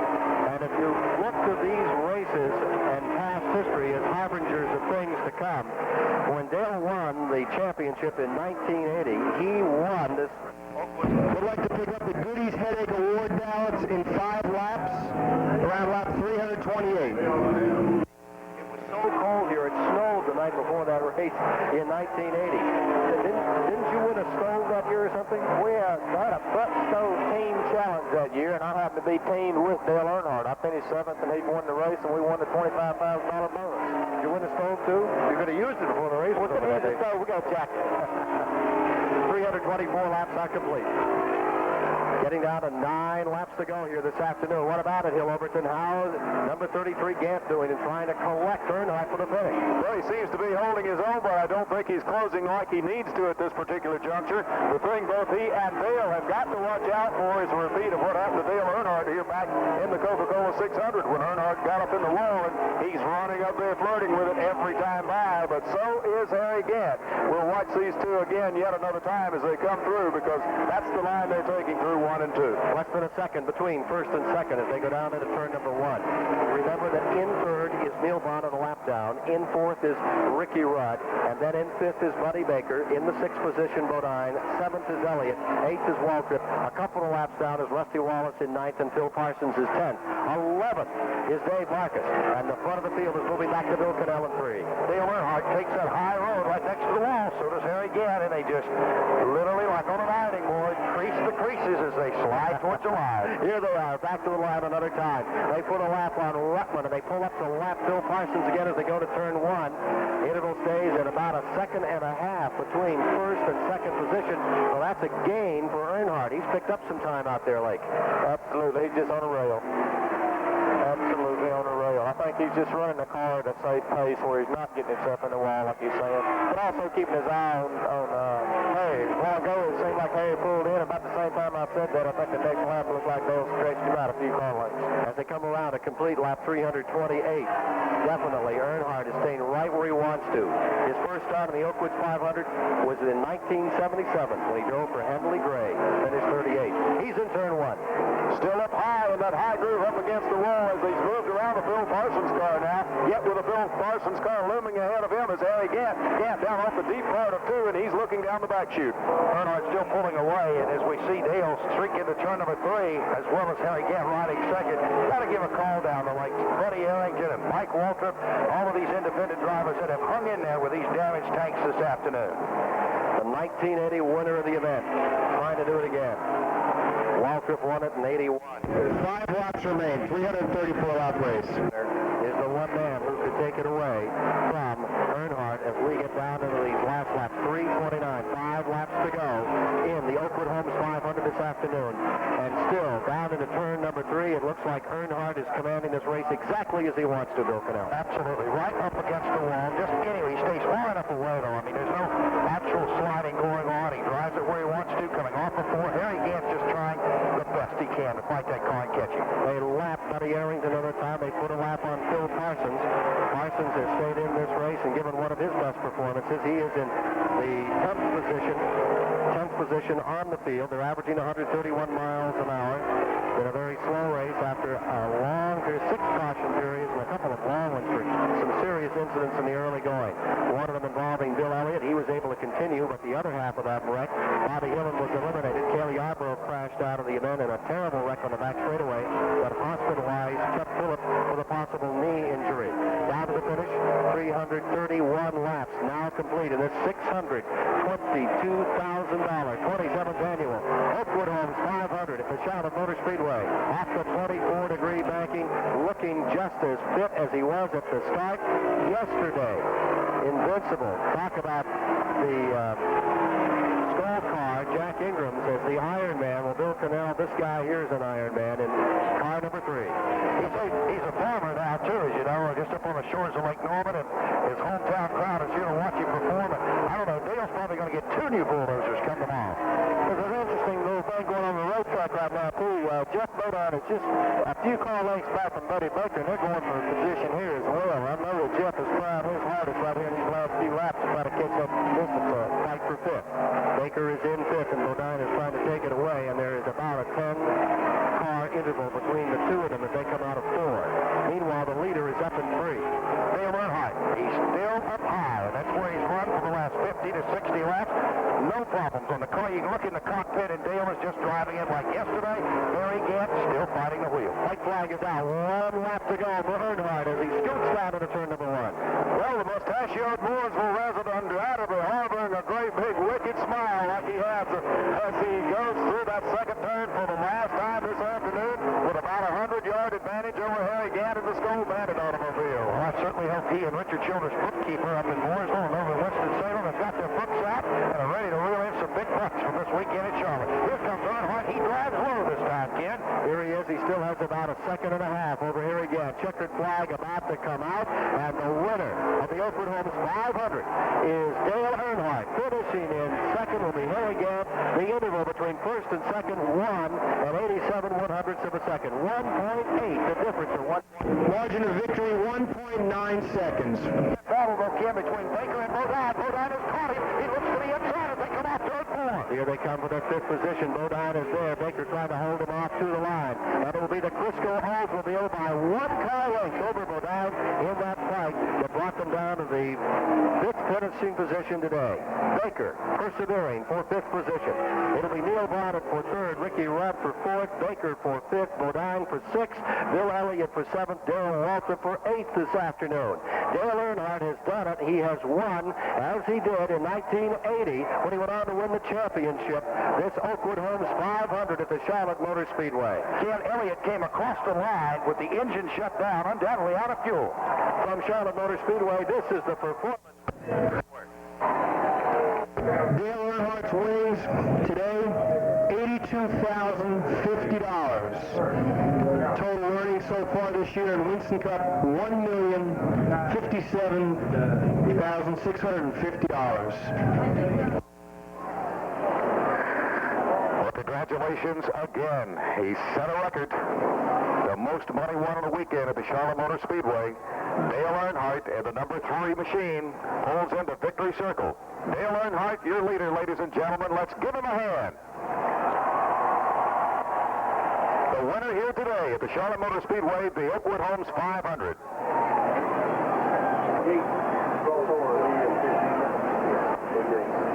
Real fence will be up down in 15 minutes.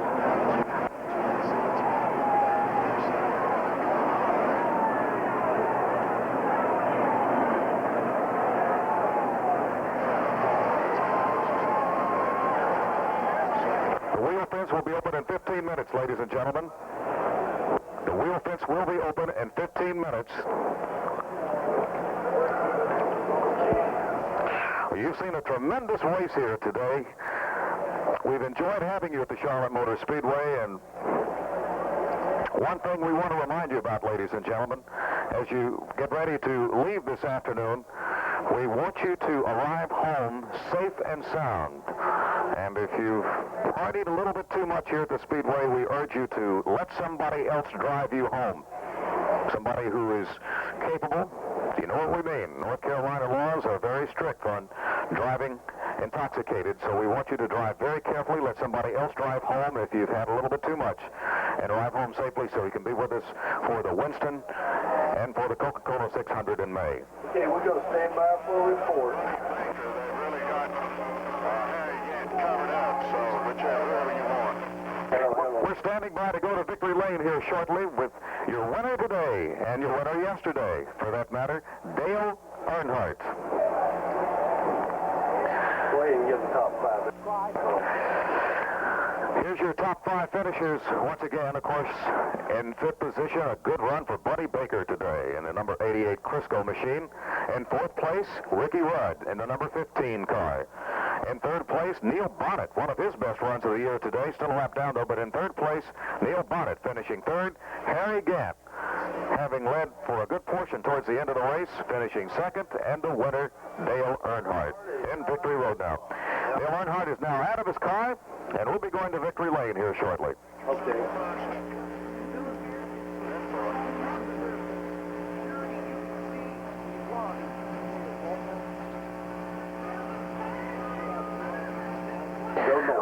One thing to remind you, too, ladies and gentlemen, as you leave today, if you're going south on 85, take 29 north. Is the champion.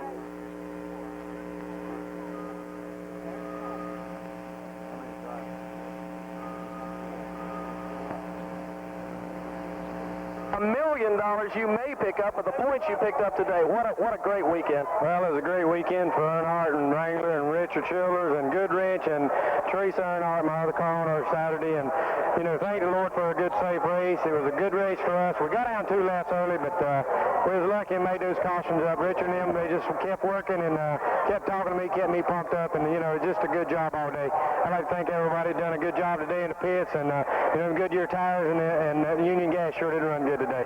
It was somewhat of a story because you were 2 laps down, and that crew just never gave up and kept you in that race all day long. The car seemed like it worked really good low, and then it worked good high on the racetrack. Well, in the later stages of the race, we moved up and made the car work a little different, and I sort of saving that up top lane for the last part of the race and see what it hold in store, and sure enough, when I seen Harry's car was a little loose, I started running up high and trying to do a little better, and I found that line I found in May, and I come on up there. Seems like that championship gets just a little bit closer every weekend, doesn't it? Yeah, it feels good, too. Just 3 more races to go, and we're looking good. All right, Dale Earnhardt in victory lane here for the Oakwood Homes 500. Dale, we got good TV. Just a magnificent race today for Dale Earnhardt in every way, and a great weekend. We have a word with Harry Gant now. Let's go to Hal Hemrick. Harry, it had to be tough coming in second today, especially with all of his riding on it, your father and everything. Well, we tried very hard today. The SCO team worked real hard on the car, and the car ran good. We just got beat by better. Dale run a super good race. He got down a couple laps and made them up, and we knew he was going to be the car to beat all day. How about there at the end? It looked like the car a little loose and everything. Was the tires giving problems? What was the problem?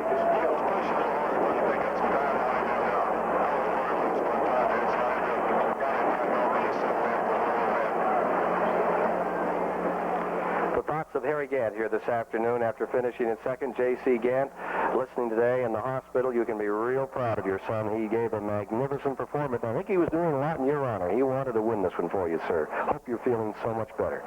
Earnhardt comes home victorious, and he now has a 159 unofficial point advantage over Darrell Waltrip as we move to the nationwide 500 in 2 weeks at Rockingham. It's going to be a dandy scramble there. Let's go back to victory lane. Well, we're in victory lane, and Governor Jim Martin is standing here. What a great day you've had a chance to see today. Well, it was tremendous. We lost a lot of cars along the way, but Dale was right up. Pull in for a series of pit stops that put him back in the back a couple laps behind, but he came right back up, and his team was right there with him. What a great race for him. It really was. We're going to move down here right now and talk to the man who made it all possible today, Nicholas St. George from Oakwood Homes. What a great event you've had here today. Fantastic. We're extremely pleased with it. As you know, we're new to the racing game, but we're going to make a big commitment to it. We're just thrilled about it, thrilled that we could be associated with the great NASCAR fans, this race car, and the race, the Speedway. Okay, we'll do the trophy presentation just a few minutes right now. Back upstairs to Ken Squire. The other side of the coin today, the Goodies Headache Award, goes to Tim Richmond, the driver of car number 25, who gave it his all and came up short with engine problems late in the going. The latest word from the pits is that Hal Hemrick has a report for us. We have Buddy Baker here. You have a real battle down to that wire there with Jeff Bodine for position, Buddy. Well, I was beginning to panic a little bit because the brakes were locked on the car. I noticed about... All right, we are in victory lane. Nicholas St. George, the CEO from Oakwood Homes. You have a presentation for today's winner. Congratulations, Dale. He ran a heck of a good race. Fantastic. Congratulations. Thank you very much. You know, it's good to have good sponsors like y'all involved in racing, and we're proud to have you, and we're proud to get this trophy from Oakwood. Thank you very much. We're going to be here a long time. Hope to see you in Victory Circle again. Thank you very much. How about it, ladies and gentlemen? A big round of applause for today's winner, Dale Earnhardt.